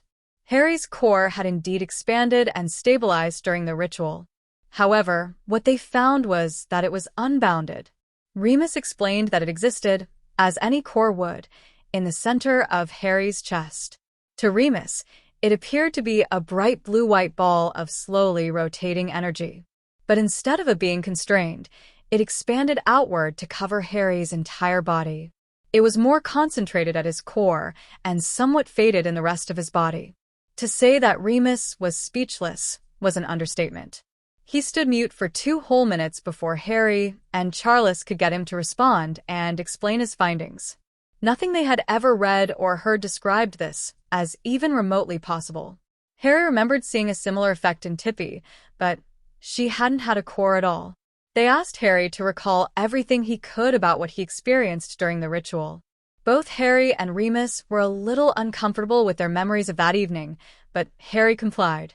He explained to them his thoughts during the ritual and about the surge of foreign emotions he had felt at the end. He did his best with halting words to explain the depth and power of these shifting emotions. Remus became more and more agitated as Harry described the feelings of rage and vengeance he had felt, but calmed down considerably when he described his experience with the unicorn and his unwitting healing of both it and Remus' wounds. Neither of them knew that Harry had performed such healing magics, and both of them were somewhat agog at the implications. They asked him to describe, in agonizing detail, exactly how he felt before and after he had performed the magic. "This is incredible," Remus exclaimed when Harry finished his explanation. "So, you know what happened to the boy?" Charles asked. "Not precisely, no. But I have a few ideas." "Wait a minute," Remus said, darting off into the kitchen. "Do you have any idea what he's on about?" Harry asked the painting. "Not the foggiest," Charles replied. Nope. "I think he's off his nut. I might have broke him." "You reckon?" Harry replied. Before Charles could answer, Remus ran back in and dropped a book on the table. Harry immediately recognized his copy of Harvest and Plenty. Remus threw himself into his seat and immediately began thumbing through the pages. When he found what he wanted, he began to read. After a few minutes, he pointed his hand at the words. "Here it is. When I first found out about the ritual you were performing, I was curious. I never had much experience with this kind of magic, and I wanted to see what you were attempting. When you told us your story, I remembered a passage from the book," Remus said in one uninterrupted breath. "And?" Charles asked indignantly. "Remember the description of the druid who attempted the ritual and was interrupted by a raven flying into the circle?" "Yes," Harry answered. "I think that either Pippi, the unicorn, or I must have interrupted your circle, Harry. Your magic must have been corrupted." "Corrupted?" Harry asked, a frown forming on his face. "What do you mean, corrupted?" "Just that. I think your magic must have taken on some of the aspects of whatever creature breached the circle. In the druid's case, he took on the hunger that the raven possessed. This ritual imprints largely on the will of the foci. It would explain your emotional swings and the changes in your magic," Remus explained. "But the book didn't say anything about the druid's magic being affected," Charles said. "Just his hunger for unicorn blood." "What about that?" Remus was undeterred. "But you see, hunger is probably the most potent aspect of a raven's personality, so that is what corrupted the caster's intent in the spell. But in Harry's case, the creatures involved were much different. When Harry first explained his feelings of rage, I was sure that I was the one to interrupt the ritual. I'm very familiar with those feelings myself while in my werewolf form, Remus explained with a growing frown on his face. So, You think I'm a W werewolf? Harry stuttered fearfully. what? Remus exclaimed, looking over at a frightened Harry. Remus immediately patted the boy on the shoulder. No, of course not. Lycanthropy cannot be passed on that way. It's not merely a function of magic. There has to be an exchange of blood. Harry sighed in relief. Thank Merlin. You had me scared there for a minute. Remus smiled in understanding. I understand, believe me. So what happened to the boy then? Charles asked. I was just getting to that. Like I said, when I first heard about Harry's rage, I was convinced that he had picked up on the werewolf's intent. Its strength too, if my memory is not very much mistaken. Harry winced, remembering his reaction to Remus in the clearing. But when I heard about his feelings of love and protectiveness, I knew that couldn't be the case. Such feelings are quite different from anything I experienced while in werewolf form. His healing, too, was completely different. I'm guessing that it was the unicorn that interrupted the ritual. Healing is one of their lesser-known powers, and they can be fierce, too, Remus said. Harry just shook his head. So much of what Remus said made sense. His emotional swings and the healing had certainly been indicative that the unicorn may have influenced his ritual. But Harry knew there was more. He had felt the unicorn's magic in that clearing. Now that he thought about it, he could clearly identify in his mind the instances where he had felt its influence. At the same time, there were other presences that were completely different from what he felt from her. The rage, for instance, could never be confused with the unicorn's goodly presence. Thinking harder about Remus' explanation, Harry could also identify at least one other feeling that seemed different from the other two. The feelings of love and protectiveness he had felt first in the clearing could have come from the unicorn, but Harry didn't think so. The feelings he remembered felt different, more personal somehow. That was the best he could describe it. He had felt something similar when he had charged the stones. It hadn't felt like the unicorn's presence at all. Could more than one creature have influenced the ritual? Harry asked. Remus looked doubtfully at Harry. I suppose, he said. But the chances are slim. That one such event occurred beggars explanation, but two, I don't think so. Why do you ask? Remus replied. Harry explained his reasoning and Remus could find no fault with it. That's not to say he was convinced, but he didn't write it off, either. Harry was glad. The more he thought about it, the more certain he was right. Somehow he had acquired attributes from Tippy, the unicorn, and Remus that night. It was the only explanation that fit. It pleased him in a way. Not the werewolf's involvement or even the unicorn's, although the healing skill was pretty neat, but Tippy's. It meant he would always carry a piece of her with him. In a way, she had never really died at all. The next few days were extremely busy for Harry and Remus. With the gemstones fully charged, they set about measuring their discharge rate. After that, it was a relatively simple matter to calculate the precise placement the stones would need to create the null field. Harry still understood very little of the calculations but watched and questioned Remus as he worked and was able to learn a little of the art. Next, he and Remus built supports for the diamonds. 5 of the diamonds would be placed at the pinnacles of a 5-pointed star that had to be sized to precise measurements. After that, 1 stone was placed above the construction, while 1 sat underneath. The person or persons who stood within the shielded area would have to stand on a platform that stood exactly 3 and 1/16 feet off from the floor. When they had completed the project, it would create a perfectly spherical null field. The only thing left to do was inscribe the glyph on the diamonds, but Harry and Remus decided to wait to finish that step. As soon as it was done, the diamonds would activate. They wanted to find a safe area, well away from the manor's wards, before they undertook that crucial step. In the evenings, Harry and Remus, with Charles' sometimes helpful commentary, tried to access Harry's magic. Several hours' frustration later, Harry was still unable to use his wand. Remus' wand worked no better. As best they could figure it, Harry's lack of a distinct core prohibited him from wand use. In some ways, Harry's magic was more similar to a magical creature than a typical wizard. Harry was not pleased about that, but there wasn't anything he could do about it. Remus speculated that Harry might be able to get better results from a wand with a sympathetic core, like unicorn tail hairs, but without such a wand, it was only a guess. They also tried to consciously access the wandless magic that he had previously displayed. This was also a quite frustrating process for Harry.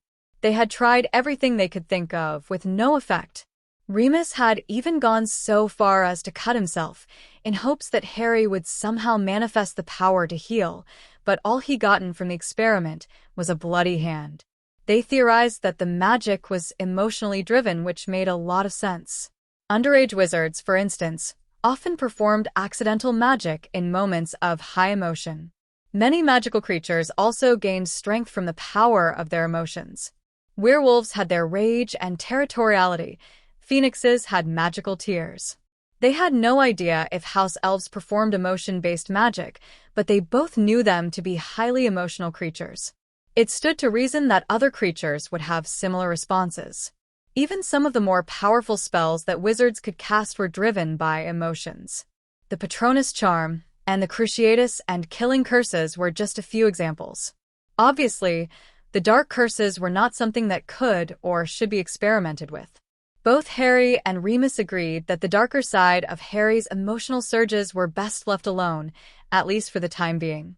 But the Patronus Charm seemed like a likely candidate to try to experiment with. As the charm was driven by happy memories, Harry tried his best to dredge up his happiest memories and see if they elicit any sort of emotional response. He had many happy memories in his young life. His happiest times were the games that Harry and Tippy had played at some pretended adventure in the forest or reading stories around the hearth. Harry had no trouble focusing on those times, and indeed his heart was filled with joy as he remembered those fond times. But all those memories also came with a bitter note, as he couldn't help but think of all he had lost with Tippy's death. Try as he did, none of those memories elicited any sort of response from Harry's magic. He tried to cast the spell, both with his wand and without, to no success. Remus wasn't sure if his wandless abilities would require an incantation be used, or if Harry should just visualize the effect he wanted. Remus conjured his own Patroni, which took the shape of an ephemeral wolf, for Harry to study. Seeing it didn't do anything to help Harry focus on happy memories. It only brought up further thoughts of Tippy's unhappy end. Remus felt bad for Harry and for his unwitting role in his troubles. He wanted to discuss Harry's thoughts and feelings on the matter, especially as they impacted his emotional state, but Harry didn't want to talk about it. Remus suggested Charles as a possible outlet, but Harry could just imagine how such a conversation would go. Probably end in Charles telling Harry to grow a pair or something equally helpful. All in all, Harry was quite frustrated. At length, they decided that Harry's magic was reactive and more instinctual than directed. What this meant, as near as Harry could tell, was that he was screwed.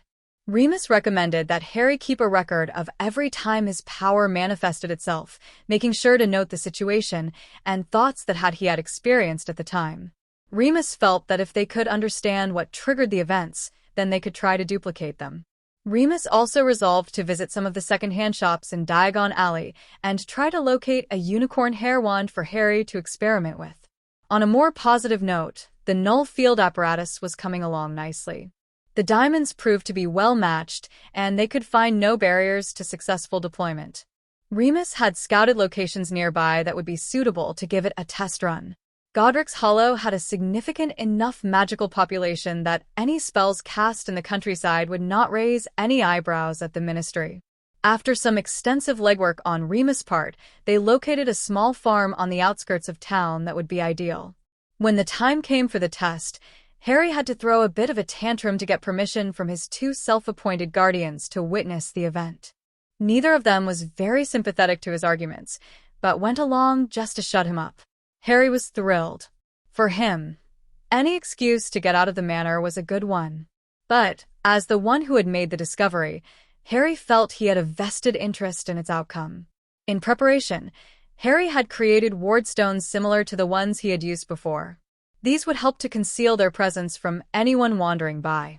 Harry dragged these and the support braces down to the lawn so that Remus could shrink them down for transport. The test went off without a hitch. Remus had brought Harry and their gear to the clearing, and Harry had set the apparatus up according to the specifications. In the meantime, Remus had circumscribed the area with the ward stones and had also cast anti-apparition and anti-portkey jinxes to the area. While they weren't nearly as strong as the wards surrounding Azkaban, they would still demonstrate if the Null field could bypass the protections. When they had completed their preparations, Harry removed himself from the area that would be affected by the Null field. The field itself would only draw magic from an area of about 20 square meters. Remus had the difficult part of the exercise. He used his wand to inscribe each stone with the inversed glyph. When every stone was marked, he stood in the center. To Harry's eye, there was no immediate effect. Focusing on his mage sight, which came easier to Harry after extended use, he studied the field. He couldn't detect any emanations from the stones, but he did see a curious haze that surrounded the apparatus and grew thicker as it neared the apparatus. The stones themselves were almost completely obscured by the fog. Harry could only guess that what he was seeing was the negative presence of magic. His ponderings were interrupted by Remus' raised voice. "What do you see, Harry?" he asked. "I think it's working. The area is all hazy and I can't see any kind of aura at all," Harry replied. "Makes sense, I guess," Remus replied after a moment's thought. "The author hadn't had any mage sight, so we really know what it's supposed to look like." Okay. Commencing test. Following his words, Remus readied his wand and cast a levitation charm on one of the stones. The spell left his wand normally, but as it neared the stone, it winked out of existence. Otherwise, it had no effect at all. Next, Remus took a small rock from his pocket. With a flick of his wand, he banished the rock toward a spot that was equidistant from two of the diamonds. Just like the levitation spell, the rock traveled rapidly in the direction it was aimed, but as soon as it reached the field, it quickly lost momentum and fell to the ground. This proved that the field was working as advertised. It also proved that it had no real effect of the composition of material objects, only the magic that was affecting them. It also proved that it was possible to cast spells within the center of the field. Having completed the early trials, Remus proceeded with the last and most crucial step in the test, apparition. The book had claimed that a null field would allow for apparition within a warded area, but it was one thing to read it and another to risk life and limb based on its testimony. Initially, Harry was skeptical that it would work. He reasoned that even if you apparate within the protected center of a field, you would still have to cross the boundary, where the spell would be nullified. Remus had explained that apparition, unlike portkeys, did not travel through space but instead transferred from one space to another. When Harry was still confused, he explained that if one were to attempt to apparate into a warded area, the ward would not prevent the apparition, but would prevent the person from arriving inside the ward. The result would be the redirection of the energy to the nearest unwarded area, probably resulting in a splinching. Portkeys, on the other hand, traveled across the space that connected the origination and terminus of the travel area.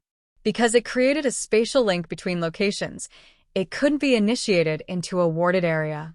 The explanation did little to clear up the confusion in Harry's mind, but he was content to trust in the knowledge of the more experienced wizard. When he was ready to make the attempt, Remus took a moment to prepare himself. Taking a deep breath, he twirled in place, disappearing from the center and immediately appearing next to Harry in the clearing. "You did it!" Harry exclaimed with a huge grin. "It would seem so," Remus replied, patting himself down to check for any missing parts. Satisfied, he returned Harry's grin. "How did it feel?" Harry asked. "Just the same as always. I don't think the field had any effect at all." "Wow." "Just wow," Harry said. "I know. This is an enormous breakthrough. I can't imagine why this isn't more widely known. I can think of so many applications. I'm guessing that it must have been suppressed by the ministry. It would be typical of them to try to keep this kind of thing from the public. Probably not too keen on the whole ward-breaking thing," Harry replied. "Yeah. But still, almost any spell has illegal uses. To suppress an entire field of study just to prevent a few bad actors," Remus said. "Like us, you mean?" Harry replied with a grin. "Even so, it still seems like they're being a little short-sighted. Remus sighed. "They're a bunch of bloody plonkers, is what they are," Harry said, slapping Remus on the arm. Remus smiled back at him, enjoying the moment of camaraderie with his best friend's son.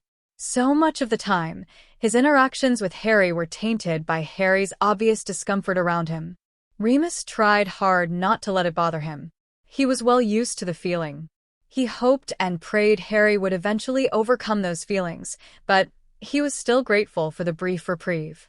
"So, what's next?" Harry asked. "Next we wait for the field to dissipate. I've set up a timer to see how long it lasts. As soon as the diamonds are fully charged from the ambient magic, the field will collapse. Then we disassemble it and hide it somewhere nearby," Remus replied.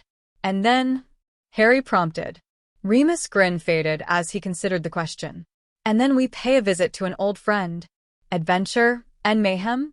Harry asked with an all-too-familiar gleam in his eye. It was a look that Remus had seen many times on Harry's father's face. The look filled his heart with bittersweet memories and something else, a feeling that he had half forgotten in his long years of guilt and isolation: hope. "It seems to be in order, don't you think?" Remus answered. "Uncle Charles will be so proud." Chapter 11. The Masquerade. After disassembling the contraption, Remus brought Harry back to the manor and filled an eagerly waiting portrait in on their success. Charles was very pleased. After congratulations were passed around, the three of them gathered around the table to discuss their plans. Charles, it turned out, was a natural schemer and had a head for planning. He also had an abundance of free time, or as he put it, shit all else to do. So, naturally, he took the lead in their discussions. Within his frame, he sat, ensconced in his favorite chair, and riffled through various papers that he had drawn up as an outline for their scheme. Where he had gotten the papers, or how he had managed to write on them, was a wonder to Harry. Seemingly, it was just a part of the maddening magic behind wizarding portraits. However it was accomplished, Charles had taken exhaustive notes. When he found whatever information he was looking for, the portrait outlined the plan.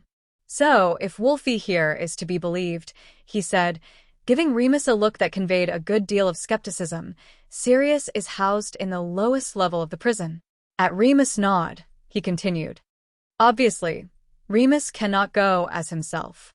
If Sirius is discovered missing so soon after a visit from a longtime friend, it would obviously raise questions that we do not want asked. To get around this, we will have to polyjuice Remus so that he is not recognized.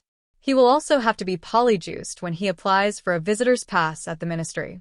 Luckily for us, neither the ministry nor the prison tests for polyjuice, so we should be fine there. Remus will also have to acquire a throwaway wand, as he obviously cannot check his own at either location. If there's one thing that the ministry is adept at, it is the wand registry. They don't, however, check the wands against the registry unless they are given a reason to do so. By the time they realize that Sirius has escaped and check the visitor's log, Remus will be long gone, and the wand he checked will lead them nowhere. "Are there any questions?" With a shake of Harry and Remus' head, he continued. "So, the next question becomes how to smuggle our materials into the prison undetected and how to shield them from affecting the wards until the proper time. Our esteemed Mr. Newton had a similar problem. He discovered that a simple lead box could block the gem's effects, so that part is easily remedied.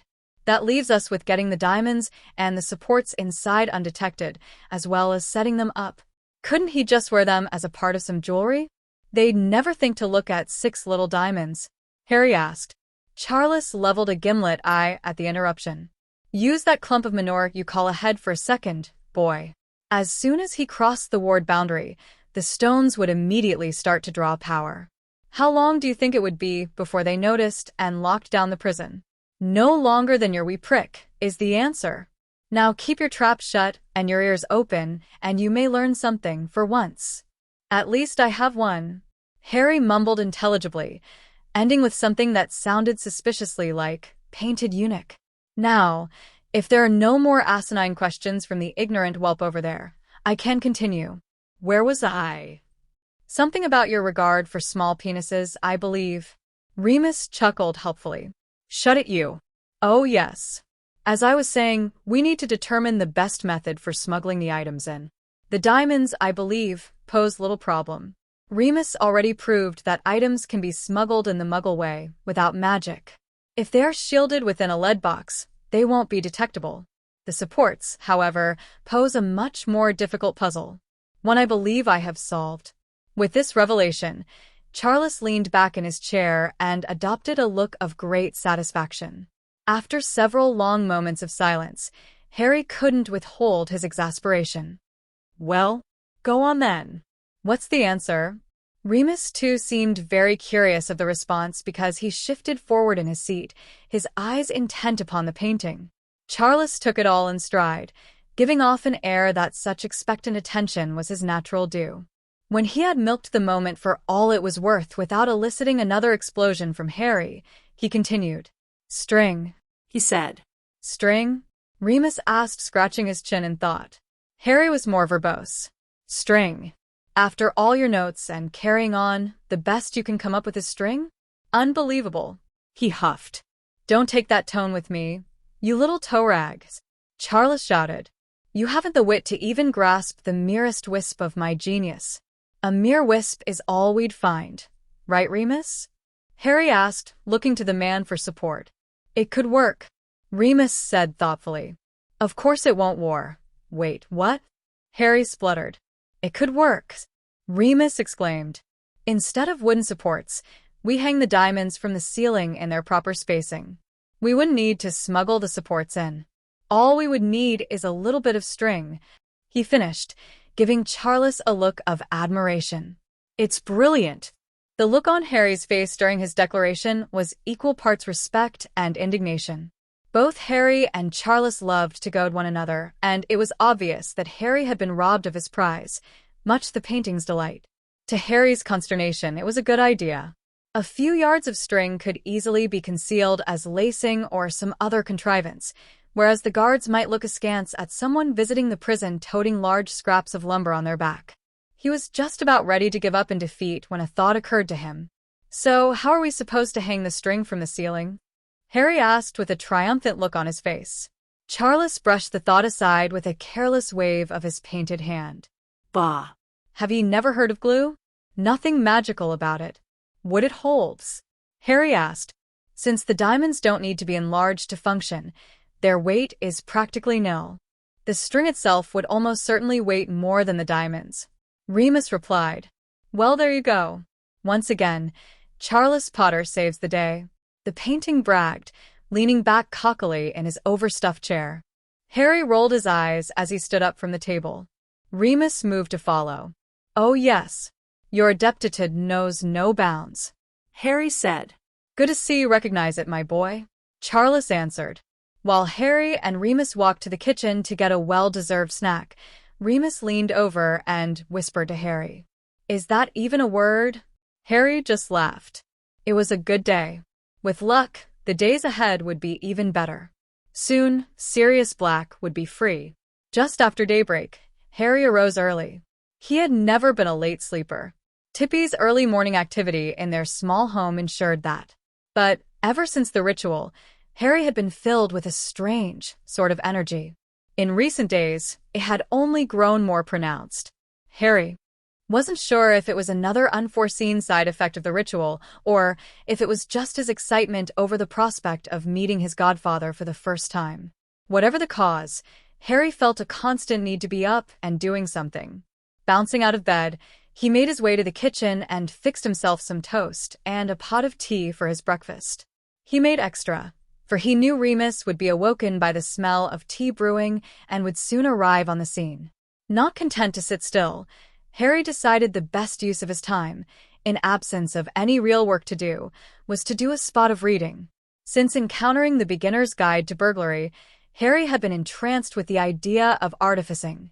Perhaps due to his success at imbuing the gems or with any youngster's innate desire for invention, Harry felt a desperate need to learn more of this magical craft. He had already identified several tomes dedicated to the art that he was anxious to study, so he made his way to the library and ensconced himself in a reading chair with a small pile of books in his lap. The first book, a rather weighty volume bound in dusty red leather, particularly caught his eye. It rather looked like a textbook to Harry. It was filled with various devices that had been created by famous artificers throughout history. Harry looked at the publisher's page and discovered that it had been published in 1893. For the Potter Library, Harry knew that was a relatively recent publication. It was entitled simply An Introduction to Artificing by Wilhelmina Marchbanks.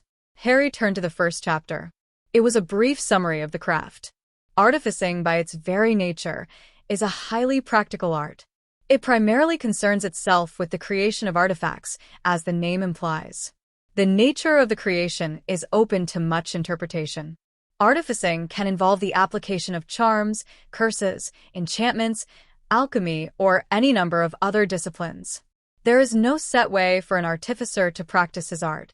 Instead, it requires only the ingenuity and power of the artisan.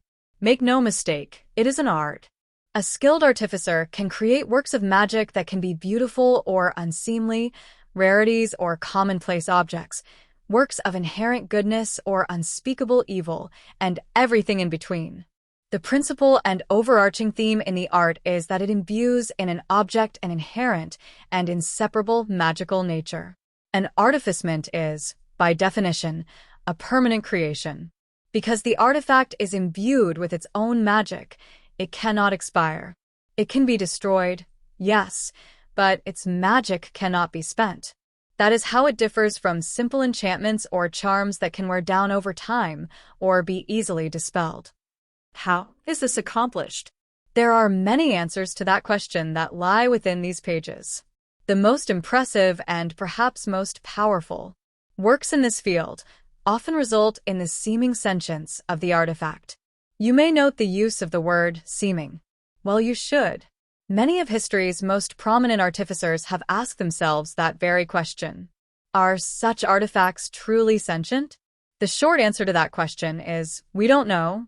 Perhaps the more apt answer is, does it really matter? If, after all, it walks like a duck and quacks like a duck, who really cares? The famous arithmancer Descartes famously said, I think, therefore I am.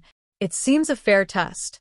However, putting such philosophic wonderings aside, we instead devote ourselves to the learning of this most noble art.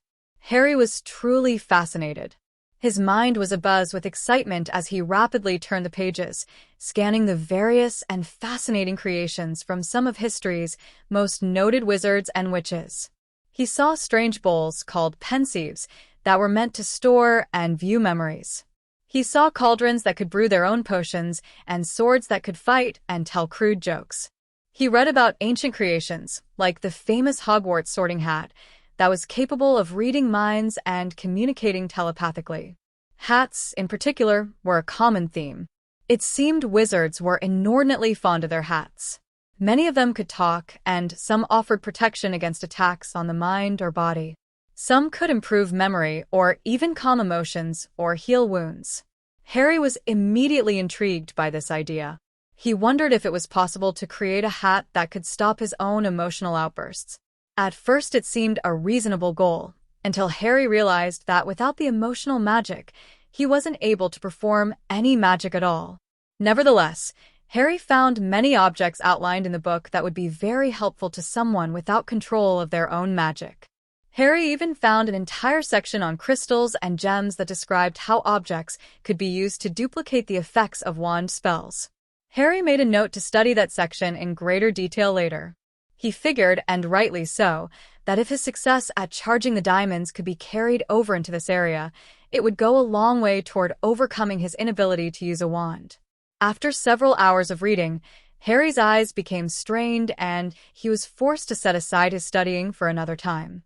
Since Remus was likely up by now, Harry wanted to meet up with him and go over the plan a final time.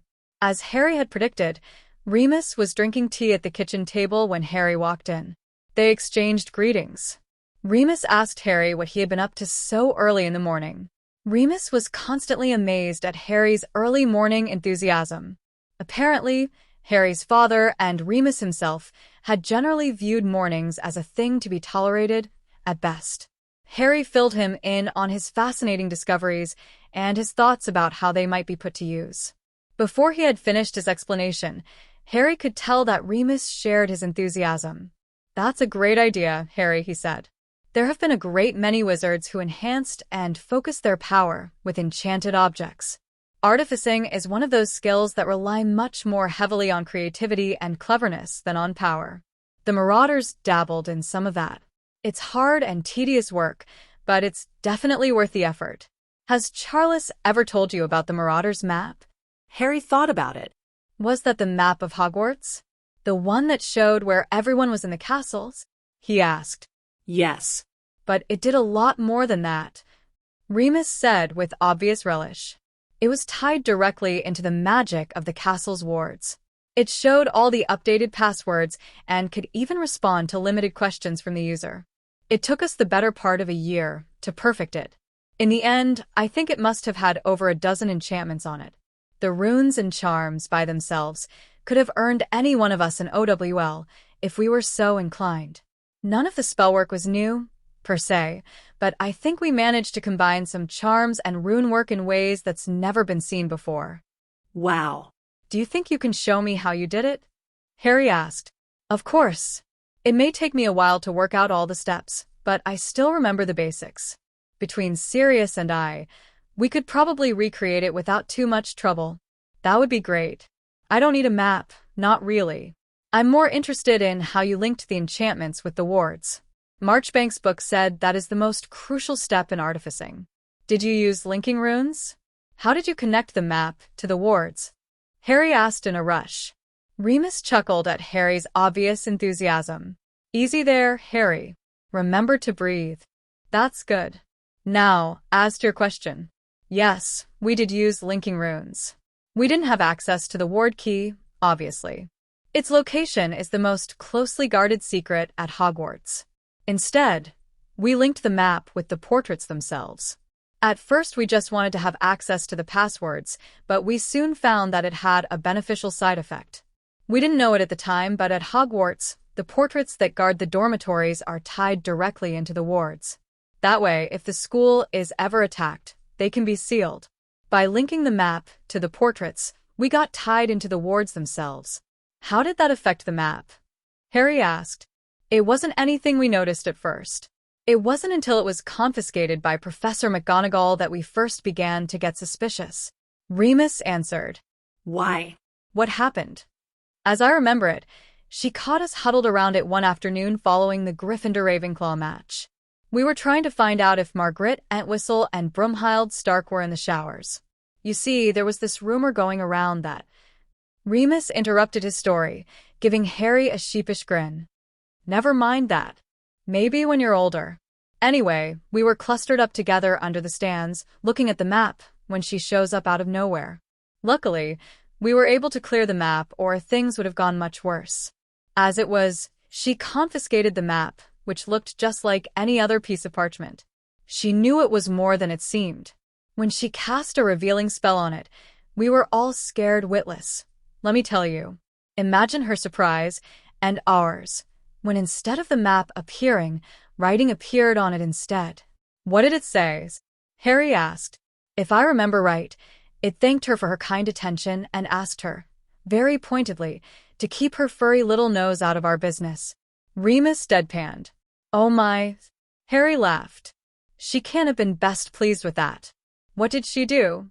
"A detention for each of us, and 10 points to Gryffindor for a well-placed charm, I believe it was." "What? You can't be serious," Harry blurted. "McGonagall is one of a kind, bless her. She always had a soft spot for the Marauders, I'll say," Harry said. "So that's how you found out about it being tied to the wards?" That was the first clue. What really clinched it was when an acromantula found its way into the school from the forest. Dumbledore sounded the alarm and evacuated everyone to their dorms. When we looked at the map, a large warning scrolled across the page. That was when we knew, for sure, what we had done. Remus Lupin, the accidental artificer. Harry chuckled. "Maybe you should write a book." Remus appeared to give it some thought. "Maybe I should, at that. The names would have to be changed. You know, to protect the guilty." Too long, interminable weeks passed as they waited to receive a visitor's pass to Azkaban prison. Remus had given considerable thought to who he would borrow a hair from to complete his Polyjuice impersonation. They wanted someone who was either above reproach or someone whom they didn't care about if implicated. This was easier said than done. The majority of the people that Remus and Charles could think of that were above suspicion were all people that traveled outside of Remus' social circles.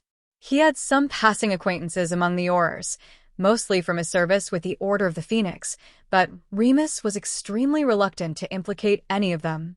On the other hand, many of the unsavory types that Remus knew, who either former Death Eaters or sympathizers whom Remus really didn't want associated with Sirius' name. He agonized on it for some time before Charles eventually reminded him that Sirius was already sentenced to prison for murder and for being a supporter of Voldemort.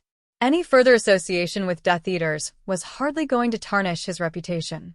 Eventually, they decided that Lucius Malfoy was the perfect target for their purposes. He had certainly been a Death Eater.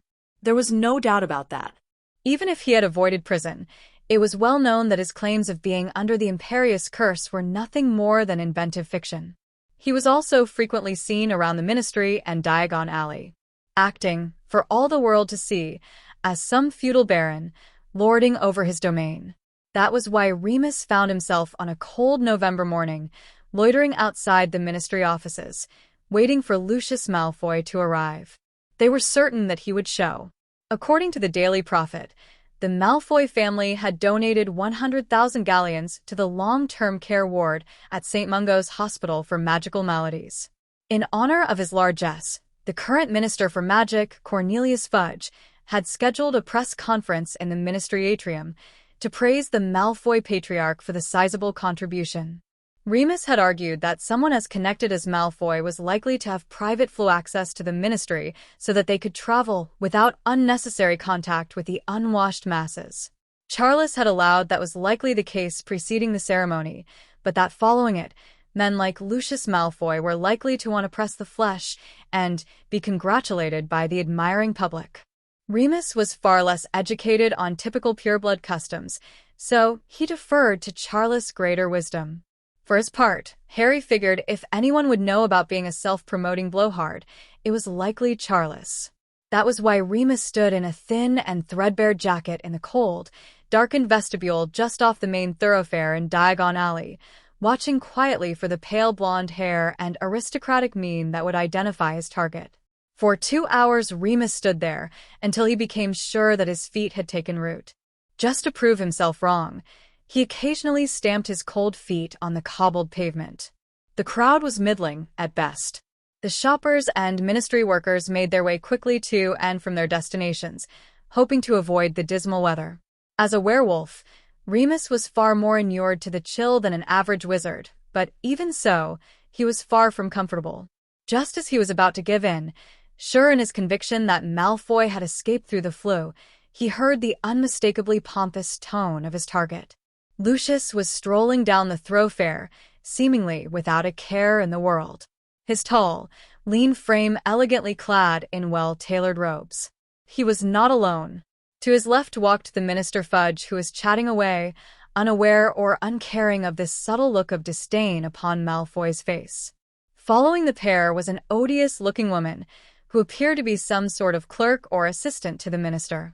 Her toad-like face held a look of rapt attention, as though she were witnessing some Delphic revelation, rather than the incessant ramblings of the rotund Minister of Magic. Seizing the opportunity, Remus surreptitiously pulled his wand and aimed it at Malfoy. "Accio hair," he whispered. Nothing happened. Accio Malfoy's hair. He tried again with a similar lack of results. Remus sighed. It was just his luck. Malfoy obviously had some sort of anti-summoning charm about his person. Plan B it is, then, he thought. With long, hurried strides he crossed the street, pulling a paperback book out of his pocket as he went. Pretending to be immersed in the book, he scurried along on an intercept course for the Malfoy scion. Ducking his head, he barreled into the man, knocking him backward into the minister and sending them both to the ground in a tangle of thrashing arms and legs. "I do say, what's the meaning of this?" he bellowed, trying to right his portly frame. Remus almost laughed at the sight of the Minister of Magic lying on the street with his legs sticking up in the air. Any thoughts of merriment were lost, however, by the cold and murderous look that covered Malfoy's face. "I'm so sorry," Remus exclaimed. "I didn't see you there. Do forgive me. Where are my manners?" Remus leaned over the scowling pureblood and, before he could protest, seized him by the arm and pulled him to his feet. "Unhand me this instant," Malfoy demanded. Remus was undeterred. In a blink he reached down and similarly helped the minister to his feet. All the while, his assistant stood aghast, her face frozen in a look of surprise and horror. "My good man," the minister said, "do watch where you're going. It is unseemly to run around the street like some mindless savage." "Indeed," Malfoy sneered, looking down at Remus' shabby attire. To all witnesses, Remus appeared to pay no mind, or even hear, their words of disdain. Despite Malfoy's admonition, Remus continued to lay hands on him, attempting to brush off dirt from his expensive robes. "Oh, dear," he fussed. "This will never do. Look here, how I've mussed up your robes. Not to worry, we'll have you fixed in a jiff." Lucius did his best to fend off Remus' attempts to smooth his ruffled robes, but was thoroughly unsuccessful. Finally, he reached his breaking point and physically forced Remus away with an outstretched arm. "Enough," he barked. "I think I've been manhandled quite enough for one day." "Oh, yes," Remus replied, adopting a rather apologetic expression. "Many pardons, Governor. I can't think what came over me. I do hope you haven't been too badly damaged." "Yes, well," Malfoy sniffed. "Perhaps a person," he drawled, giving Remus a look that conveyed he wasn't convinced Remus deserved such an appellation, such as yourself, would do better to watch where he is treading. "Oh, I will, sir, I will. Always mind your betters, my old ma'am used to say. Well, I better be off. Don't want to take up any more of your valuable time. Good day, governors, madam," he said with a bow to the minister and his assistant. "To you as well," the minister replied jovially, quite recovered from his fall. As Remus walked away, he heard the minister say, "He was a right bonny lad, if a bit eager. Wouldn't you say, Lucius?" "If you insist, minister," Lucius replied. As Remus made his getaway, he pulled a handkerchief from his coat pocket and wrapped it around a long, blonde hair, before placing it back in his pocket. With a spring in his step and whistling a merry tune, Remus made his way back to the apparition point. When he arrived back at Potter Manor, Remus was heartily congratulated. The length of the hair he had liberated from Malfoy's coat was quite sufficient for their purposes. By their reckoning, it would supply enough source material for several doses of polyjuice. Remus and Charles figured that it could come in quite handy in the future. The hair procured, Remus was determined to get the process started as soon as possible. He figured that it was best to make his application at the ministry immediately, because it was the one time he was assured that Lucius would not be present. It wouldn't be pleasant to encounter Lucius while bearing his likeness, after all. Dropping a portion of the liberated hair into the potion, he watched as it changed a dirty golden color. As soon as it settled, he pinched his nose and downed it in a single draught. "Ugh, that's foul. Malfoy tastes like old socks," he complained. His grimace only intensified as his muscles and bones began to shift beneath his skin. His nose narrowed slightly, and his hair lengthened and changed from short, mousy brown to long, blonde, almost white. His body also changed as his waist shrunk and his hips and chest took on a shapely curve. After a minute, Harry and Charles could only look on in shock as Remus' kindly appearance grew into the haughty and attractive semblance of Narcissa Malfoy. "Well, this is unexpected," Charles drawled. Remus walked over to the standing mirror while Harry could only nod in agreement. "Is that Mrs. Malfoy?" Harry asked. Remus peered at himself in the mirror. "Yes," he answered in a high, delicate voice. Harry joined him in front of the mirror, studying his newfound appearance. Narcissa Malfoy was a comely woman by any definition. She had high cheekbones, a patrician nose, and a full, shapely mouth. Her figure was slim, but well-rounded in all the right places. Harry had little experience with girls and even less with grown women, but even he could tell that she was a regal beauty. Against his will, his eyes were drawn to her ample cleavage, straining against the fabric of Remus' cotton shirt. When Remus caught his stare in the mirror, he couldn't help but needle the curious youth. "See something you like, Harry?" he asked. Harry blushed. "Well, she is rather nice looking, isn't she?" he asked. Remus returned his gaze to the mirror. "I dare say she is." The black women were always that, even if a little unstable. Remus replied. "Black? You don't mean—" "I do indeed," Remus answered. "Narcissa is Sirius' cousin. She was a few years ahead of us in school. She and Sirius never really got along. She was always a bit haughty and arrogant, even back then. All of the blacks were, of course. Even Sirius showed those tendencies from time to time. He grew out of it, of course. Mostly." Remus smiled at the thought. "Oh, okay," Harry replied. "So, where does this leave us?" he asked. "Quite well, in fact. Actually better off, if anything.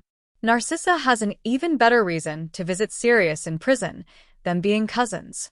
Plus Narcissa has fewer friends in the ministry and, if anything, is even less approachable than Lucius. Few people would accost her in public, I'm sure. So, we're still on then?" "Of course." Remus was quick to answer.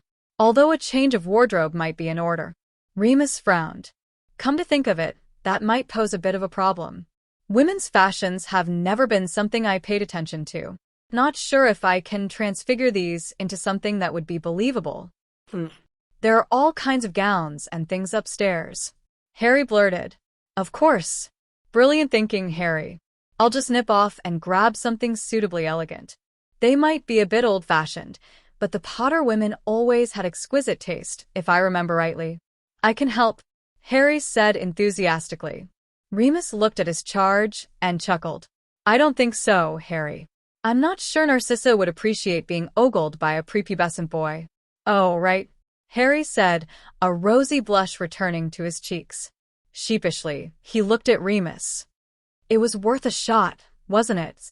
Remus laughed and ruffled Harry's hair before rushing upstairs in search ladies' apparel. "I'll be back in a jiff," he called over his shoulder. "Don't wait up." "Damnation," Harry mumbled to himself. "Never get to do anything fun." Huffing at the injustice that was his life, Harry grabbed his book from the table and threw himself into his chair to wait for the werewolf's return. Remus' visit to the Ministry of Magic went off without a hitch. In the guise of Narcissa Malfoy, he had made an application for Visitation rights. The clerks in the office had bent over backwards to hasten the request, very much opposed to Remus' first visit to the office. Being a Malfoy, it seemed, was not without its perks.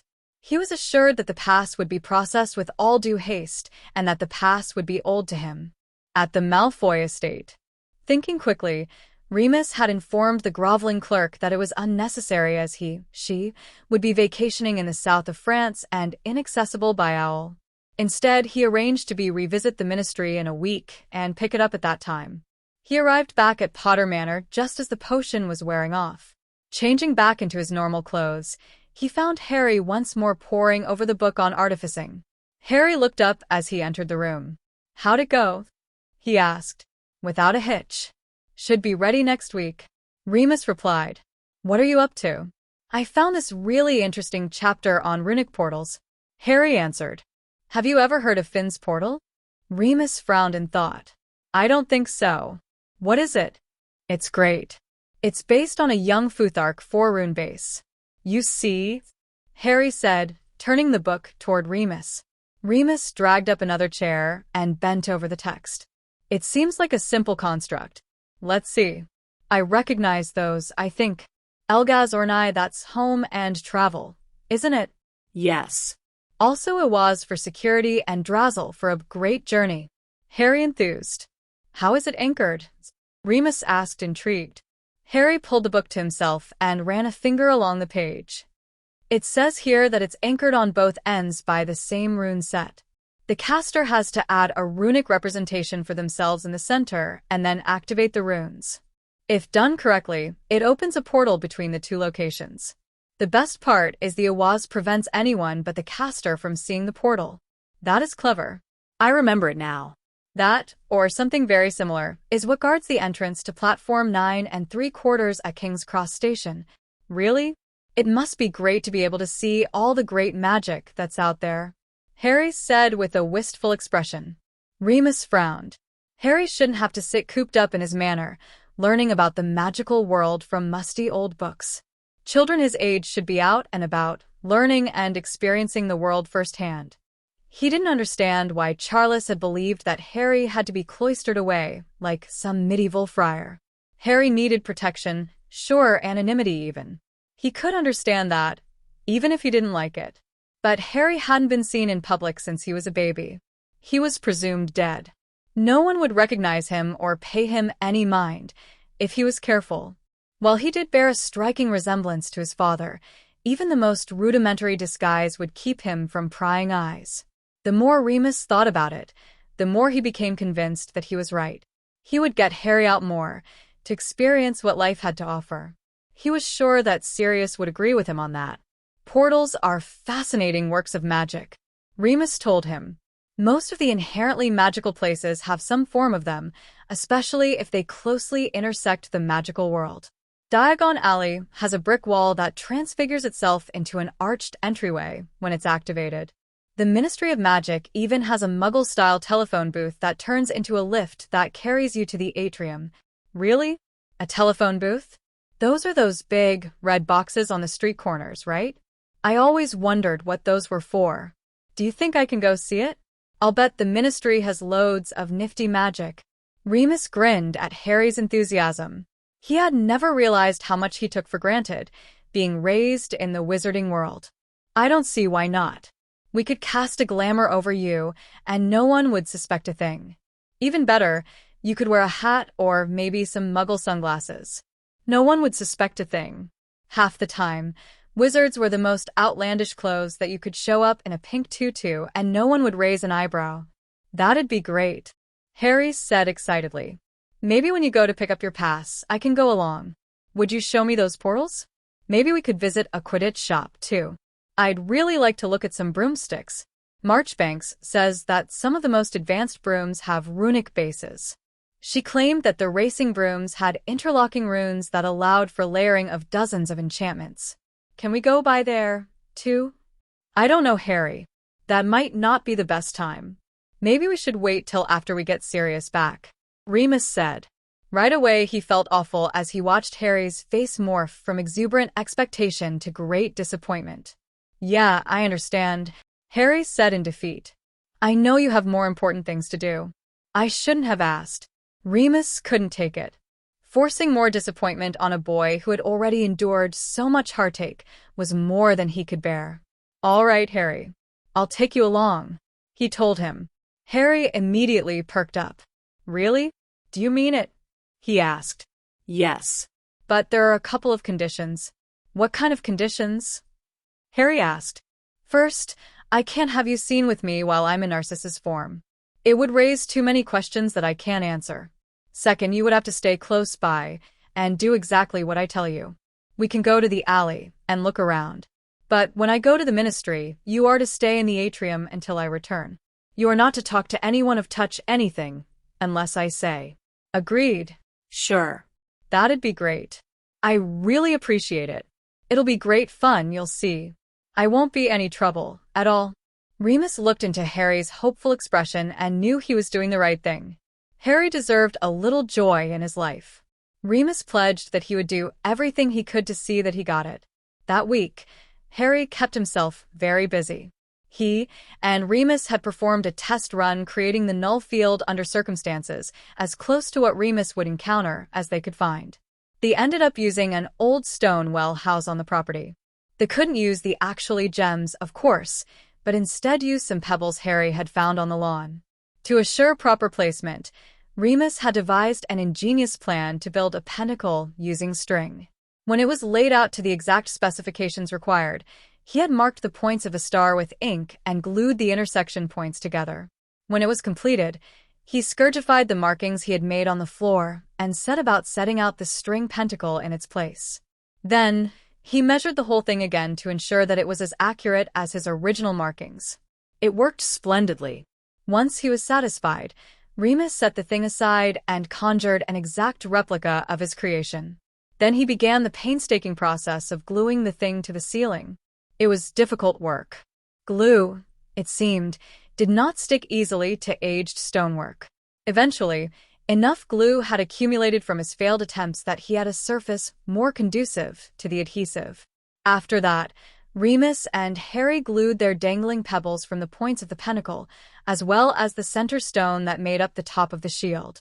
At last, their work completed, Remus and Harry sat on the floor of the well house and shared a bottle of butterbeer that Remus had picked up from the market in town. The other days of the week, Harry continued his study. There were, he soon found, many different variations to the Finn's portal. There was a Finn's window that worked on a similar principle, but only allowed light to enter from one end, while the other end remained hidden from view. There was also a Finn's door that Harry found extremely fascinating. Also known as a portable door, it required the same basic runes as the standard portal, but they were instead inscribed on parchment or cloth. Instead of being anchored at a different location, the anchoring runes were mirrored on the reverse side of the construction. When placed on a wall, this construction created a doorway through to the other side. The portal could be removed from the other side and could be used again. Finn, himself, had reportedly used the construction to escape imprisonment at the hands of his sworn enemy. Harry thought it sounded very useful and spent several days practicing at drawing the runes until he had them all memorized. Without using magic, he had no way of activating them, but was proud of his achievement, nonetheless. He had also spent some time designing a rune to serve as his own totem.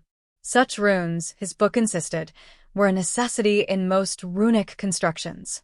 They linked the magic to the caster and the spells, once activated.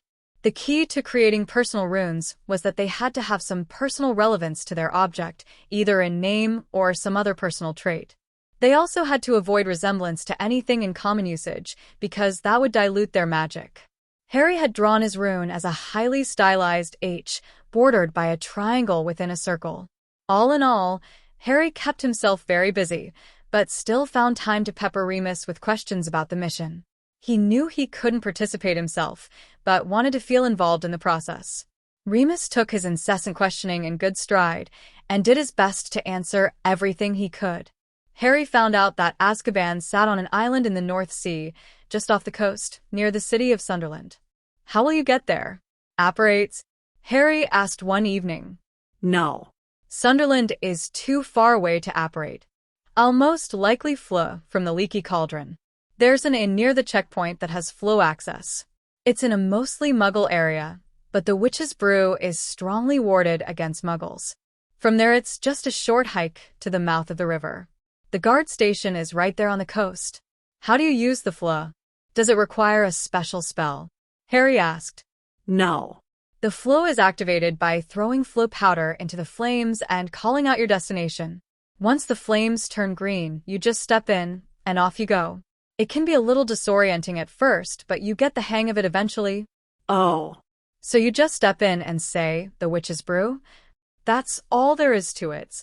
Well, I wouldn't forget to throw the flow powder in first. Your feet might get a little scorched, otherwise." Remus chuckled. Harry rolled his eyes. "Wizards are nutters," Harry said. "Why would someone want to travel by fireplace? It does sound a little weird at that. But it works well, and anyone can use it. Even a squib or a muggle, if you say so. I think I'd prefer operating, myself." "Many people do," Remus replied. As Harry pondered the strangeness of magic folk, he came to realize how very much he still didn't know about the wizarding world. He felt that he was adrift in his ignorance and resolved to do anything in his power to correct it. Thoughts of his own inadequacy filled his head as he made his way to his bed for the night. Chapter 12. The Best Laid Plans. When the big day finally arrived, Harry was in a state of hyperactive energy. He was up, as usual, with the sun. He tried making breakfast, but just ended up with burned bacon and half-cooked eggs. When Remus awoke, Harry immediately pounced on him, peppering him with questions that he already knew the answers to. Remus bore it all with good grace at first, but ended up having to stick Harry to his chair with a well-placed sticking charm. He didn't have the stomach to leave it for long, but he did manage to extract a promise from Harry to tone down his questions until after he had finished his tea. When the time came for their departure, they donned their robes and made their way onto the lawn.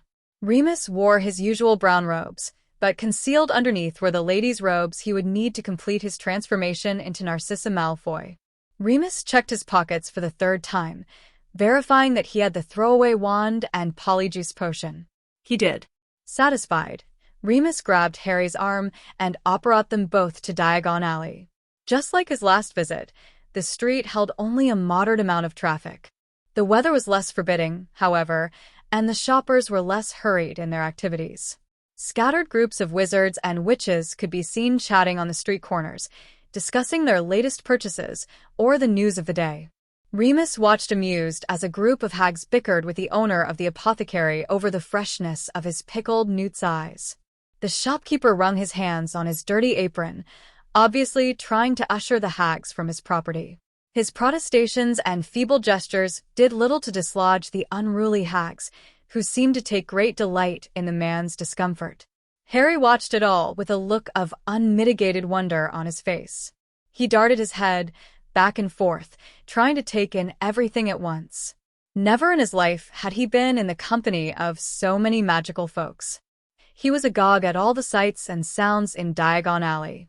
As he looked around at the various shops, he immediately noticed quality Quidditch supplies. Without warning, he darted over to the window, looking in awe on the brooms displayed in the window. What he saw took his breath away. There were brooms made by Comet, Clean Sweep, and numerous other companies. The most impressive by far, to Harry's eye, was a highly burnished broom with its name engraved on the shaft in shimmering, golden letters. Nimbus 1000, Harry said in an awed whisper. "'S beautiful." By this time, Remus had discovered that Harry was not at his side and managed to catch up with his overenthusiastic charge. "Harold, I thought I told you to stay by my side," he admonished, using the alias that they had agreed on for Harry. His chastisement didn't register in the slightest. Remus was about to repeat himself when he noticed the rapt look in Harry's eyes. Sighing to himself, Remus nudged Harry with his hip, nearly overbalancing him in the process. Brought back to awareness, Harry grinned up at Remus. "Look, Remus," he urged. "Aren't they great?" Remus turned his attention to the brooms in the window. He had to admit, they did look impressive. While he was never as enamored of all things Quidditch as James and Sirius were, he could appreciate their sleek and powerful appearance. "They are," he replied. "Would you like to go inside or just stand here fogging up the glass? Could we?" "That'd be great," Harry said, seizing Remus' hand and dragging him into the shop. When the shopkeeper heard the telltale ringing of the bell, indicating patrons had entered his shop, he immediately came from behind the polished counter and offered his hand in greeting. With a practiced eye, he noticed Remus' worn cloak and Harry's rather unkempt appearance. Suppressing his sigh, he addressed the pair. "What can I help you two gentlemen with? In the market for a new broom?" he asked. "Not as such, no," Remus answered. "Young Harold here is fascinated with their construction and wanted to talk to someone about how they were made." Hearing that, the man's eyes lit up as he looked down at Harry. Having spent his adult life in the broom business, he was quite used to having his merchandise gawked over by adolescent boys. But seldom, if ever, did he find such youth interested in the magic involved in their making. Usually, he found they just wanted to rub their grubby hands over them in abject avarice. While not a broom crafter himself, he shared with the boy a great appreciation of the spellwork behind these wonderful creations. "I see," he said. "What was it you wanted to know?" "Oh, everything. I think they're fascinating," Harry replied. The shopkeeper was just preparing himself to give his standard pitch when Harry interrupted him. "Are the interlocking runes on the nimbus from young or old Futhark?" Harry asked. "How did they compensate for the interference between the levitation and steering charms?" "I read that many brooms use grounding runes to lessen the effect, but that doesn't seem to be the case here." "Is that an Egyptian ward clusters?" The shopkeeper blinked at Harry for several long seconds. Harry shifted nervously from foot to foot, mortified that he had asked such an obviously stupid question. Just as he was about to apologize and slink his way from the shop, the shopkeeper interrupted him. "My word, what an extraordinary young man," he said. "You're exactly right." The Nimbus line pioneered the integration of Egyptian ward glyphs in broom design. Increased their performance by a factor of 3, at least. "How on earth did you notice it?" Remus turned to look at the broom sitting in the window. Even his preternaturally sharp eyes could detect no sign of runes or wards. It was then he realized that Harry must have used his mage sight to pick up on the hidden runes. Suddenly, Remus was worried. Such remarkable talents as Harry's would not go unnoticed or unremarked upon. Before Harry could answer, Remus spoke. "I'm sorry, sir. Let me introduce ourselves. I'm Remus Lupin, and this is my ward, Harold James." "Whom might we have the pleasure of addressing?" Remus asked. "Oh, right. My apologies, Mr. Lupin. In my astonishment, I have forgotten myself. Leopold Gentry, at your service," he said with an exaggerated bow.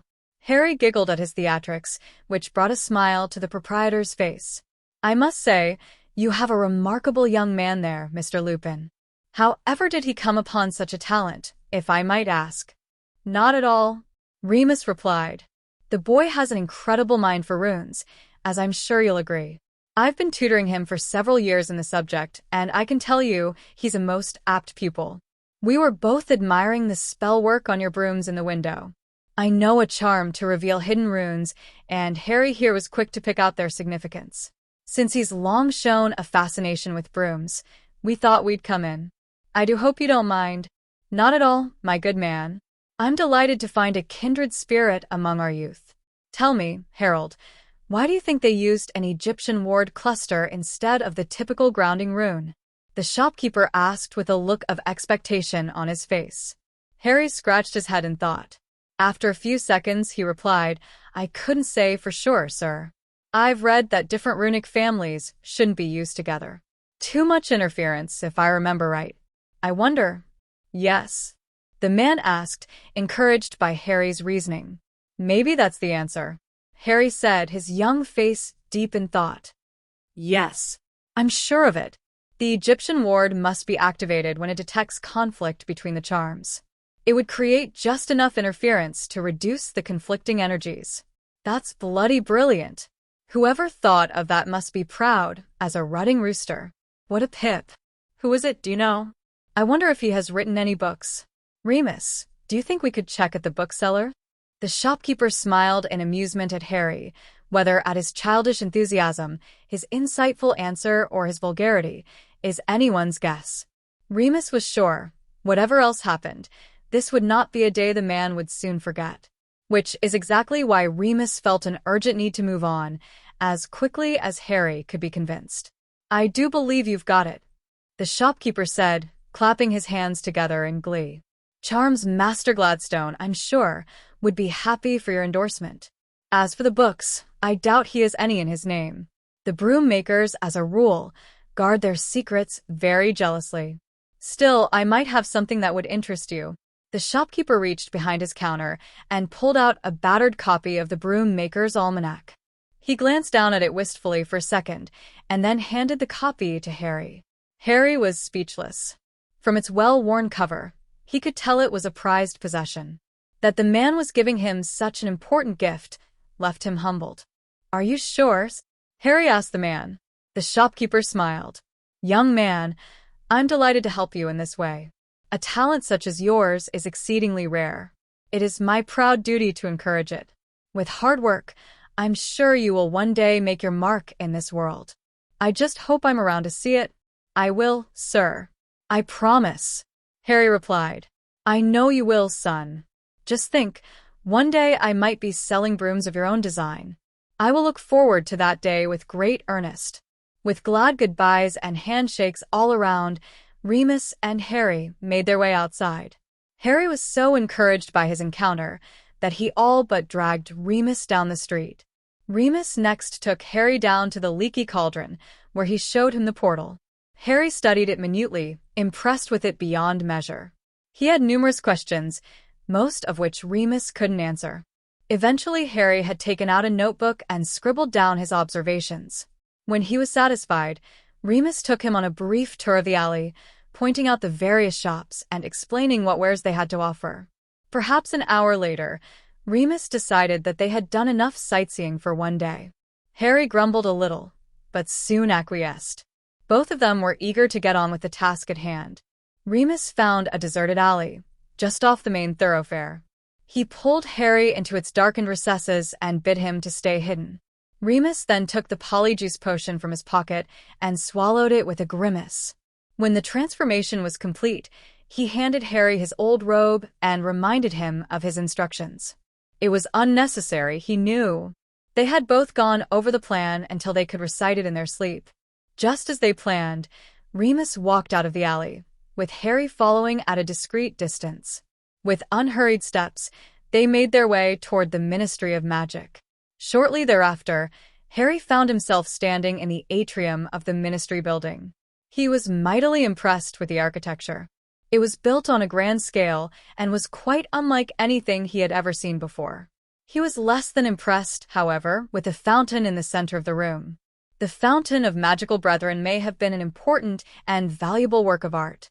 It certainly appeared so, if the shimmering gold from which it was made was any indication. But Harry practically seethed at the mocking and distasteful representation it depicted.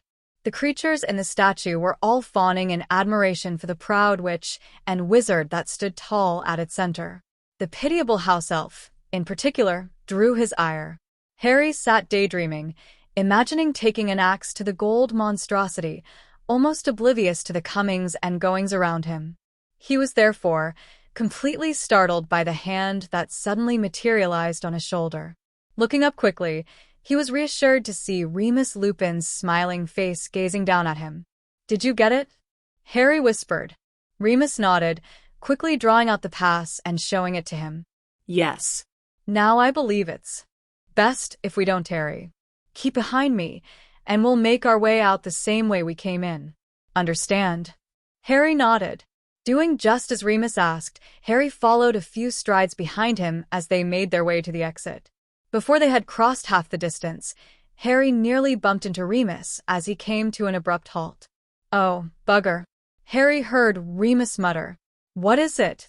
Harry asked, peeking around him to see what the problem was. Harry immediately noticed a tall, striking figure walking toward them. The wizard had a long, white beard and small, half-moon spectacles on the end of his crooked nose. Most striking of all, however, were the sky-blue robes he wore. They were decorated with twinkling stars. Even as he looked at it, Harry watched a star streak across the fabric, on its way to parts unknown. Harry had never seen anyone, either wizard or muggle, who could cut quite the figure this man did. "Who is that?" Harry whispered. "Albus Dumbledore. Try not let him see you, and for the love of Merlin, don't look him in the eyes." Remus whispered back. Harry ducked back behind Remus. He could hear the old wizard's soft footfalls approaching. Harry held his breath. He had heard of Albus Dumbledore. More specifically, he had heard Uncle Charles complaining about him. Harry knew he was a powerful figure, both as headmaster of Hogwarts and chief mugwump of the Wizengamot. Harry held his breath, hoping to get by unnoticed. "Good morning, Madame Malfoy," the ancient wizard said, a cheerful note in his voice. "What an unexpected delight. What brings you by the ministry this fine day?" "Greetings to you as well. I'm just here for a little business, headmaster. Nothing of import, I assure you. Yourself?" Remus answered in Mrs. Malfoy's high voice. Perhaps it was Harry's imagination, but he thought he could detect the uncertainty in Remus' voice. "The very same, Lady Malfoy. I dare say, the longer one lives, the tasks requiring attention grows longer still." Dumbledore replied. "Yes, of course. Well, we must be off. It was a pleasure as always, headmaster. Aren't you going to introduce me to your little companion? Surely that's not Draco. I seem to remember him with a rather striking collection of blonde hairs." Yes, of course," Remus reluctantly agreed. "May I present to you Harold James, the youngest son of a very dear friend. Come around here, Harold. Please greet the headmaster." Harry stepped around Remus and extended a hand toward the aged wizard. The man was even taller up close, and his long, flowing beard was topped with bright blue, twinkling eyes. Seeing them, Harry remembered Remus' warning and immediately ducked his head. "A pleasure," Harry said. "The pleasure is all mine, my boy. Mr. James, was it?" "Yes, sir." "Well, Albus, we really must be off. I promised the lad's mother that I would have him back soon. She takes a fright when he's gone too long. I'm sure you understand. Come along, Harold." Remus grabbed Harry by the hand and started to head toward the exit. They had barely gone a step before the headmaster's voice interrupted them. "Madam Malfoy, seeing you today reminded me of a recent acquisition I made. A most delightful piece of embroidery I picked up on the continent. Tell me, do you still collect them?" Remus came to a slow stop. Sighing quietly, he turned around, unobtrusively maneuvering himself so that he was between Harry and the venerable wizard. "Not for a while, headmaster. I just haven't found the time. Now, if you'll excuse us," Remus said. Of course. Time to slip away, doesn't it? I wouldn't bother you with it, but I know you have a good eye for the art. I happen to have it right here with me. Would you mind having a quick look? I'm sure it would be no bother. I suppose. Just a quick look, mind you," Remus replied. While he was talking, Remus placed his hands behind his back. Before Harry knew it, Remus was blindly thrusting the visitor's pass and the vial of polyjuice potion into his hands. Harry quickly grabbed them and hid them in the folds of his robes. Harry watched as Remus walked over to the headmaster. When he drew near, he could see the older wizard reaching into his pocket. He pulled out a frilly lace handkerchief that he held up for Remus' inspection. "There. Do you see the stitching? A fine example of a Gordian knot, don't you think, my lady?" the headmaster asked. Even from a distance, Harry could see the twinkle in his eyes as he spoke. "Yes, it's quite lovely. Remarkable stitching. Well, if that is all, I really must be—" "Oh, you haven't seen the best part," the headmaster enthused. "It's charmed, you see. Here, let me show you." The headmaster pulled out his wand to touch the handkerchief in Remus' hand. "I'm not sure I see," Remus said, squinting at the cloth. "It's simple, my dear lady. You just have to know the incantation." With that said, the headmaster touched his wand to the cloth and said, "Portus." Remus Lupin disappeared in a bright flash of light. "A Gordian knot, indeed," the headmaster said, spinning around on his heels. With a frown, he looked around for the boy he had seen earlier. The crowd in the atrium had paid him little mind after he had unobtrusively cast a notice-me-not charm on the area. His eyes darted back and forth, looking for the errant boy. After a minute's fruitless search, he gave it up as a lost cause. With hurried steps, he walked over to the flow and soon after, disappeared in a gust of green flames. Chapter 13. The Great Escape. Harry tried to unobtrusively listen to their conversation, but lost interest when it became obvious that the subject was a rather dainty lace handkerchief. Despite being an immensely powerful and well-respected figure, Harry couldn't help but think the old man was harmless, even if a bit dotty. But when he saw the man pull a wand from his robes, his impression quickly changed. Intellectually, Harry knew that Remus was not likely to be attacked in the middle of the Ministry of Magic, but something about those twinkling eyes had Harry's nerves on edge. His first thought was to rush the man. He figured he could at least distract him long enough for Remus to make a getaway. But then his thoughts returned to the visitor's pass in his hand. He knew that pass was a ticket to freedom for his godfather. Remus had entrusted it to Harry, and Harry was not about to let him down. While the two men were engrossed over the napkin, Harry edged himself closer to the exit. Harry hid himself from view by walking along with a group of elderly wizards who did not so much as blink at his presence among them. For all Harry knew, they did not even know he was there. He guessed that his youth and small stature had finally come in handy after all. The old wizards covered his retreat, right up to the exit. Before abandoning Remus, he took a quick look back the way he came. Just in time, Harry watched as Remus disappeared in a flash of light. Harry didn't know what spell was used, but he was shocked with the suddenness of it. Knowing he was too late to help Remus, Harry quickly darted out the door. As soon as he was outside, Harry ran pell-mell for the leaky cauldron. As he huffed and puffed down the street, he felt terrible for abandoning his friend. Though his feelings for Remus were still mixed, he had to admit to himself that the man had done nothing but his best for him.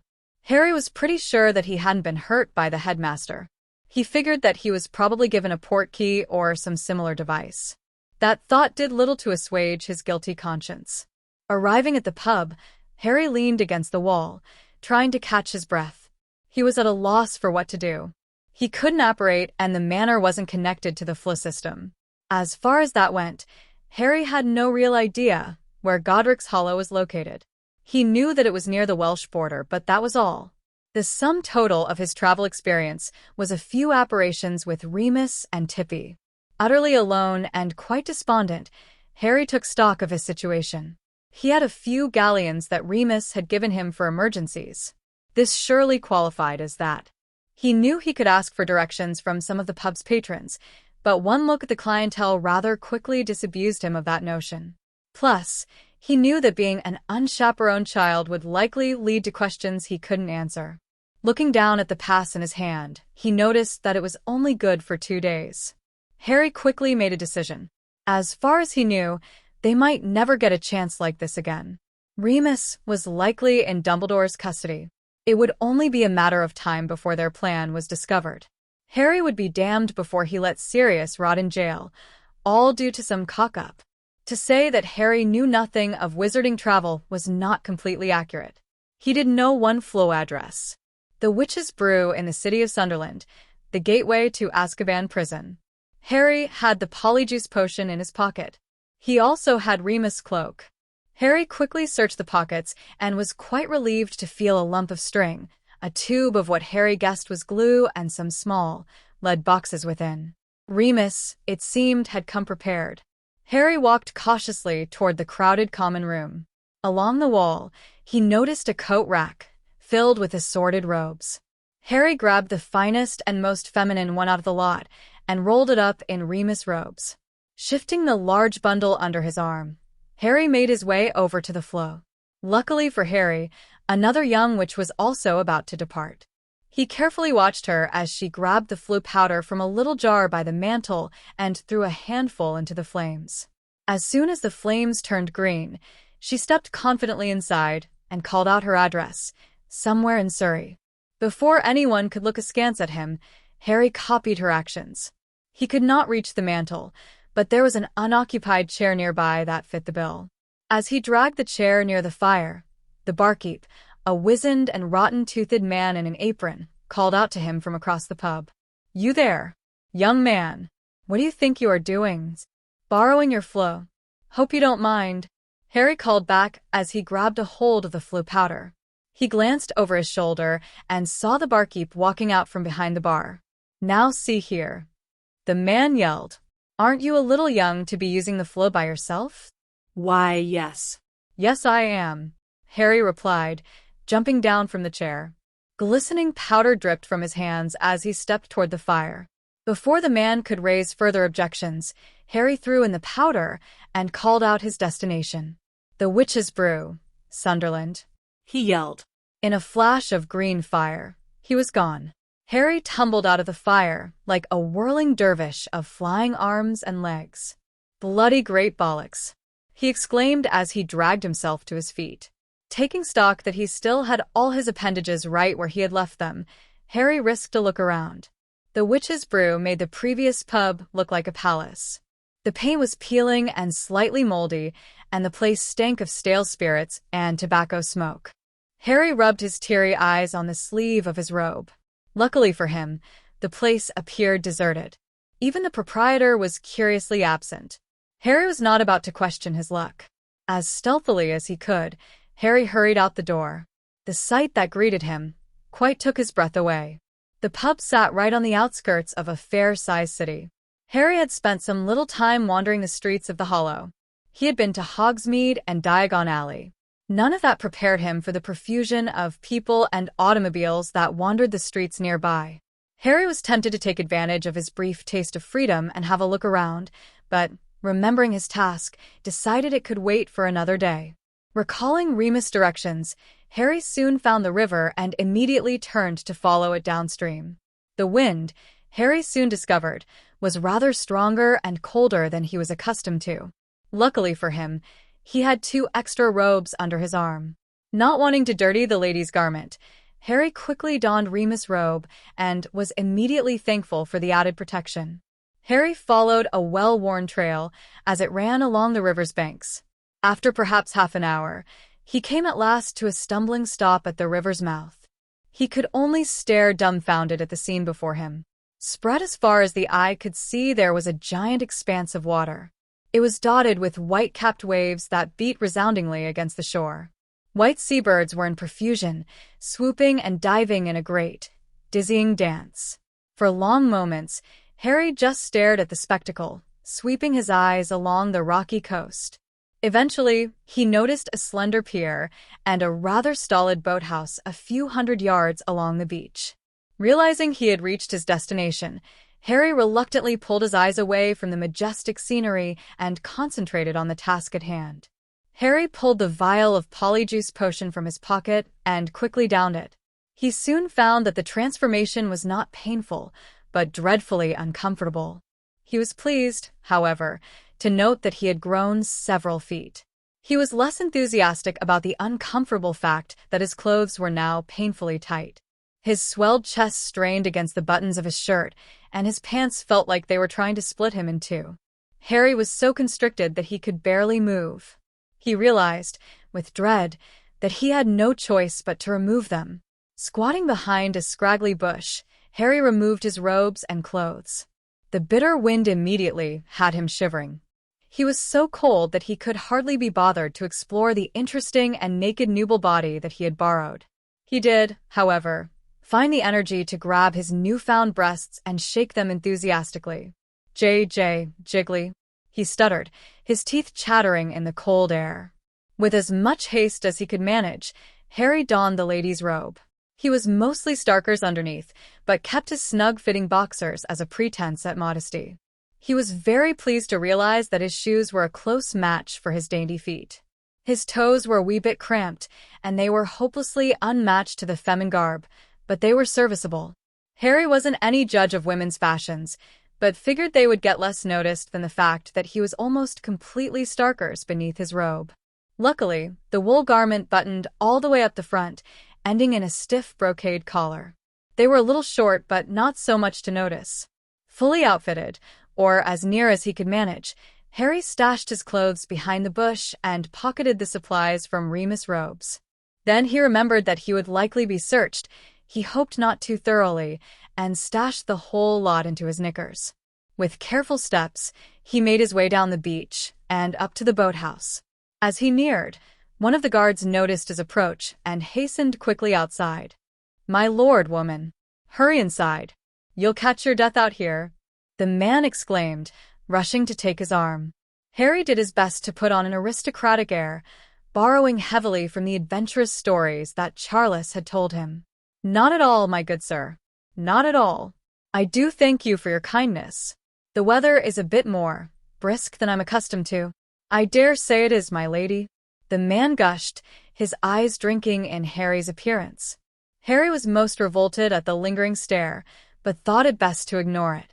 "So, what brings you out to these humble parts?" the man asked. "An unfortunate bit of family business, I'm afraid," Harry answered, handing the man the pass.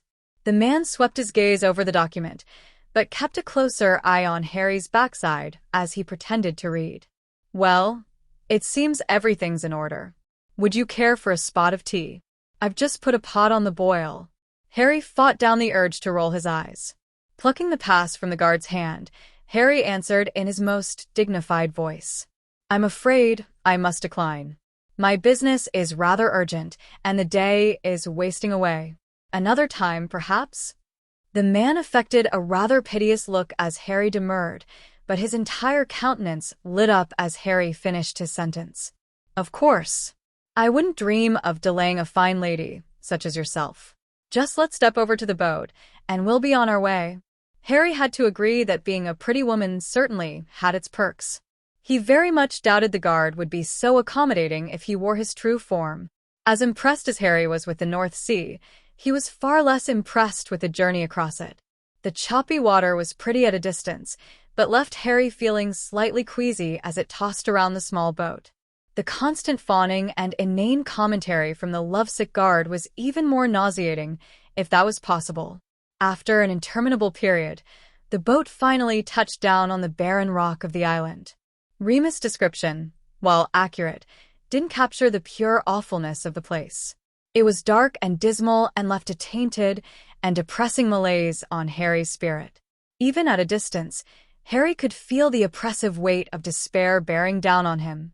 His first glimpse of the prison was almost enough to cause him to turn back. Only thoughts of his godfather wasting away in that awful place kept him to his course. Harry left the boatman with promises to call upon him again on the return trip. Luckily for Harry, the guards at the gate were no more thorough than their counterparts. Harry was on pins and needles as they read over his document, convinced that they would see through his disguise or demand to search his person. One of them, a tall, wiry fellow with a great mess of wind-blown hair, seemed to want to do just that, but a sharp glance from his fellow cut him short. After all, the man told him with a wink, Lady Malfoy is hardly going to stage a breakout. Harry wasn't about to correct the man. Harry proceeded into the prison proper and was immediately overwhelmed with feelings of despair and hopelessness. After a considerable struggle, Harry managed to feed all those negative thoughts into the flame until he calmed down. Weary and panting from his ordeal, Harry made his way under the unforgiving stone edifice until he came at last to the visitor's office. The receptionist at the desk, for some reason, seemed much less taken with Harry. She peppered him with questions and sniffed disdainfully at his carefully worded answers. After what felt like days to Harry, she grudgingly handed him a visitor's badge and called over a red-robed Auror to serve as escort. The Auror, too, seemed less than friendly, but thankfully kept his opinions to himself. He immediately conjured a brightly glowing Patroni, which took the form of a crocodile, of all things. Whatever its form, Harry almost immediately felt better in its presence and was immensely grateful for the stern Auror. The winding halls were also a trial for young Harry. The prisoners on the lower level were even more bawdy than Remus described. At nearly every cell they passed, the inmates called out suggestive and lurid propositions that tested even Harry's knowledge of the vulgar arts. Harry made note of some of the more descriptive terms, anxious to try them out on his uncle's portrait. Finally, they arrived at the stairs that lead down to the lower levels. The glowing Patroni lead the way down the darkened stairs, with Harry and the Auror close behind. Arriving at the maximum security ward, Harry took stock of his surroundings. A chair stood just outside the stairwell, presumably so the Auror could wait in comfort during the infrequent visits to the residents.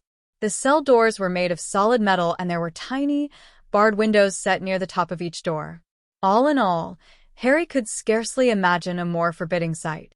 The guard, after unlocking Sirius' cell, drew his wand and appeared very ready to do violence in his defense. He looked almost mutinous when Harry asked him for privacy. Mrs. Malfoy, the guard stated incredulously.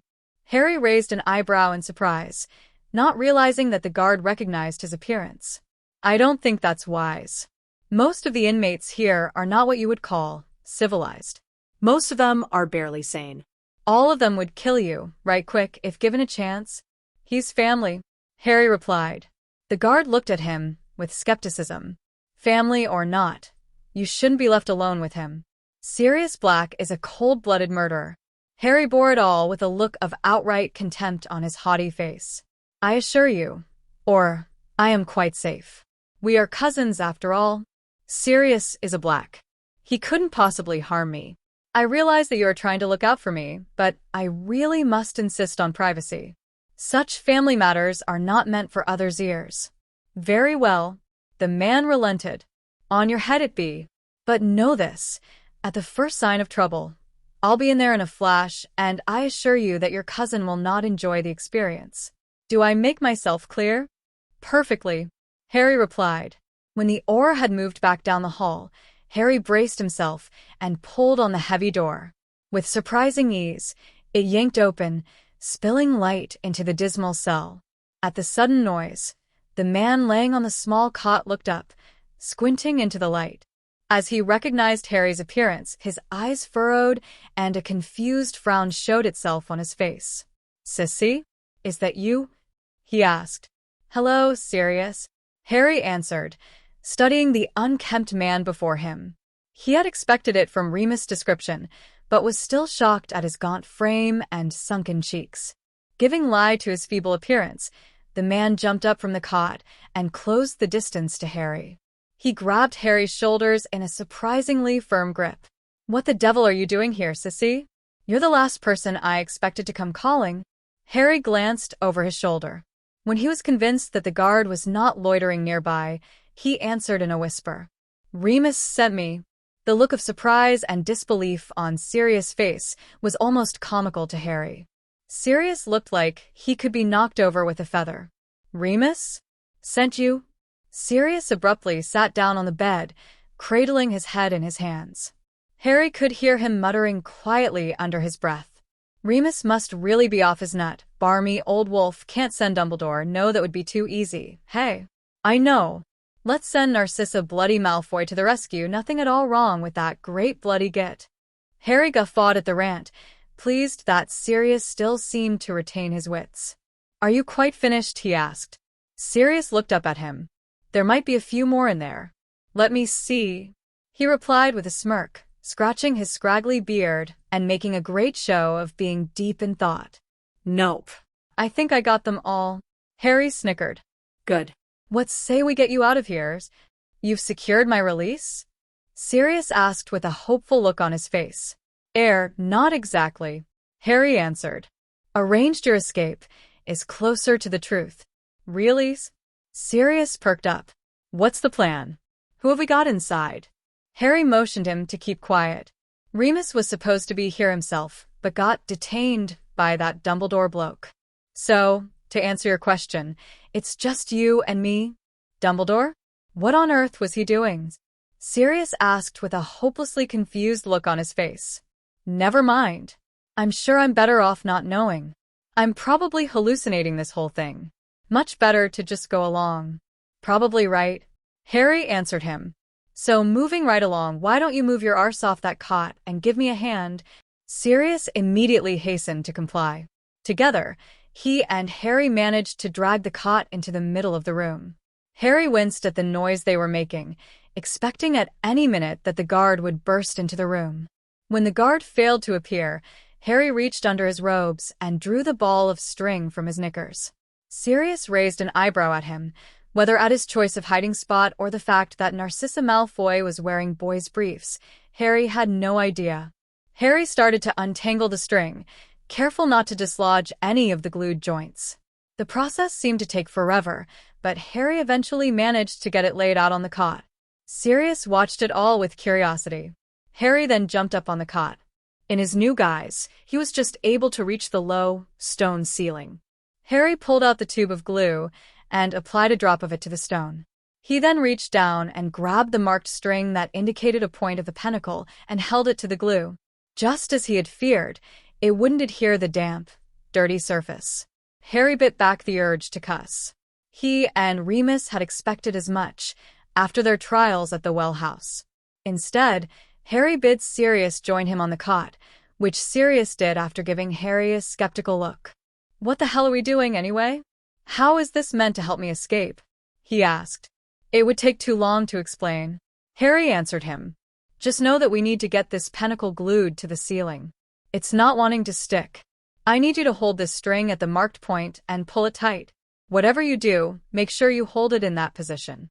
This has to be precisely done, or it won't work." "Right." "Don't question the insanely difficult and unlikely plot." "I got it," Sirius muttered.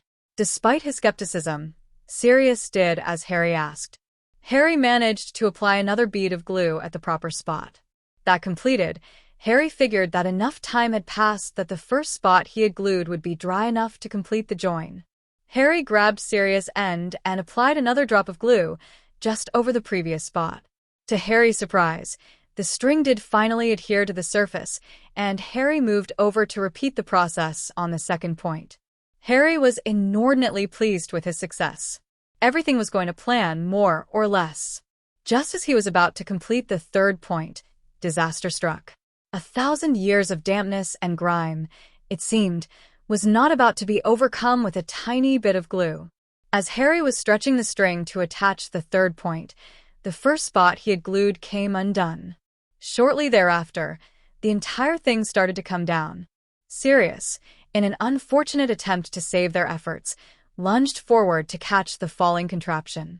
In his weakened state, he misjudged his footing, and his shifting weight overturned the cot, Harry and all, sending them all in a clattering mess to the floor. Diseased, dying dragon drippings. Harry swore under his breath. He knew they would be extremely lucky if the guard had not been alerted by the sudden racket. Sure enough, not a second later, the guard burst into the cell, his wand drawn. With a quick glance, the Auror took in the unlikely tableau. Harry and Sirius were on the floor, lying in a tangle of limbs and string, the cot overturned in the center of the room. The Auror was doubtless confused at the scene, but his training was up to the task. Harry noticed his narrowing eyes and his raised wand and knew that the Auror was about to cast a spell. From the direction the wand was pointed, Harry knew that Sirius was the target. Throwing the string off him, Harry lurched to place himself in front of Sirius, just as the Auror's spell flew. Harry watched it coming, seemingly in slow motion, and braced himself for the impact. The spell, a bludgeoning curse, struck him square in the chest, and Harry was immediately flung against the wall, his head making painful contact with the unforgiving stone. The Auror was undeterred by Harry's actions. He immediately cast another spell at Sirius that Harry was in no position to intercept. The cutting curse struck Sirius a glancing blow on the arm, but still drew a bright line of red across his dirty prison uniform. Sirius' pained scream bounced painfully around the small room and immediately roused the other prisoners from their stupor. They immediately began to call out from their cells, screaming obscenities and calls for the Auror's blood. Harry, still groggy from the blow he sustained, looked over at where Sirius lay crumpled on the floor. The sight of his bloodied arm caused a red haze to cover Harry's vision. As sudden as a summer rainstorm, he was filled with rage and violent intent. With a snarl, Harry leaped at the Auror. The Auror's face showed a brief look of surprise at Harry's sudden attack, but quickly recovered. A bright, crimson light shot out of his wand, only to bounce harmlessly off Harry's chest. Harry hardly felt the impact. Before the Auror could recover, Harry was on him. Harry grabbed the much larger man and lifted him from his feet like he weighed scarcely a stone. With uncanny strength, Harry tossed the man across the cell. The Auror crashed into the wall with enough force to cause some of the mortar to fall from the ceiling. He didn't move. The fact that he might have killed an Auror didn't bother Harry in the slightest.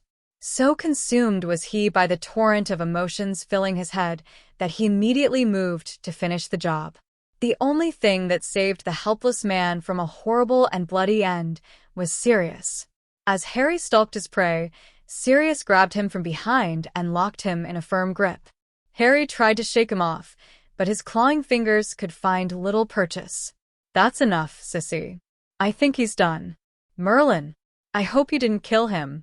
The guards won't react well to losing one of their own." Sirius' words somehow penetrated Harry's fevered brain. By slow degrees, the rage faded until he finally gained a semblance of calm. When he stopped struggling, Sirius released him from his hold and immediately moved to check on the fallen Auror. "He's alive." Sirius sighed gratefully. "Merlin, sissy, what did you do? I've never seen anything like that." Harry knew precisely what had happened. He knew that he had felt the werewolf's influence. With a calmer mind, he felt bad for the innocent Auror who was just doing his job after all. But Harry also knew that he couldn't afford to dwell on it. Their attack was sure to be discovered soon, and the caterwauling of the other inmates was certainly not helping any. "Shite, shite, shite." Harry swore, darting quickly to the door to see if anyone had been alerted by the noise. Hearing nothing but the screams of the other prisoners, he poked his head out the door. As near as he could tell, the coast was clear, but he didn't expect it to be that way for long. Turning back around, he noticed that Sirius had liberated the guard's wand and had wasted no time in stunning and binding him. When he caught Harry's eye, he gave him a goofy grin. "Well, that was fun," Sirius said, rubbing his hands together. Harry rolled his eyes. "We aim to please.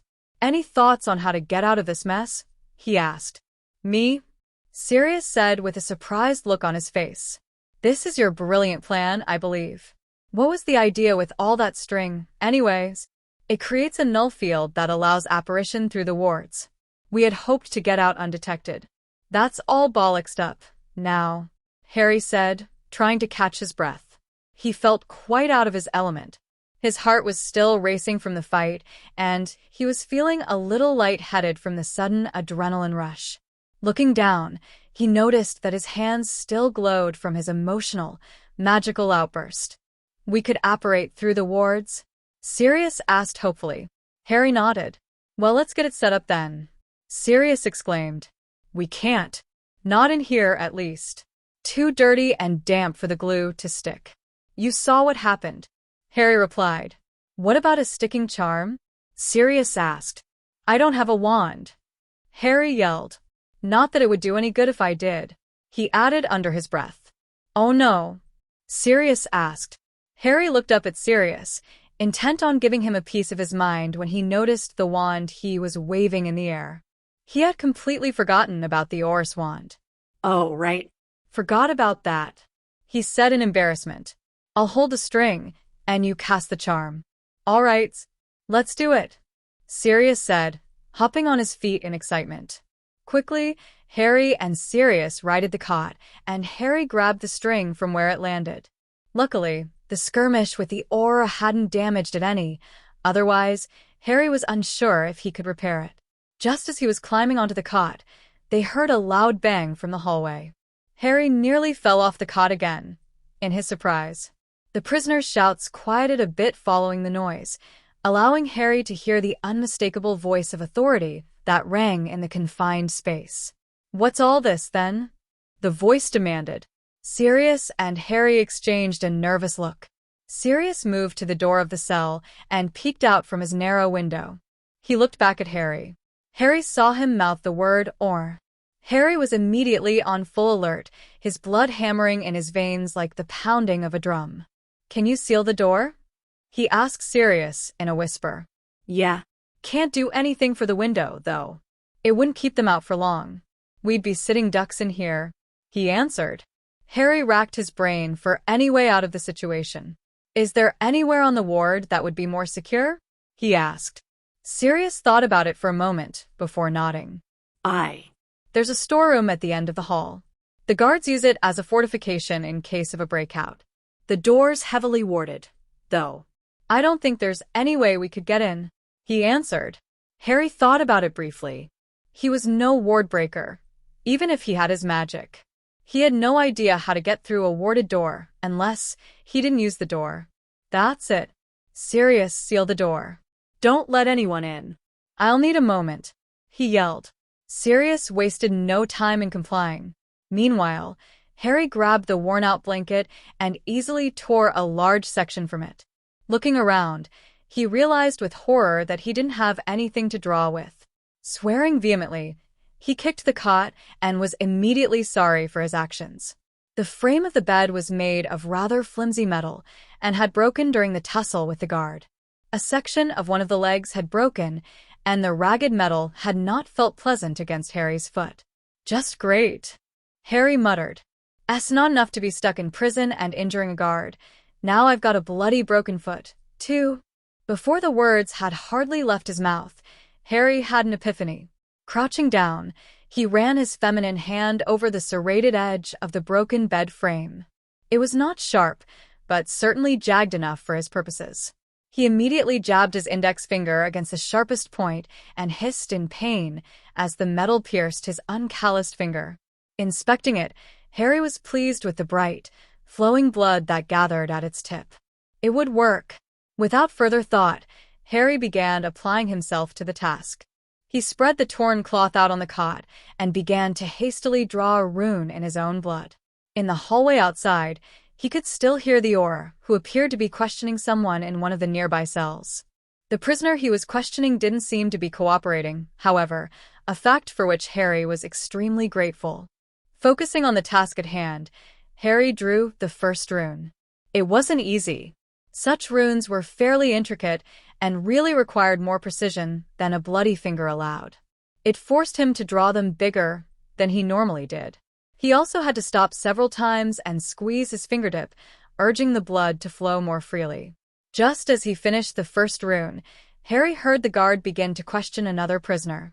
Whoever it was, he was no fan of the guard, if his loud comments about his parentage were any indication.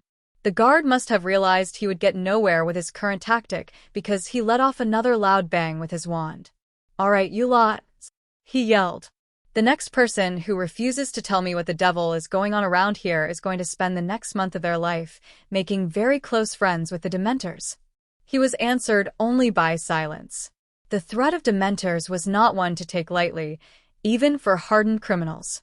The silence drew out for several long moments, and Harry almost sagged with relief. His relief was short-lived, however, when he heard the next words out of the Auror's mouth. "You, Black. You're next. Care to share what all the ruckus is about?" Harry sucked in his breath and reapplied himself to his task. His breath was labored, but his hands were steady as he drew the next rune.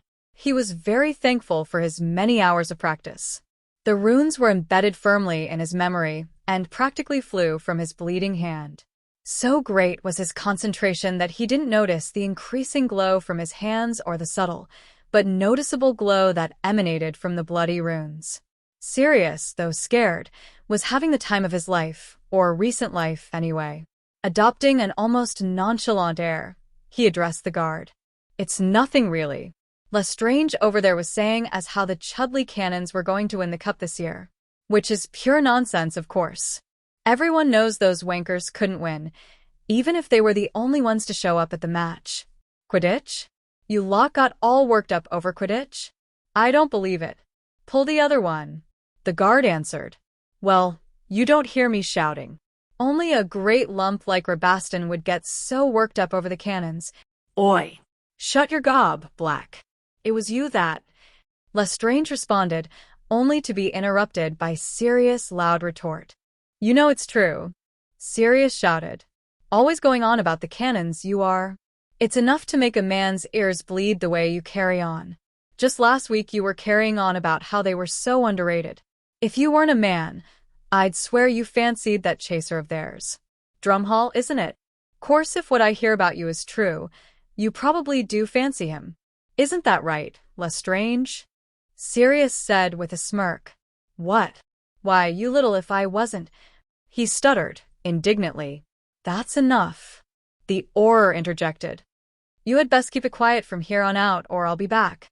Next time I'll bring a Dementor with me. You lot won't be so gregarious with a few of them lingering about." At the sounds of his retreating footfalls, Sirius let out the breath that he had been holding and sagged against the metal door. He knew that they'd had a lucky break, but new luck was a fickle bitch, at best. Sure enough, another loud voice interrupted his merry thoughts. It wasn't much of a voice, more of a cackle really. It belonged to the inhabitant in the neighboring cell, his demented cousin, Bellatrix Lestrange. "Ah!" she bayed. "What a gullible ponce you are. Is the poor little Auror so feeble-minded as to believe such tripe? Check the visitor's log. Maybe you'll find one of your ickle little friends. Johansson, was it? Yes, Johansson. So hard to tell the filthy mudbloods apart. Maybe you'll find he's visited the ward recently. Maybe you'll find that he's missing, too. He. I wonder who he was escorting to the ward. Yes, I do. A visitor for Sirius Black, I shouldn't be surprised." Sirius could only stare wide-eyed as Bellatrix began her mad, rambling diatribe. He could only pray that the guard paid it little mind. Everyone knew Bellatrix was as mad as a hag. Unfortunately for them, however, the Auror Corps were a suspicious lot. "Black. Put your hands through the window. Let me see 'em," the guard demanded. Sirius drew back a step from the door. "Oh, come on. She's just trying to get my goat for picking on her brother-in-law," Sirius proclaimed with as much indignance as he could muster. "Last warning, Black. Put your hands out the window where I can see them. You've got till the count of 3, and then I'm blasting my way in." Okay. Cripes, I can't believe you let her goad you like this," Sirius said. He was thinking furiously, trying to come up with a way to get out of this mess. He knew time was short, but couldn't think or any way that the situation wouldn't result in spellfire. Whatever he did, he knew he had to immobilize the guard before he could sound the alarm. Looking over his shoulder, he saw his erstwhile rescuer busily drawing some runes on his former bedclothes. Sirius shook his head. He knew it was only his rotten luck that his sole chance at escape was relying on dirty cloth and bits of string. "One," the guard yelled. Sirius walked up to the door and thrust one of his hands through the window, readying the wand to cast through the opening at the first opportunity. Both hands black. "2. For Merlin's sake, man. I can't lift the other one. I think I laid on it wrong. Damn thing is asleep or something," Sirius said, wiggling the fingers of his non-wand hand. He readied himself to react quickly to whatever the guard was going to do. "Ha ha ha ha." Bellatrix cackled madly. "I wonder what the other hand is doing? Playing with your little aura friend, I'll bet. I'm telling the truth, I swear. If you don't believe me, look for yourself. You honestly think I would stick around in my locked cell if I had a guard in here? Or his wand?" Sirius asked. "Black, I swear if you try anything, you'll never live to regret it. You understand me?" the guard said. From the footfalls, Sirius could tell that the guard was approaching his cell. The stealthy steps eerily loud in the suddenly quiet ward. Sirius let the man approach. He would need to get him as close as possible for there to be any chance at success. When the aura finally came into view, Sirius was sure not to make any sudden moves. The man was big and burly, with a shock of jet-black hair and narrow, beady eyes. He certainly didn't look like a man to trifle with. Sirius adopted his most jovial expression, one that had gotten him out of hot water many times in his youth. "You see? She was just having you on. Stupid, which was always like that, you know? Knows just what buttons to push." Sirius' light-hearted tone did not appear to relax the guard if his fierce scowl was any indication. "No sudden moves," the guard warned as he reached out his wand toward Sirius' outstretched hand. Sirius watched the man's wand carefully. Just as he was about to cast a binding curse on his hand, Sirius thrust his own wand through the narrow bars on the window. "Stupefy," he yelled. For all his size, the aura moved quickly. Without missing a beat, he twisted nimbly from the stunner and threw himself into a crouch, casting a blasting curse at Sirius as he moved. "Oops," Sirius cried, ducking down behind the cell door. Just as he ducked, the blasting curse impacted the bars, sending one of them violently across the room where it struck the farthest wall with a terrific crash. Next door, Bellatrix resumed her cackling. Sirius spared a quick glance at Harry, who seemed to have finished drawing the runes on one side of the cloth and was busy copying his efforts on the other. "That wasn't very nice," Sirius taunted the guard. "That's destruction of ministry property, I'll have you know. What would your superiors think?" The only answer he got was another violent bang, as another blasting curse impacted the door. It carried enough force to rattle Sirius' teeth. The aura was no slouch, that was sure. Sirius hated to think what that would have done to his frail body if he'd been caught with it. Swearing softly to himself, Sirius readied his wand and conjured a flock of sparrows that he guided through the window and set to attack his opponent. Sirius was always a fair hand at conjuring, especially nuisance spells. The birds were no threat to the aura, but definitely were providing a distraction if the muffled curses and shouts from the other side of the door were any indication. Immediately after the birds had left his wand, Sirius dropped to the floor and peered out the crack at the bottom of the door. Through the feeble light, he could tell that the aura had moved further down the hallway, probably to give himself room to vanish the conjured birds. Sirius had small experience with dueling, certainly nothing to match an aura's repertoire. But he was master at the pranking arts and had devised several useful charms in his school days. One such charm was an invisible enlarging charm that had proved very useful on the Slytherins. It could be affixed to any material surface and would affect anything that came in contact with it. It could also be used in binary combination with another charm to limit the effect to the intended target. James Remus and he had used it to great effect when they had applied it to the Slytherin bench in the Great Hall. There it would sit, completely inert, until some hapless victim whose pants had been charmed with a binary spell happened to take their seat. That was when the true fun began. It was always amusing watching the stuck-up and snotty pureblood stumble around in pants that were 10 times too big. Sirius had spent many long hours practicing it until he could cast it silently. He made good use of it now. He cast it all around the outside of the doorway, careful not to let his wand show through the crack. By the time he had finished, it was obvious that the guard had dealt with the sparrows because the door continued to vibrate under a violent onslaught. In a brief lull in the spellfire, Sirius looked up at the battered door. I was definitely suffering. It had buckled in several places, and the hinges showed clear signs that they were threatening to separate from the wall. Sirius renewed the seal on the door and did his best to shore up the damaged hinges. He couldn't risk further tampering. Sirius seriously doubted his conjuring skills could produce anything even remotely as durable. When he was as satisfied that he had done everything he could, he dropped back down to the floor. In a hurried crawl, he scuttled over to Harry. "Sissy, how's it coming with whatever that is?" Sirius asked. Harry looked up at Sirius and then glanced back down at his construction. It was crudely drawn, but was as accurately drawn as he could make it. Of course, Harry knew that it was entirely possible that it wouldn't work, but he couldn't think of anything else. "It's done, I think. Won't know till we try it." "The ore?" Harry asked. "None too happy with us at the moment," Sirius said. "Do you think you can get him?" Harry asked. "Get him?" Sirius asked with a raised eyebrow. "You know, stun him, or whatever?" "I don't know. He's a stubborn one. Got a few aces up my sleeve, though," Sirius said. "What the devil are aces?" Harry asked. "They're a kind of playing card," Sirius said. At Harry's confused look, he said, "Never mind. It's a muggle thing. Anyway, I've got a few tricks left to play." "Okay. As soon as he's out, we'll be ready to move." "Right you are." "Won't be, but a moment," Sirius said, grabbing the unused portion of blanket from off the bed and ripping it into dozens of pieces. Standing up, he made to walk over the door, only to throw himself to the ground as a vibrant blue-white bolt of light shot through the window and into the opposite wall.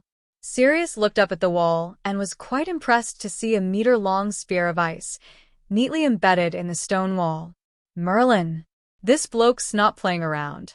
Nearly took my head off." "Well, it might be a good idea to keep your head down," Harry smirked. Whatever Sirius was about to reply was cut off from an interjection from the guard outside.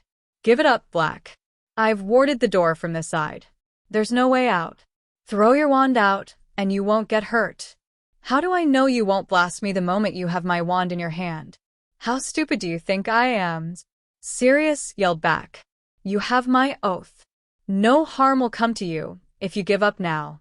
I've already sent for reinforcements. They'll be here any minute." "I have your oath?" Sirius asked. Even as he was talking, he took a ragged piece of cloth and transfigured it into a close representation of his wand. It wouldn't fool the Auror for long, but a moment was all he needed. "You do?" the Auror replied. "Okay, I'm gonna throw it out. Don't do anything," Sirius said. Sirius took his real wand and quickly transfigured the remaining scraps of cloth into small, hairy spiders. The spiders tried to dart away, but a wave of Sirius' wand had them all standing smartly at attention. Sirius grabbed the fake wand and scooted around on the floor until he crouched at an angle to the cell door. Taking careful aim, he threw the fake wand through the window, making sure to clear the area where he had previously cast the enlargement charm. "Good. Now stand back. I'm coming in. I want you to get down on the floor and place your hands behind your head. Anything in there that's not lying on the ground is going to catch a bludgeoner in the head. You got that?" the Auror said. "Yeah, I got it. Give me a second to get back." Sirius replied while directing the spiders to move towards the crack under the door. A second later, he knew the Auror had discovered his little trap. "What the devil?" the guard exclaimed. Sirius repressed a chuckle. He knew that right then the guard was wearing shoes that were about 1,000,000 times too big. He also knew that big shoes would soon be the least of the guard's worries. With a wave of his wand, he directed the spider to march under the door. He was not surprised in the least when the guard let out a terrified shriek. A half-ton of giant spiders would have that effect on anyone, grizzled or no. Ayard. "Get 'em off me. Ack." Sirius heard him scream. Sirius leaped to his feet and darted toward the window. What he saw would have been terrifying if it weren't so funny. A dozen spiders, each at least 3 foot high, were crowded into the narrow hallway. The Auror was struggling to free his wand so he could blast the things, but in the jungle of feet, he was having little luck. Sirius had to admire the man's courage. Sirius had seen people soil themselves for far less. Sirius might have himself if he didn't know that they posed no real threat to the Auror. Not wasting another moment, Sirius aimed carefully for the Auror's leg that was protruding from the pile. "Stupefy." Sirius cast. A brilliant beam of bright, red light shot from the wand tip and impacted squarely on the Auror's leg. The Auror lay suddenly still, caught by the well-cast stunner. Another wave of his wand sent the spiders scuttling back toward the staircase. He knew the Aurors would make short work of them, but figured that every second he bought was a second closer he was to freedom. Immobulus. Incarcerus, Sirius incanted, binding the Auror's legs and arms in charms and corded rope. Satisfied, he grasped the door and yanked. It wouldn't budge. Sirius aimed his wand at it. "Finite incantatum," he said, before tugging on the door again. Still it wouldn't budge. "Damn." I hoped he was bluffing about that ward. "I guess you're up, sissy," he said, turning back toward Harry. Since the cell door was warded, Harry decided the best chance for success was to place the portal on the wall that separated them from the neighboring cell. According to Sirius, the locked guard room lay just on the other side. That being the case, they could pass directly through the adjoining cell without having to enter the corridor, which was certain to be soon populated with angry Aurors. Harry carried the portal to the wall and placed it about halfway up from the floor. In theory, the cloth would adhere to the surface as its magic became active. Of course, that raised the question of how Harry was going to activate the runes without magic. As Harry pondered the problem, Sirius peered at the cloth over his shoulder. "Is that it? Is it working?" Sirius asked. "No. "We need to activate the runes first. After that, the magic should be self-sustaining, I think. I've never tried this before, so I'm not really sure," Harry replied. "Can you activate the runes?" "What? Me?" "Why don't you do it?" Sirius asked. Harry sighed. "I can't." "What do you mean you can't? You were a daft hand at runes at Hogwarts, if I recall. If it's just a matter of the wand, you can use mine." "Here," Sirius said, thrusting the wand at Harry. Harry looked down at the wand and then up at Sirius' expectant face. "You don't understand. My magic, I just can't. You'll have to do it." "Your magic? What's wrong with your magic?" Sirius asked as Harry turned his face away in shame. "Sissy? I can't get my magic to work, all right. I've tried everything I can think of, and it hasn't helped. You'll have to do it," Harry exclaimed in irritation and embarrassment. "You can't be serious. Those are blood runes, sissy. I couldn't activate them if I had to. No one could." "You know that." "What the bloody hell is wrong with you?" Harry didn't answer. He just huffed and stalked away, leaving a very perplexed Sirius gaping at his back. Sirius opened his mouth to question his cousin further, but was interrupted by an unmistakable feeling of cold and dread. No. He paled. The Dementors were on the ward. Harry couldn't believe that he had come this far, only to fail. Never in his life had he felt so frustrated and alone. Because of him and his incompetence, Sirius was going to spend the rest of his life in prison, and Harry would be lucky if he got a cell next to him. Just when he thought he couldn't feel any worse, he was suddenly gripped with such a feeling of desolation that for a moment, He could scarcely draw a breath. Like a flash, images started to float through his mind. He saw again Tippy's broken and bloody body, and then an image of a black tarp and the disturbed ground that marked her shallow grave. Tippy, no. He had his voice cry out, full of grief and pain. Soon after, another vision intruded upon his mind. This time, he could see a woman who loomed over him, looking impossibly tall. She had her back to him, and all he could make out of her features was the long, red hair that cascaded down her back in gently curls. He heard a high, menacing voice call out to her. Its sinister timbre awoke a primeval terror in Harry. Somehow it communicated unspeakable evil and immense power. "Stand aside, silly girl," the voice demanded. "Spare my baby," the woman begged. "Take me instead." Harry didn't know who the woman was, nor who the voice belonged to, but Harry was suddenly, violently afraid for her. Even in his present state, Harry was filled with an unconscious desire to protect the beautiful woman. He ached to defend her against the sinister voice, to leap to her defense. Before he could act, however, there was a flash of green, and the woman crumpled to the floor. In an instant, Harry's fear was replaced, or rather overcome, by such a white-hot feeling of righteous anger that it took his breath away. The vision of the woman and her attacker disappeared as suddenly as it came, but Harry's anger did not. Harry blinked his tear-streaked eyes, and the small, dingy cell came back into focus. Harry could feel the blood pounding in his veins, and the only thing he knew was that someone had to pay. To pay for whatever was done to the beautiful woman in his vision, and for the fear and doubt that had so filled his thoughts. Fear had no place in his heart. It was a foreign thing, a thing for lesser creatures. Whatever sought to attack in such a cowardly and foul manner deserved to feel his wrath and judgment.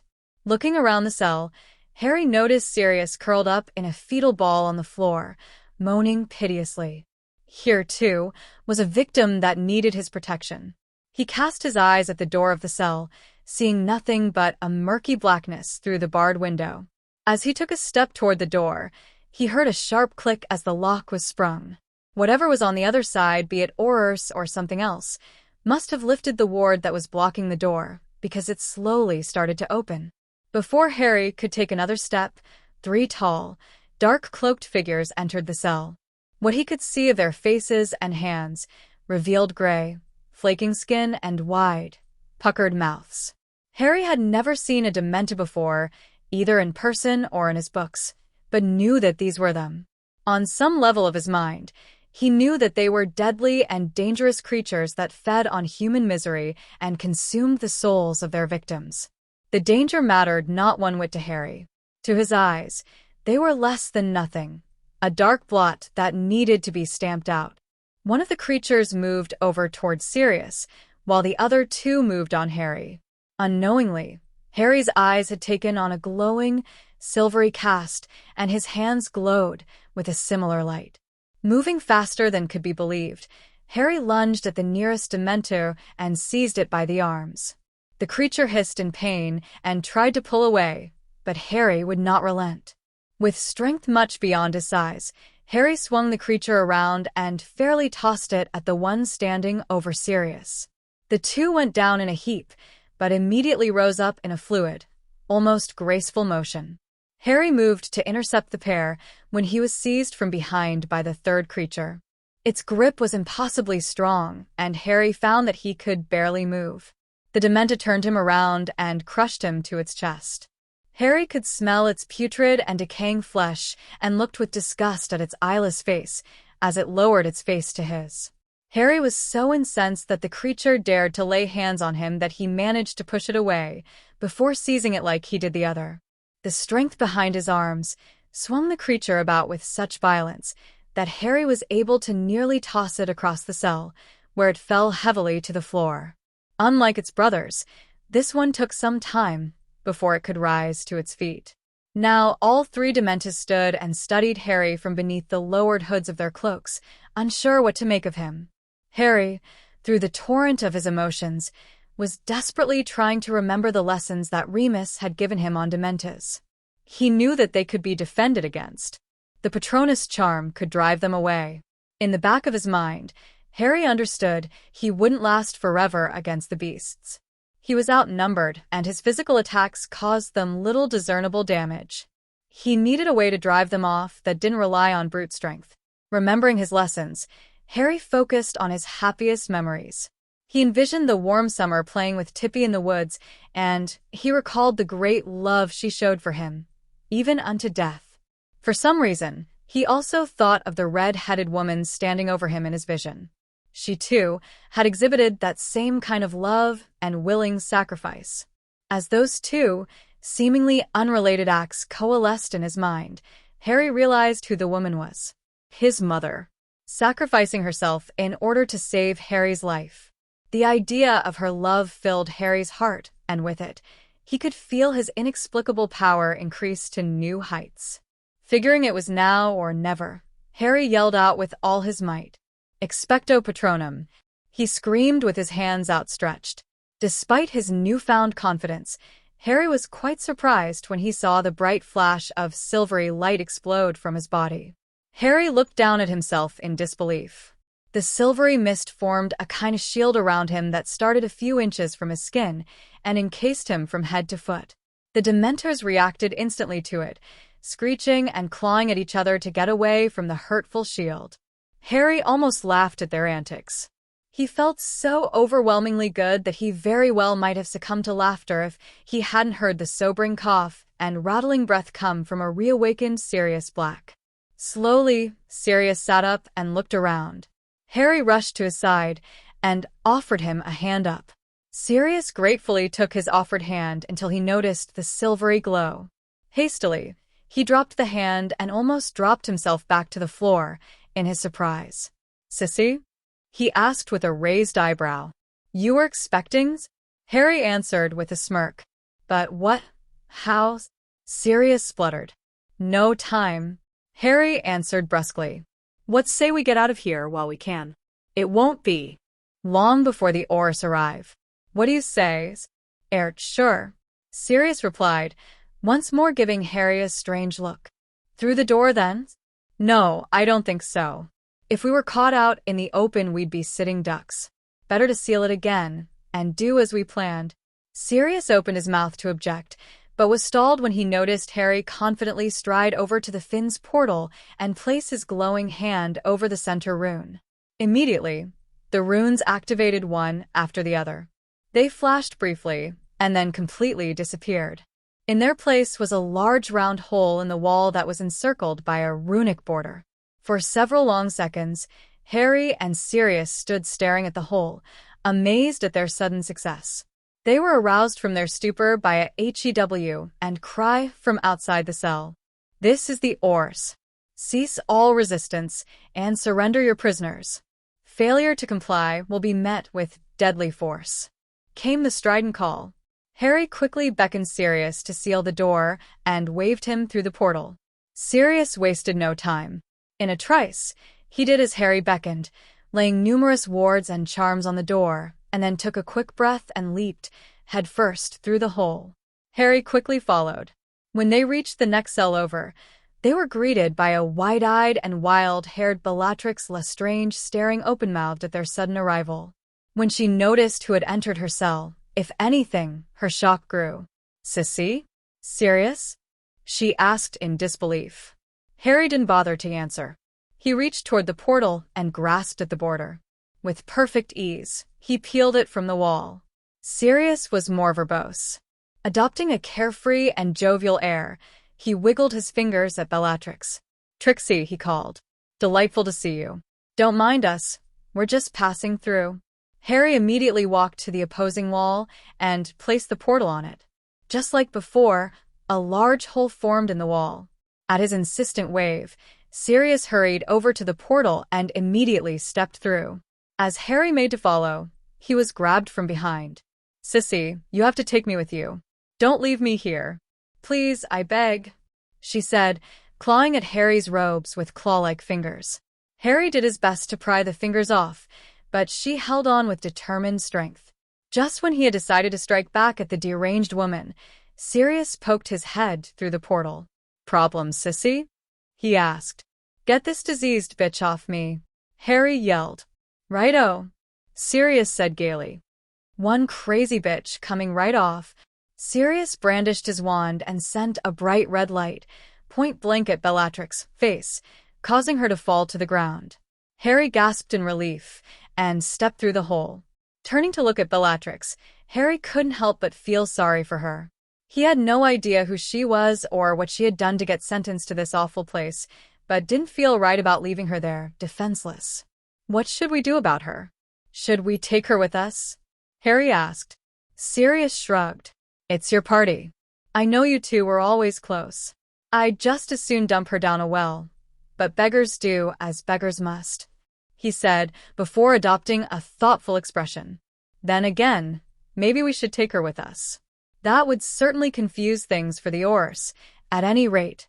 "Okay," Harry said, relieved. "She okay like that?" "Sure." "It should last for hours yet." "Of course. We don't want to have to lug her around like that." "Let me see," Sirius said. Sirius waved his wand and hovered her through the hole and onto the floor.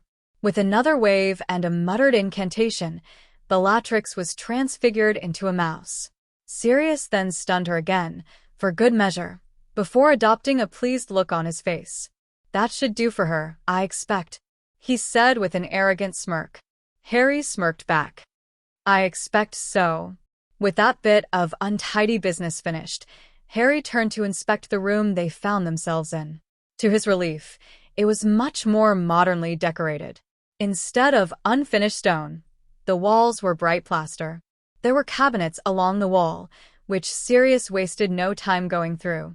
Sirius let out a quiet exclamation when he found a whole stash of wands, all carefully labeled and still in their boxes.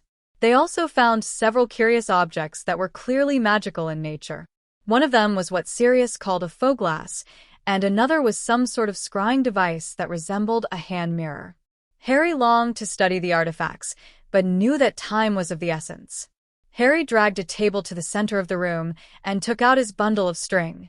When he finally got it untangled, he laid it out on the table and began the arduous task of attaching it to the ceiling. While Harry was doing that, Sirius had rounded up all the objects that had caught his eye and stuffed them all into a bottomless pouch he had found. Afterward, he applied some additional security on the door. Then, he joined Harry in attaching the string to the ceiling. This time, the process went much smoother than before, owing to the much cleaner surface of the ceiling and the porous nature of the plaster. In short order, they had it fully erected, though Sirius was still at a loss as to what it all meant. Rather than answer his repeated questions, Harry dug into his pocket and located the lead box. Pulling it out, Harry quickly removed one of the diamonds and glued it to the appropriate string. No sooner had he removed it from the box, the enchanted lighting in the room dimmed noticeably. Harry hastened to finish the process before the Aurors noticed the draw on the wards and pinpointed their location. Already, Harry could hear muffled shouts from down the hall. He was sure that Sirius and Bellatrix's absence had been discovered.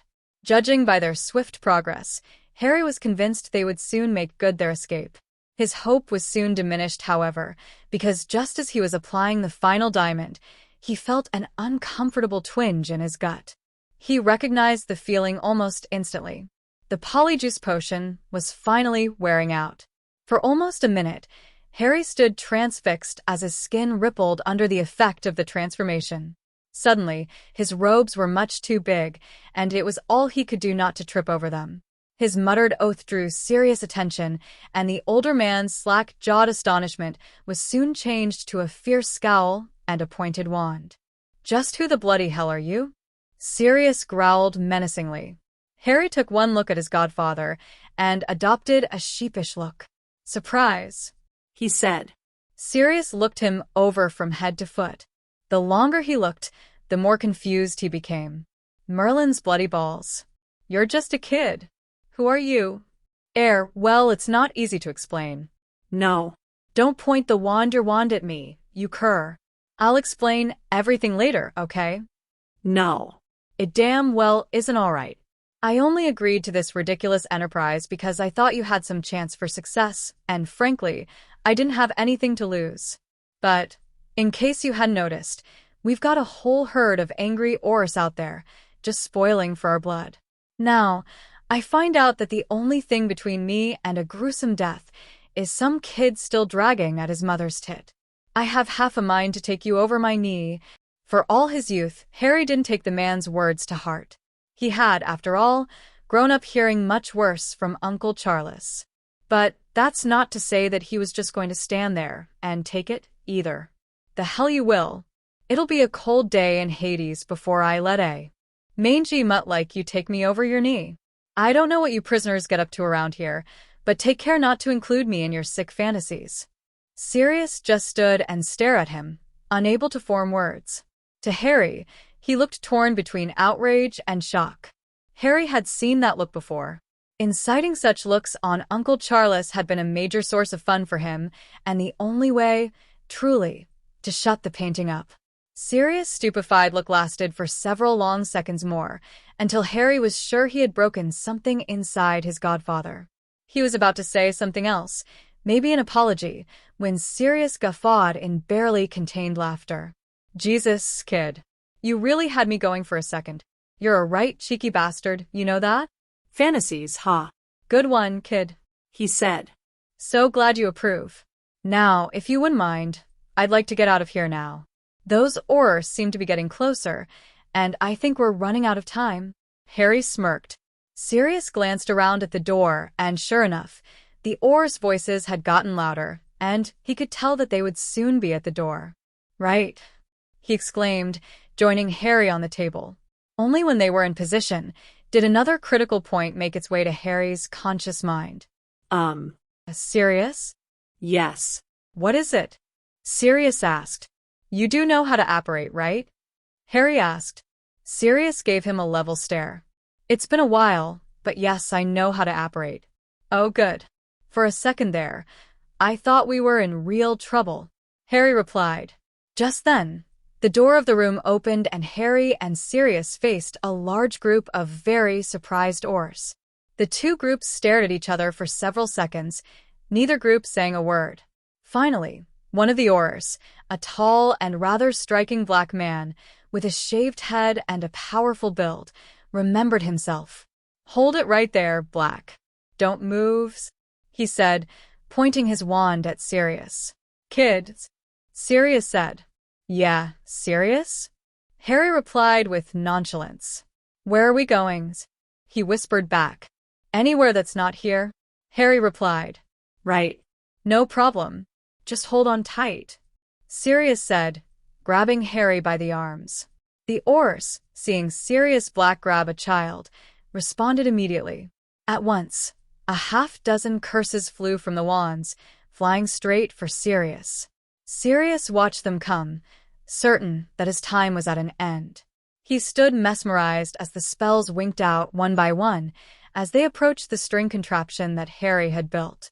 Harry took it all in stride. Any time now, Sirius. Sure thing, kid. As soon as the words left his mouth, Sirius and Harry swirled on their feet and with a loud crack, disappeared from Azkaban prison. Chapter 14. The Headmaster's Socks. Hogwarts Castle stood silent as a sentinel, its towering spires and verdant grounds a testament to the best and worst of wizard kind. To stand in its shadow was to be immersed in history. The rough stone walls had long proven a formidable defense against goblin rebellions, dark uprisings, and even the occasional schoolboy prank. One of the current residents was all too familiar with its considerable protections. He stood looking out the third-floor window at the picturesque view of the lake and the high, craggy peaks in the distance. His thoughts were not, as you might expect, centered on the past. No, he was very much concerned for his future. Remus Lupin had arrived at this unwelcome waypoint, courtesy of a bit of trickery by the headmaster of Hogwarts School of Witchcraft and Wizardry, Albus Dumbledore. To say that Remus was surprised at the events that brought him here would be a lesson in understatement. The portkey had deposited him in the imposing office of the headmaster. The room had been securely locked. Remus presumed it was password protected, but with certainty it was impervious to every spell he cast at it. He had even briefly attempted to blast his way through the wall, but the headmaster's pet phoenix and created such a fuss that he thought better of it. With a defeated sigh, Remus had slumped into one of the visitors' chairs and steeled himself for a long and uncomfortable wait. As he waited, Remus studied his surroundings. He had never put much weight on ostentation. For much of his life he could, and often did, condense his possessions into a single trunk. Granted, the trunk was impressively charmed, but still, space was at a premium. To put it bluntly, the room was a mess. Everywhere he looked, trinkets and bric-a-brac stood cloistered in nooks and table ends. Books lay in profusions, and every flat surface was overrun with oddments and curiosities. Remus couldn't help but wondered how the room's appearance might reflect the mind of its owner. Nervously, he struggled to think of any way to get out of the mess in which he found himself and mulled over his response to the questions sure to come his way. In his agitation, he barely noticed when the polyjuice wore off. After what seemed an eternity, the old man arrived in his office. If Dumbledore was surprised at Remus' presence, he didn't show it. He had only raised one of his bushy, silver eyebrows and strolled casually behind his desk, sinking with a sigh into the comfy, overstuffed chair. As he sat, he reached over and grabbed a candy from a dish on his desk. Wordlessly, he worked the candy back and forth in his mouth, studying Remus behind tented fingers. Remus returned the silence, all too familiar with Dumbledore's tactics. At length, the headmaster gave up on his sucking, and Remus winced slightly as heard the distinct crack and crunch of the candy's demise. "Remus, my boy," Dumbledore said, "it's always such a welcome pleasure to encounter old friends in unexpected places. Don't you agree?" Remus stared back at the old wizard, agog at his nonchalance. "Of course," he answered a few seconds later. After several moments of study, Dumbledore opened his mouth to speak, only to close it again. His bushy, white eyebrows drew together in thought. "You know," he said, "Wednesdays are quite my least favorite days." Remus had expected all manner of accusations and recriminations when he was confronted by the headmaster. His actions at the ministry were criminal offenses, and despite his cordial relationship with Dumbledore, he didn't expect it to shield him from the man's disappointment. Thus, he was quite taken aback by the non sequitur. "Oh," Remus answered. "Oh, yes. All of the others' days have numerous things to recommend them. Mondays are always full of promise. They are days of renewal and new beginnings. Tuesdays are my bowling days. They're among my favorite. Fridays are Fridays and Thursdays are nearly so. But Wednesdays are neither pregnant with hope, nor do they have the promise of release. At best, they are placeholders. At worst, well, they are like today." "I see," Remus said, though in truth he didn't. "Oh, yes. For instance, today I was quite looking forward to a peaceful morning organizing my sock drawer when I received an emergency flow from the Minister of Magic. I was told I was needed to consult with him on a most urgent matter.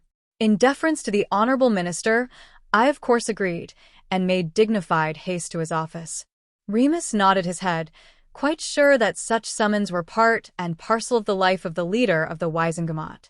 Dumbledore appeared to have read his mind and answered his unspoken thoughts. "Such interruptions are not unusual, I'm sorry to say. Tell me, Remus, have you ever met the minister?" Remus, remembering his run-in with the portly man in the street, chuckled in reply. "I've run into him before, but we've never been formally introduced. We don't exactly run in the same circles. Well, suffice it to say that the minister's definition of emergency has always been somewhat lacking.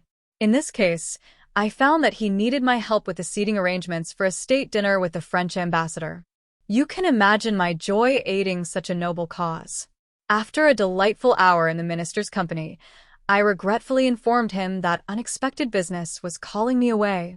Remus chuckled again at the thought of the powerful sorcerer arranging placards and picking out china patterns.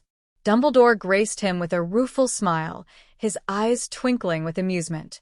"Yes, the rewards of public service are many and varied, somewhat like torture, I'd imagine. Not something they put in the brochure when you applied for the mugwump's position?" Remus asked. "Decidedly not. Truly it shows my mother's remarkable wisdom when she advised me to take up the family business as a goatherd. Goats are much more agreeable creatures than politicians in my experience. Remus could only shake his head at the thought of the ancient wizard at home in the company of goats. As powerful and canny as the headmaster was, it was his considerable charm and humor that made him indispensable in his position. Remus had seen it many times in life. The headmaster could put people at ease, even under the most stressful of situations. That thought brought him up short as he remembered his own tenuous position. Dumbledore, sensing that the chance for levity had passed, returned to his narrative. To continue our tale, imagine my surprise when, just as I was making my escape, I encountered a familiar face in the atrium. To find that familiar face attached to an even more familiar person was quite a shock, I'm sure you'll agree. Remus could think of nothing helpful to say to that, so chose to sit silently instead. Not that I'm not delighted to see you, my boy. You were always a favorite of mine, and it has been too long since we've had a chance to catch up, as it were. But it's curious, most curious indeed, to find you in that unusual situation. About that, I can explain, Remus began, before being interrupted by a casual wave of Dumbledore's hand. Please, let me continue. Try to imagine my surprise when, after our encounter, I stopped by my offices at the Ministry and received word that Mrs. Malfoy is wanted for questioning in the matter of the escape of Sirius Black. The same Narcissa Malfoy that, to all appearances, I had just encountered in the atrium and whom I was sure was safely ensconced in my office. That is unfortunate. Remus allowed. Quite so. That is why, I'm afraid, I now find myself in the unenviable position of posing uncomfortable questions to someone I consider a friend and ally, while my socks lie unsorted and neglected. This is a rather indicative of Wednesdays as a whole in my experience, which, as I said, is not inconsiderable. The headmaster's words drove home to Remus the very serious situation he found himself in. As he was mentally kicking himself for his utter failure, the full import of the headmaster's words set in. Despite himself, he couldn't help the look of surprise that overcame his face. You don't mean Sirius got away, do you? How? That's not possible. How did he escape? Remus said in a rush. Dumbledore looked at Remus over the top of his spectacles, his eyebrows raised in surprise. That is rather the question I was hoping to put to you, the headmaster replied. Remus sat back in his chair thinking hard about what he had heard. For the life of him, he couldn't figure how it was possible. Nobody but Harry and Charles knew what they were planning, and it strained credulity to think that the real Narcissa Malfoy and picked that day, of all days, to break Sirius out of prison. Not that she would anyway. Still, how had it been done? The more he thought about it, the more he realized that there was only one way it could have happened. He had given Harry the potion, and the other supplies were right there in his robes. Somehow Harry had escaped Dumbledore, made his way to Sunderland, and pulled off the greatest escape in British history.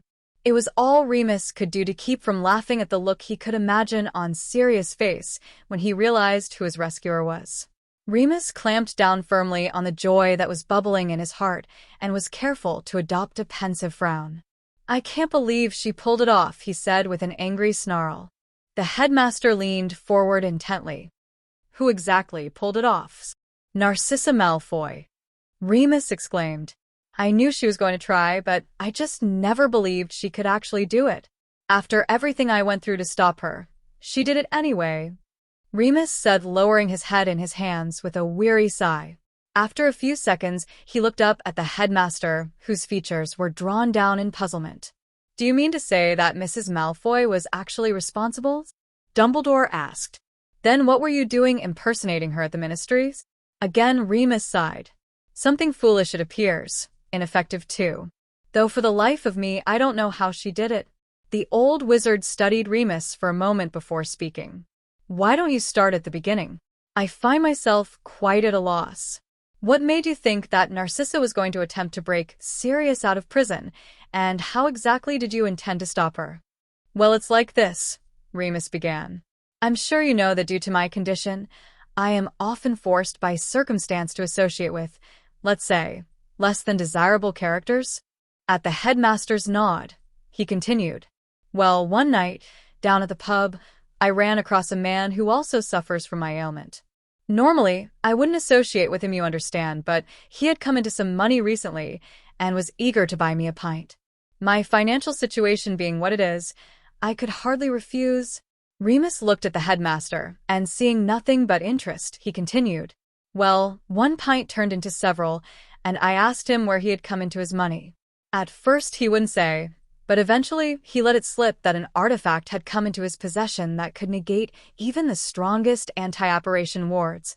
At this, the headmaster's eyebrows rose, and he fixed Remus with a determined stare. And how did Narcissa come into it? I was just coming to that. At first, he couldn't find an interested buyer. But word must have gotten around because not long after, Narcissa owed him, claiming she had lost such an object and offered him a reward if he could return it to her. Of course, he eagerly accepted. He agreed to meet with her, I take it? The headmaster asked. Yes. When they met, she was skeptical that it would work as well as he claimed. According to him, she asked specifically if it could breach the Azkaban wards. When he asked her why, she just claimed that it was a family matter and refused to say any more. A family matter, you say? So you immediately thought of Sirius? Why not Bellatrix, or one of the other Death Eaters? Remus mulled over the answer. In truth, when he concocted this lie, he didn't even consider that Bellatrix Lestrange was related to Narcissa. But of course, Sirius, Bellatrix, and Narcissa were all members of the Black family. Trying to think of how to answer the headmaster, he decided that, in this instance, the truth was his friend. To be honest, it never occurred to me that Sirius wasn't who she was referring to, though it should have. She and Bellatrix were close, and all of them were associated with Voldemort. Just another example of how I bollocks the whole thing up, I guess. Yes, but in this case you were not far wrong. Both Sirius and Bellatrix were helped to escape. The Aurors are quite baffled by the whole thing. They did, however, recover a rather ingenious device that would certainly fit the description you gave. Not before it did considerable damage to the prison wards, I was told. It took a few minutes for that to process in the werewolf's mind. Sirius and Bellatrix? What the hell were they thinking? During the First War, Bellatrix was the very worst of the Death Eaters. She had a reputation as a cruel and competent killer. Why on earth would Sirius include her in their escape attempt? With a shake of his head, Remus decided to put the matter aside for the moment. He could get answers to that question when he saw Harry and Sirius. If he escaped his current predicament, that was... I guess it doesn't matter. I probably would have done the same thing if I thought she was going after Bellatrix.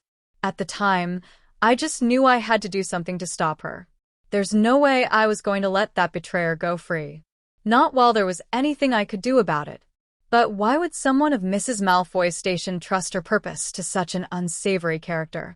Surely such a person as he is too leaky a vessel to hold such a secret. Well, that's just it. She never intended to let him leave with the secret. The way he told it, as soon as the cash changed hands, she tried to obliviate him. Just his good luck that she didn't know of his condition. As you know, werewolves are quite curse-resistant. He was content to play dumb and let her believe what she would, so long as he got to keep the money. What did you hope to accomplish by impersonating hers? Dumbledore asked. A friend of mine in the permit office told me she was going to pick up her visitor's pass today. I waited for her near the ministry entrance. I was able to stun her and get a hair for the polyjuice potion I had brought. She didn't have the artifact on her, so I went to the permit office and picked up her pass. I figured she would realize that her plan had been discovered and would call off the attempt. At the very least, she would have to delay her plan until she got a new pass. That would give me time to think of another way to foil her scheme. As Remus finished his explanation and was internally congratulating himself on his cleverness, Dumbledore leaned back in his chair and chewed absently on his mustache, mulling it over in his mind. Remus had to remind himself to breathe regularly. His years as a marauder were standing him in good stead as he waited on the headmaster's pronouncement. He didn't have to wait long. With a weary sigh, Dumbledore straightened himself in his chair and fixed Remus with a level gaze. "Mr. Lupin," he said, "that is the second most convoluted, unlikely, and preposterous story I have ever heard uttered in this office. The dubious honor of first place belonging to Maleficent Scaramancer when she blamed her repeated truancy on a band of gypsies, an unlicensed time-turner, and the illegal slave trade. Suddenly Remus' self-congratulation came to a screeching halt. "You mean you don't believe me?" Remus asked. "Quite the opposite," Dumbledore explained. "No person of your intelligence would concoct such an unbelievable tale and have any hope to be believed. Neither do I believe that you would, in good conscience, help to free a guilty man from prison, least of all a man who is complicit in the murder of the Potters." Despite himself, Remus let out an explosive breath that he wasn't aware he was holding. "I should say not," he exclaimed. "So, what should we do?" "What indeed? Needless to say, I think we should keep your name out of it. If you told the Aurors the tale you just told me, you would be locked up without delay." Remus could only nod his head in gratitude. The best thing would be to let things stand as they are. Wherever Sirius is, he is unlikely to go far. The international apparition points will be closely monitored, and the public will be alerted to his escape. His friends will be few, and his movements will be severely limited. "So, you think they will catch him?" Remus asked. "Undoubtedly," the headmaster replied. "Unless he displays a great deal more patience and caution than I remember, it is only a matter of time before he is recaptured. At any rate, it is a matter best left to the law enforcement professionals." Remus pretended to mull the idea over, while internally he was fighting to keep the grin off his face. With his best sober expression, he looked at the headmaster. "If you think it's best—" "I do, my boy. I really do. In that case, would you mind too terribly if I take my leave? It's been a trying day, and I—" "Of course," Dumbledore interrupted. "How thoughtless of me. Please go with my best wishes. I trust you remember the way." "I think I can manage," Remus replied, standing up and offering the headmaster his hand. After they had shaken hands, Remus turned and made his way to the door, quite happy when the doorknob turned in his hand. Just as he was about to step across the threshold, Dumbledore's words interrupted him. "Oh, and Remus? Please be careful. I wouldn't want to hear that you had done anything foolish." Remus swallowed heavily and answered without turning. "I will, and you won't." After the door closed behind Remus, the aging headmaster withdrew a key from his pocket and bent down to unlock the bottom drawer of his desk. Pulling out the drawer, he reached in and pulled out a heavy wooden box, marked only with a single word, "Potter," written in gold leaf on the top. Setting the box on his desk, he waved his wand over it in an intricate pattern, causing the box to glow briefly. With great care, he laid down his wand and opened the hinged top, revealing a lump of silvery cloth. With trembling fingers, he caressed the cloth before lifting it out and placing it next to the wand on his desk. The silvery cloth was a treasure of immeasurable value.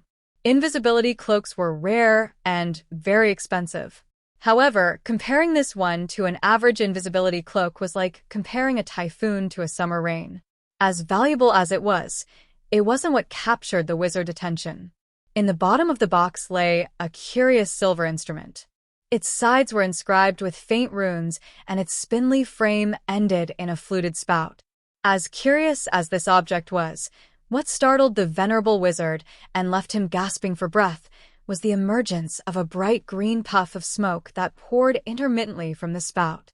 The nasty feeling of being squeezed through a tube announced to Harry that they had successfully apparat. If there was any doubt, it was answered a moment later by the sudden twinge in his gut as he dropped 2 feet through the air and landed on his backside. To make matters worse, his fall was followed closely by his grizzled godfather landing on top of him. "Oof." Harry exhaled, laboring to draw breath from beneath the larger man. With some effort, he managed to free his head and looked up to see a blank-eyed Sirius looking at him with bits of straw sticking in his hair. "Sirius?" Harry asked, growing slightly worried that the man had splinched himself of some necessary bits. When Sirius failed to respond, Harry pinched him on the arm, hard. "Ow." "What was that for?" Sirius whined. "I know you've been locked up for a long time, Sirius, but I have to ask you a question." "Huh? Oh yeah. What is it?" Sirius said, blinking his eyes in confusion. Is that a mouse in your pocket, or are you just happy to see me? Harry asked with a look of wide-eyed innocence. What? Oh. Very funny, kid. You're a riot. Geez, what are they teaching kids today?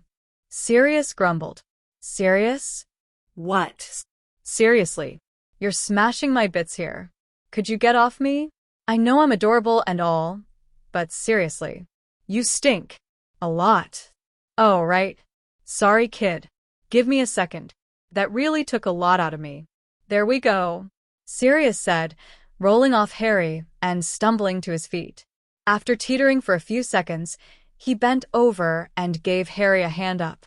As Harry stood, he looked around at his surroundings. He immediately recognized the location. They were in the barn at Potter Manor. He knew that the manor wards prevented unwanted apparition, but soon realized that as his godfather and a friend of his father, Sirius must have been keyed into the wards. It was only then that it hit him what the man before him meant to his life. Here was a real-life, flesh and blood member of his family. Or almost, anyway. Here's a man who had volunteered to look after Harry and take care of him if anything ever happened to his parents. The thought was overwhelming.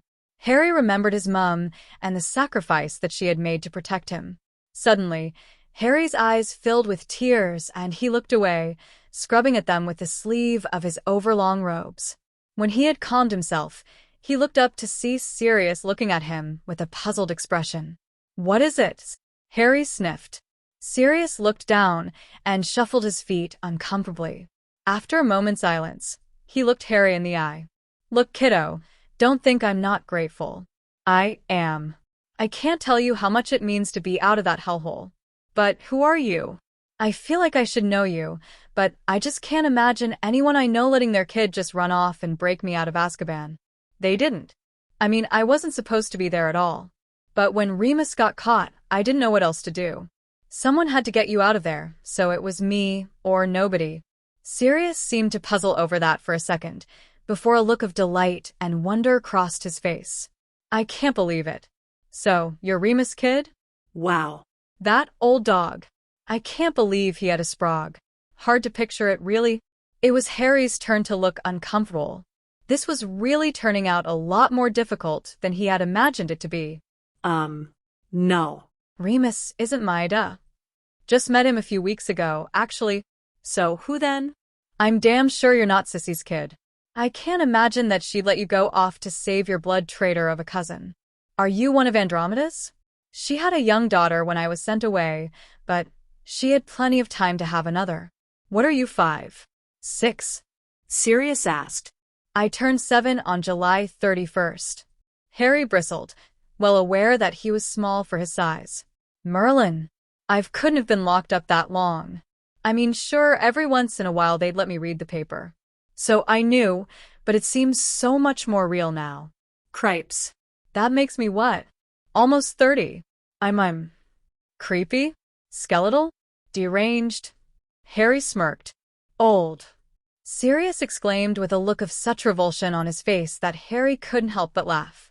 Sirius gave him a dirty look. Laugh it up, kid. It'll happen to you someday too. Sirius pouted. Harry just laughed louder. The thought that a man that had been locked away in the worst prison imaginable, without family or friends or any material comfort for the better part of a decade, was worried about being old, was just too funny. Sirius continued to pout as he studied the cheeky brat in front of him. The kid had wild, unruly hair and bright green eyes. Something tickled the back of his mind, but he just couldn't place it. The kid could be Andromeda's, but as he looked at him, he wasn't sure. When did you say your birthday was again? He asked. After a few seconds, Harry managed to draw in enough breath to answer. July 31st, he said. July 31 ST. Sirius asked, his face scrunched up in thought. Finally, his face slackened, and then his eyes opened wide as he made the connection. That means but it can't be, you're not. Harry took in the man's startled expression and graced his godfather with a bright smile. Reaching out his hand, Harry approached Sirius. Nice to finally meet you, Sirius. I'm Harry Potter. Harry stood there for what seemed like forever, as the look on Sirius' face cycled through confusion, surprise, and then shock. Through it all, he just stood there with his hand outstretched and a grin on his face. After a minute, Harry began to grow worried that Sirius wasn't going to accept his hand. He wondered if Sirius blamed him for his captivity. After all, Sirius had been wrongly imprisoned for his parents' murder. Harry wouldn't blame him if he was resentful. Just as Harry looked up in Sirius' shocked face, the man's eyes rolled up in his head, and he collapsed to the ground in a dead faint. Harry looked down at Sirius, laying prostrate in the straw. Bollocks. After Sirius awoke, he and Harry had a tearful reunion. Harry couldn't remember him, but Sirius was filled with stories of playing with him as a baby. Many of them Harry had heard before from either Tippy or Charles, but it was somehow even more moving to hear them from Sirius, especially since he could tell that those happy memories meant so much to the escaped convict. Harry soon realized that Sirius was dead on his feet. Against the man's protests, Harry guided him to the couch in the basement, and it took about 4 minutes for him to fall blissfully asleep. Though Harry was tired too, he was kept awake by worry for Remus and wondering what he was going through. As concerned as he was, Charles was even more so. When he had found out what Harry had done, he was livid. He had sworn up such a string of invective that even Harry had to blush. He was not impressed with Harry's reasoning and wasted no opportunity to tell him, quite explicitly, that he was absolutely not allowed to do any more thinking in the foreseeable future. After he calmed down, they began to speculate on what the headmaster's motivations were. Charles reasoned that Remus had somehow tipped his hand that he was not who he appeared to be, and that Dumbledore, through legitimacy or just plain observation, had catoned on that he was an imposter. Charles believed, but was less than certain, that Dumbledore would not coerce the secrets from Remus, but was unsure, given the werewolf's respect for the aged wizard, what he would willingly reveal.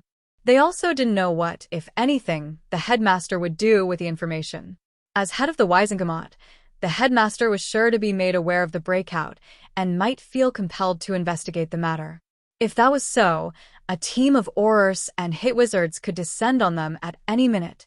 Both Harry and Charles were agreed that Remus would not want to risk Sirius recapture. The one comforting thought was that due to Harry's actions, Remus had not directly been involved in the breakout. His captivity at the hands of the headmaster would be an iron-tight alibi. Still, it would be immediately obvious that he was, at least, a conspirator. They could only guess and worry what the headmaster's reaction would be. Though Charles was worried for Remus, he was more concerned that Harry's name be kept out of it. With the Fidelius expired, they were vulnerable and might have to seek other accommodations if it got out that Remus was staying at the manor. Despite their reservations, they both agreed there was little, if anything, they could do about it at the moment. With Sirius freed, they had another wand at their back and more resources at their disposal. If they could access either the Potter or Black Vaults, they could easily acquire some Muggle accommodations. If worse came to worse, they could flee to the continent or somewhere beyond the reach of the Ministry of Magic. As Harry laid down to sleep that night, his dreams were filled with thoughts of exotic and wind-swept locales. He dreamt that he was a heroic and armored knight, supping at feasts held in his honor and rescuing fair damsels from the teeth of angry dragons. It was rather a letdown to Harry that he found Remus quietly sipping tea the next morning when he awoke. Just like the werewolf, Harry figured, to spoil his grand rescue. With the success of the Azkaban trip, Harry was really feeling his oats. He felt like nothing was beyond him. Scene break. Magic, for all its rich history and spectacular effects, is a lot more complex than is commonly understood. It exists in the simplest of things. A child's laughter, full of hope and promise and ignorant of limits, is a prime example. Yes, it can shape history and move mountains and raise an army of the dead from their crypts, but it is a mistake to think that this is the limit. Love, loyalty, friendship, and sacrifice are every bit as powerful and far more ancient in their magic than even the most arcane incantations. The woods outside Godric's Hollow, though impressive, were not extraordinarily magical. Through the long months of their quiet slumber, it was not unusual to hear from them the sound of the woodchopper's axe and even the occasional chainsaw. You could also hear the occasional chatter of squirrels as they harried about on their daily rounds, or, for the more discerning ear, the dryad serenade for their hopeful mate. On this particular morning, the quiet country lane that bisected the woods made its winding path through the ancient boughs, nearly obscuring the seldom-traveled path. Eventually, it passed into a clearing, revealing an aging manor house that was surrounded by ill-kept grass and shrubs left long untended. Yet, for all that it appeared run down, there was magic in the air. It was the ancient and powerful magic that revealed itself in the unrestrained bellow of laughter and the heavy crashes of breaking things. "Damn it, Harry. Get back here," Sirius yelled, bursting through the door, scanning the room with wild eyes. His hair, no longer the matted tangle that it had become during his years of incarceration, was still a disgusting mess. Both it and his clothes were covered with viscous, sticky syrup that dripped from him in great globs onto the wood floor. Not only was he a mess, but his clothes were literally covered with spoons and other cutlery, and his left leg was stuck in what appeared to be a mop bucket, the contents of which occasionally splashed over the side. Mindless of the mess he was tracking into the parlor, Sirius stomped further into the room, searching for his elusive charge. With every step, his progress was marked with the clunk, slosh, clunk of the mop bucket and his own inchoate cursing.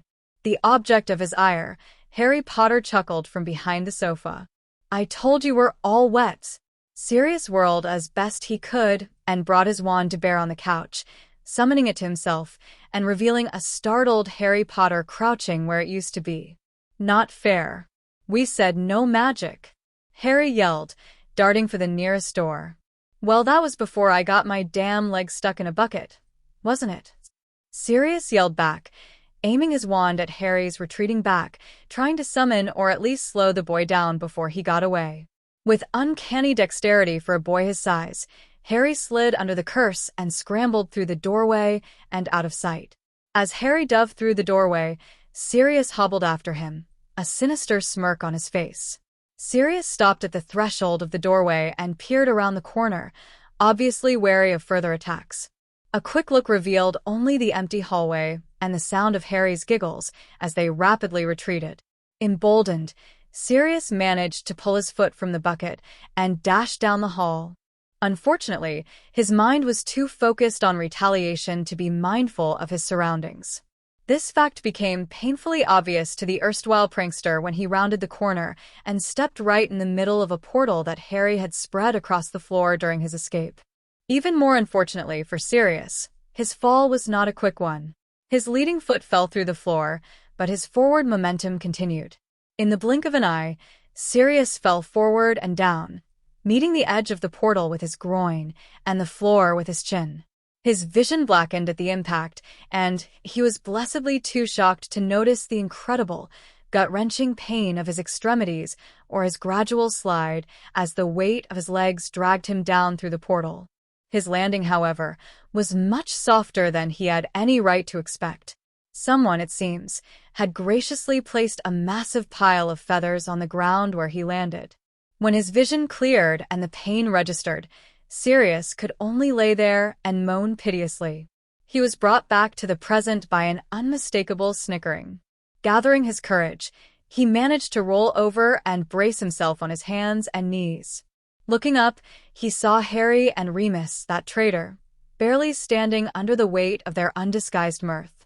Before he could think of a suitably caustic reply, Remus raised a camera in his hand, and a bright flash left him blinking stupidly. When his eyes cleared, he saw that Harry stood over him with his hand extended. Sirius allowed Harry to pull him to his feet as he took stock of the situation. It wasn't pretty. The feathers, it turned out, were not just to break his fall. From head to toe, he was covered in the things, which clung stubbornly to the syrup. It was only then that he realized the degree to which he was set up. The planning and execution would have impressed him more, if not for the ache in his groin and the fact that he had been so thoroughly bested by a kid. The shit-eating grin on Harry's face, however, was well-earned, and Sirius couldn't stop his own from appearing. "Good one, kid," he said. "So," Harry replied, looking him over, "who's the chicken now?" Yeah, don't rub it in," Sirius answered. "A true marauder, This one? Remus said as he joined them. Yeah. Harry's a natural, Sirius replied, looking over at Harry and Remus with a suspicious twinkle in his eye. You know what this calls for, don't you? Harry watched Sirius warily as he raised his sticky, feather-coated arms. What's that? Harry asked. Group hug. Sirius exclaimed, lunging forward. Ack, was the only reply. Scene break. Some days later, Harry, Remus, and Sirius were standing around in the parlor attempting to practice spell work. Harry had just that morning had a breakthrough with his magic, managing to recreate, after extensive meditation, his Patronus shield trick that he had used on the Dementors. It was exhaustive work. Harry had been forced to recreate the emotional turmoil that had led to his first use of the charm. Needless to say, reliving your mother's final moments was not altogether pleasing, even if it was a bittersweet memory. When he succeeded, Remus and Sirius were astounded at the results. Once again, Harry found himself surrounded with the silvery mist. Though draining, Harry was thrilled to see that he could accomplish magic without the threat of soul-sucking monsters looming nearby. Remarkable! Remus exclaimed as he walked around Harry, poking and prodding at the shield with his wand. Is this what happened at Azkaban? Yeah.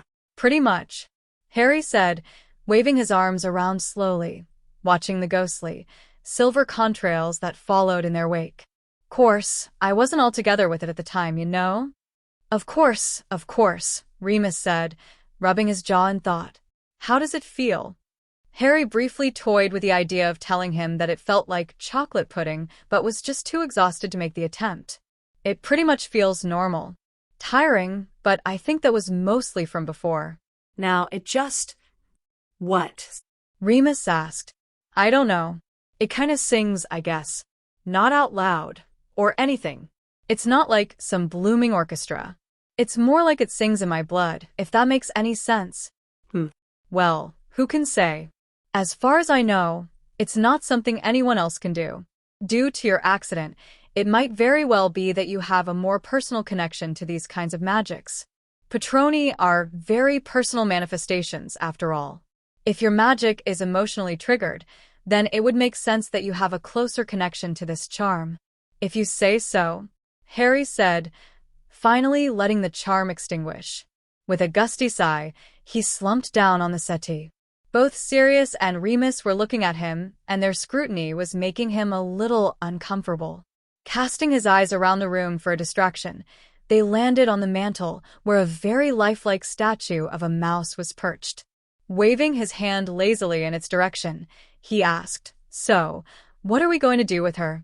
As the two grown men's attention was drawn to the statue, Sirius' eyes took on a steely gleam. Well, you both know what I think. Sirius exclaimed. Not this again, Sirius. You know very well we can't feed her to a Krupp. Remus sighed. I don't see why not. She was little better than a piece of dog's height when I knew her. Wouldn't be so much of a change, as far as I can see.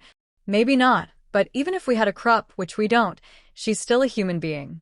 Just because she's a homicidal maniac doesn't mean we should lower ourselves to her level. Remus replied. Whatever. Sirius huffed. Probably kill the poor Krupp. Anyway, nasty shrew. So, what are we going to do? Harry asked. We can't just leave her like that, can we? Unfortunately, no. Remus replied. That spell has to be recast every day, or she'll revert to form. We can't take the chance that she'll come out of it and kill us all in our sleep one night. Can't we just owl her to the ministry? Harry asked. We could. That may be our best option. They could handle her quick enough. As notorious as she is, she'd be back in Azkaban before breakfast, I'd wager. Remus replied. Harry couldn't help but notice the shiver that ran through Sirius at the thought. Remus must have noticed it too. What is it, Sirius? Sirius gave a defeated sigh as he joined Harry on the settee.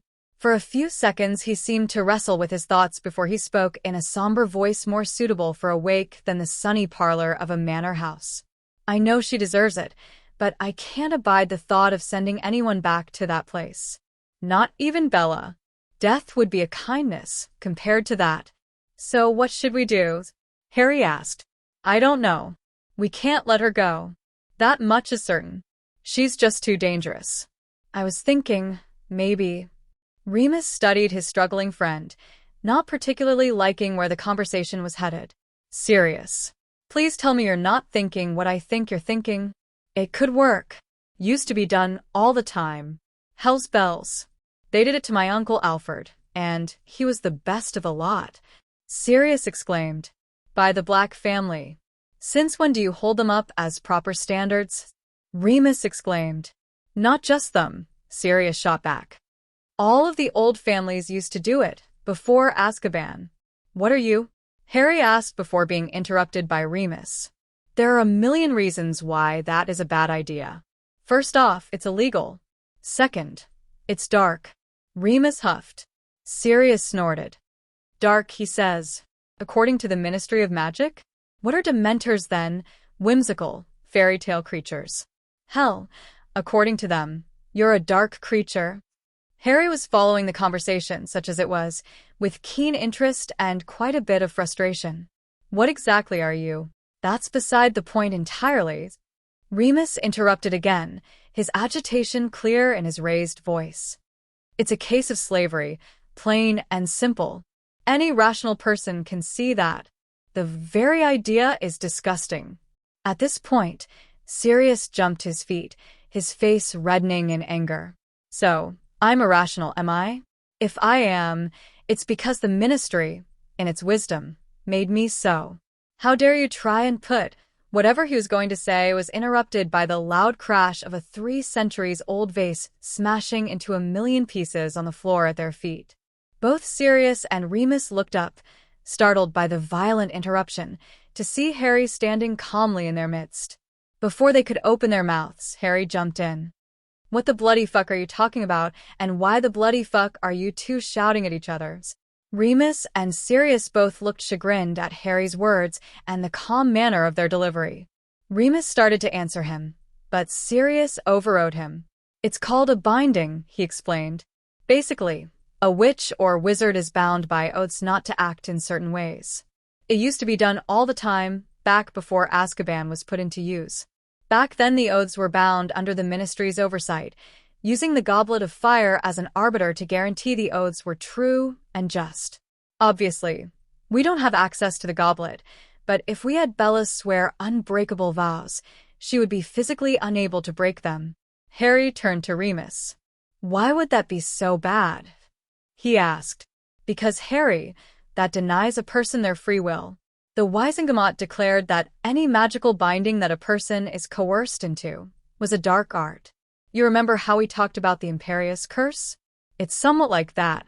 It's not unforgivable, but illegal, nonetheless.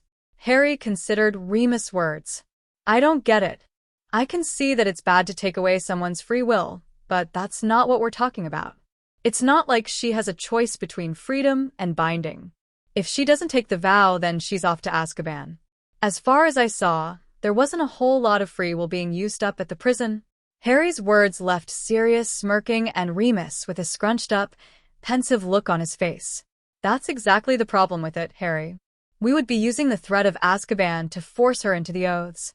Remus said. Sirius opened his mouth to retort, but halted at Harry's upheld hand. But she does have a choice, right? It's a lousy one, but it's still better than what she had if she were stuck in Azkaban, right? At the very least, she's better off than she was before. All that night, Remus considered Harry's words. He had to admit, the boy made sense. He didn't like it, but he had to admit that much, at least. He also couldn't help but be impressed with Harry himself. The lad was both sharp-minded and sharp-tongued. As he lay in bed, Remus chuckled at the colorful vocabulary that came from such an innocent and sweet-looking child. And the truly amazing thing was that for all his profanity and sarcasm, Harry was a truly kind and wonderful kid. He was graced with an open and loving nature that couldn't be hidden by caustic words. As he lay on the cusp of sleep, Remus wondered what effect meeting Bellatrix Lestrange would have on the kind soul. The next day, Remus, Harry, and Sirius were busy preparing to revive Bellatrix. Harry was a little dubious about the caution that the two were showing in their preparations. Harry knew that the witch was dangerous, but what was the use in removing all the pillows in the room? Their many preparations involved placing a series of wards across the doors and windows and removing anything that could be used as a weapon. When Harry questioned why such elaborate measures were necessary for a single witch, Sirius just chuckled and said, "You'll see," and continued about his business. When they finished, the room was left bare except for one cushy chair, a glass of water, and 3 apprehensive wizards. In one of a series of seemingly random acts, Sirius had Remus conjure for him a fake wand and gave his real one to Remus for safekeeping. Both of them had grim faces as Remus raised his wand to lift the petrification curse. "Finite incantatum," Remus intoned, waving his wand at the statuette. The little petrified mouse was instantly awash in a golden nimbus of light as it slowly started to grow and morph into an obviously groggy and disheveled witch. Less than a minute later, Bellatrix awoke curled in a fetal ball before the dormant fireplace. Slowly, she blinked her eyes as they tried to adjust to the light. From her position on the floor, Bellatrix seemed to remember herself as she scrambled to a crouch and looked up at the 3 wizards. Blinking owlishly, she focused her gaze on Sirius. "Sirius? Is that you?" she asked. Sirius nodded at her, offering her a hand up. Grasping her skeletal hand, he drug her to her feet, where she wobbled for a second before straightening up with a crack of the spine. Looking about the room, Bellatrix studied Remus intently, who was standing astride away with his wand drawn and pointed in her direction. Harry also bore her gaze, feeling a little unnerved by her gaunt and hollow-eyed stare. Eventually, she returned to Sirius. "So, not Azkaban then?" "Where are we?" she croaked. "No, not Azkaban." "We're someplace safe. You'll understand that I can't be more specific until we come to an understanding." Slowly, Bellatrix nodded at him. Looking around, she noticed the glass of water sitting on the floor near her feet and gestured to Remus, and then at the glass. "Do you mind?" At Remus' nod, she carefully retrieved the glass and held it up to the light, and then brought it under her nose and sniffed at it. Convinced that it was what it seemed to be, she tilted back her head and downed it in one long draught. Satisfied, Bellatrix stood silently studying the glass in her hand. The 3 wizards were content to allow her time to gather herself. She looked as if she were on her last legs. Azkaban was not kind to its tenants, and all of them remembered the awful shape Sirius was in when he had escaped. If anything, Bella was even more gaunt and had about her a wildness that is difficult to put into words. Her ratty robes were a kind of indistinguishable color that was somewhere between pond scum and excrement and smelled about the same. "That wasn't Sissy, was it?" she asked. "No," Sirius answered. "Polyjuice." "Yes, him," she asked, gesturing at Remus. Sirius shrugged his shoulder in answer. Bellatrix seemed to consider that for a moment. "What next?" "That depends on you," Sirius answered. At that, her gaze sharpened. "How do you mean?" "Simply this," Sirius answered. "We do not wish to return you to Azkaban. However, we do not trust you with our lives or with our circumstances. If you prefer, we will stun you and hand you over to the Orse. But if you want to remain free, then we will want certain assurances." "What kind of assurances?" she asked. "The unbreakable kind," Sirius answered. Bellatrix tilted her head and studied Sirius before shrugging her shoulders. "What would you require?" "Not to divulge our secrets, not to betray us, to protect, defend, and obey us to the best of your ability." At the final words, Bellatrix visibly flinched, but before she could offer protest, Sirius continued. "Needless to say, these are non-negotiable." Sirius finished sternly. "And if I do, then I won't be returned to Azkaban?" "I'll have your protection?" she asked. "You'll have it. You'll be a ward of the family and protected by the ancient custom," Sirius said. "Oh, Sirius," the witch exclaimed, darting forward and grabbing a surprised Sirius in a fierce hug. As best she could with her diminished strength, she whirled Sirius around, laughing gleefully and a trifle madly as she stumbled around in his embrace. When she finished her circuit, she pivoted with Sirius' arm clasped in one hand, jerking hard on his arm and pulling him to herself. In her other hand, she clasped Sirius' wand, which she wasted no time putting to his temple as she snaked an arm around his neck from behind. "Drop the wand, werewolf," she barked at Remus. Bellatrix, who was mad as a hatter, couldn't hide the shock on her face as Sirius started laughing. "That's 10 galleons you owe me, Moony." Sirius chuckled. Yeah. "You could have put up more of a fight, though. Might as well have stunned yourself and have done with it. Practically handed your wand to her." "You did," Remus said. Oi. "Don't be a sore loser, you ponce. She caught me by surprise is all. Nothing nefarious about it." Bellatrix watched their exchange with a look of such bewilderment that she seemed to have forgotten that there were wands drawn. By the end of it, she was unsure whether to curse first or demand an explanation. She decided on a bit of both. "What the blazes are you idiots jabbering about?" "Never mind.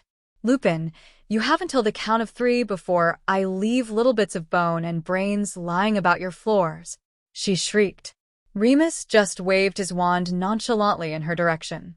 "Go on then. Curse away, by all means." Confused and apprehensive, Bellatrix dug her wand deeper into Sirius' skull, eliciting a wince from him and a growl from the witch. Trying to save the shreds of his dignity and the skin of his scalp, Sirius cajoled her with a friendly tone. "Now, Bella, don't be hasty. This isn't going to end as you hoped it would. Best just to set down your wand and talk this through. Talk. That's all you lot do. You and your blessed order, and their cursed laws. Don't curse the muggles, Bella. Don't use the dark arts, Bella. Potions aren't for recreational use, Bella. Talk. If you think I'm signing away my rights for you and your ilk, you're mad. Reducto, stupefy, crucio," she bellowed, spinning in a tight circle and brandishing her wand in a set of highly controlled flourishes.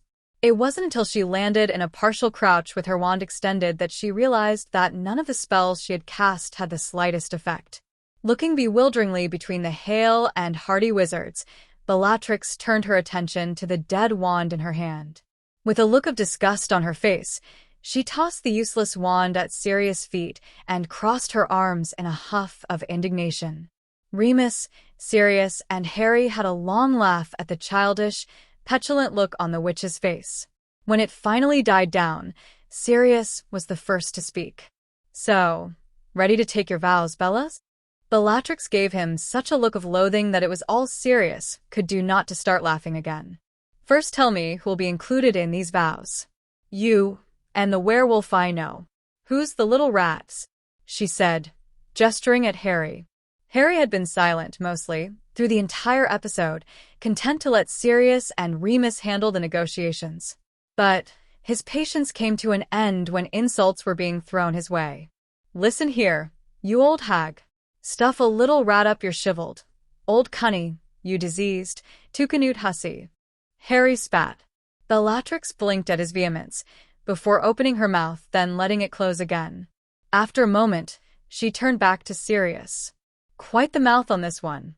Be sure to tell him if he spews that shite out of his mouth at me again, I'll stitch his mouth to his arsehole. Permanently. Easy now, Bella. I'm quite sure that would violate several of the oaths that we require you to take. If you're interested, that is." Sirius chuckled. "Fine. "Just tell me who it is that I would have to swear to," Bellatrix huffed. "Sure," Sirius answered. "Just be aware that if you choose not to take the oath, we'll have to obliviate you before sending you back to prison, all right?" At her nod, Sirius beckoned Harry over. "Bellatrix Lestrange, nay Black, allow me to introduce you to my foul-mouthed, incorrigible godson, Harry Potter." "Harry, this is my deranged cousin, Bellatrix," Sirius said with a smirk. Harry politely offered the witch's hand, but Bellatrix, hands stayed firmly at her side. "Harry Potter?" she asked with a surprised look on her face. Silently, she stood there, studying Harry with an intensity that made Harry extremely uncomfortable. At length, her gaze met his eyes and then traveled up to the lightning bolt scar on his forehead. "Oh ho! "What's this?" she said, reaching up and brushing the hair away from the scar and running her fingers over its jagged edges. Harry brushed her hand away with irritation. He didn't mind the scar, hardly ever thought of it, in fact. But he'd be damned if he wanted this woman's filthy paws all over it. With a shudder, he looked up, only to meet Bellatrix's eyes, which were staring relentlessly into his own. After a second that seemed far longer, Bellatrix's entire countenance lit up with something approaching glee. "Beautiful," Bellatrix muttered reverently. Before Harry could respond with something acidic, she spun towards Sirius and extended her hand toward him. "I'll take your vows," she said, as she clasped hands with her cousin. Harry thought it was really rather a letdown. She had agreed to the vows much quicker than either Remus or Sirius thought. Nevertheless, the three of them had spent the better part of the morning arguing over this word or that phrase, until Harry thought he would be sick. For all that the woman was crazy and creepy and filthy, she could haggle like a blind lawyer at a beauty contest. Harry was soon dozing off in the corner. When they were done, they woke him to witness the oaths. With hands clasped, Bellatrix and Sirius took the vows.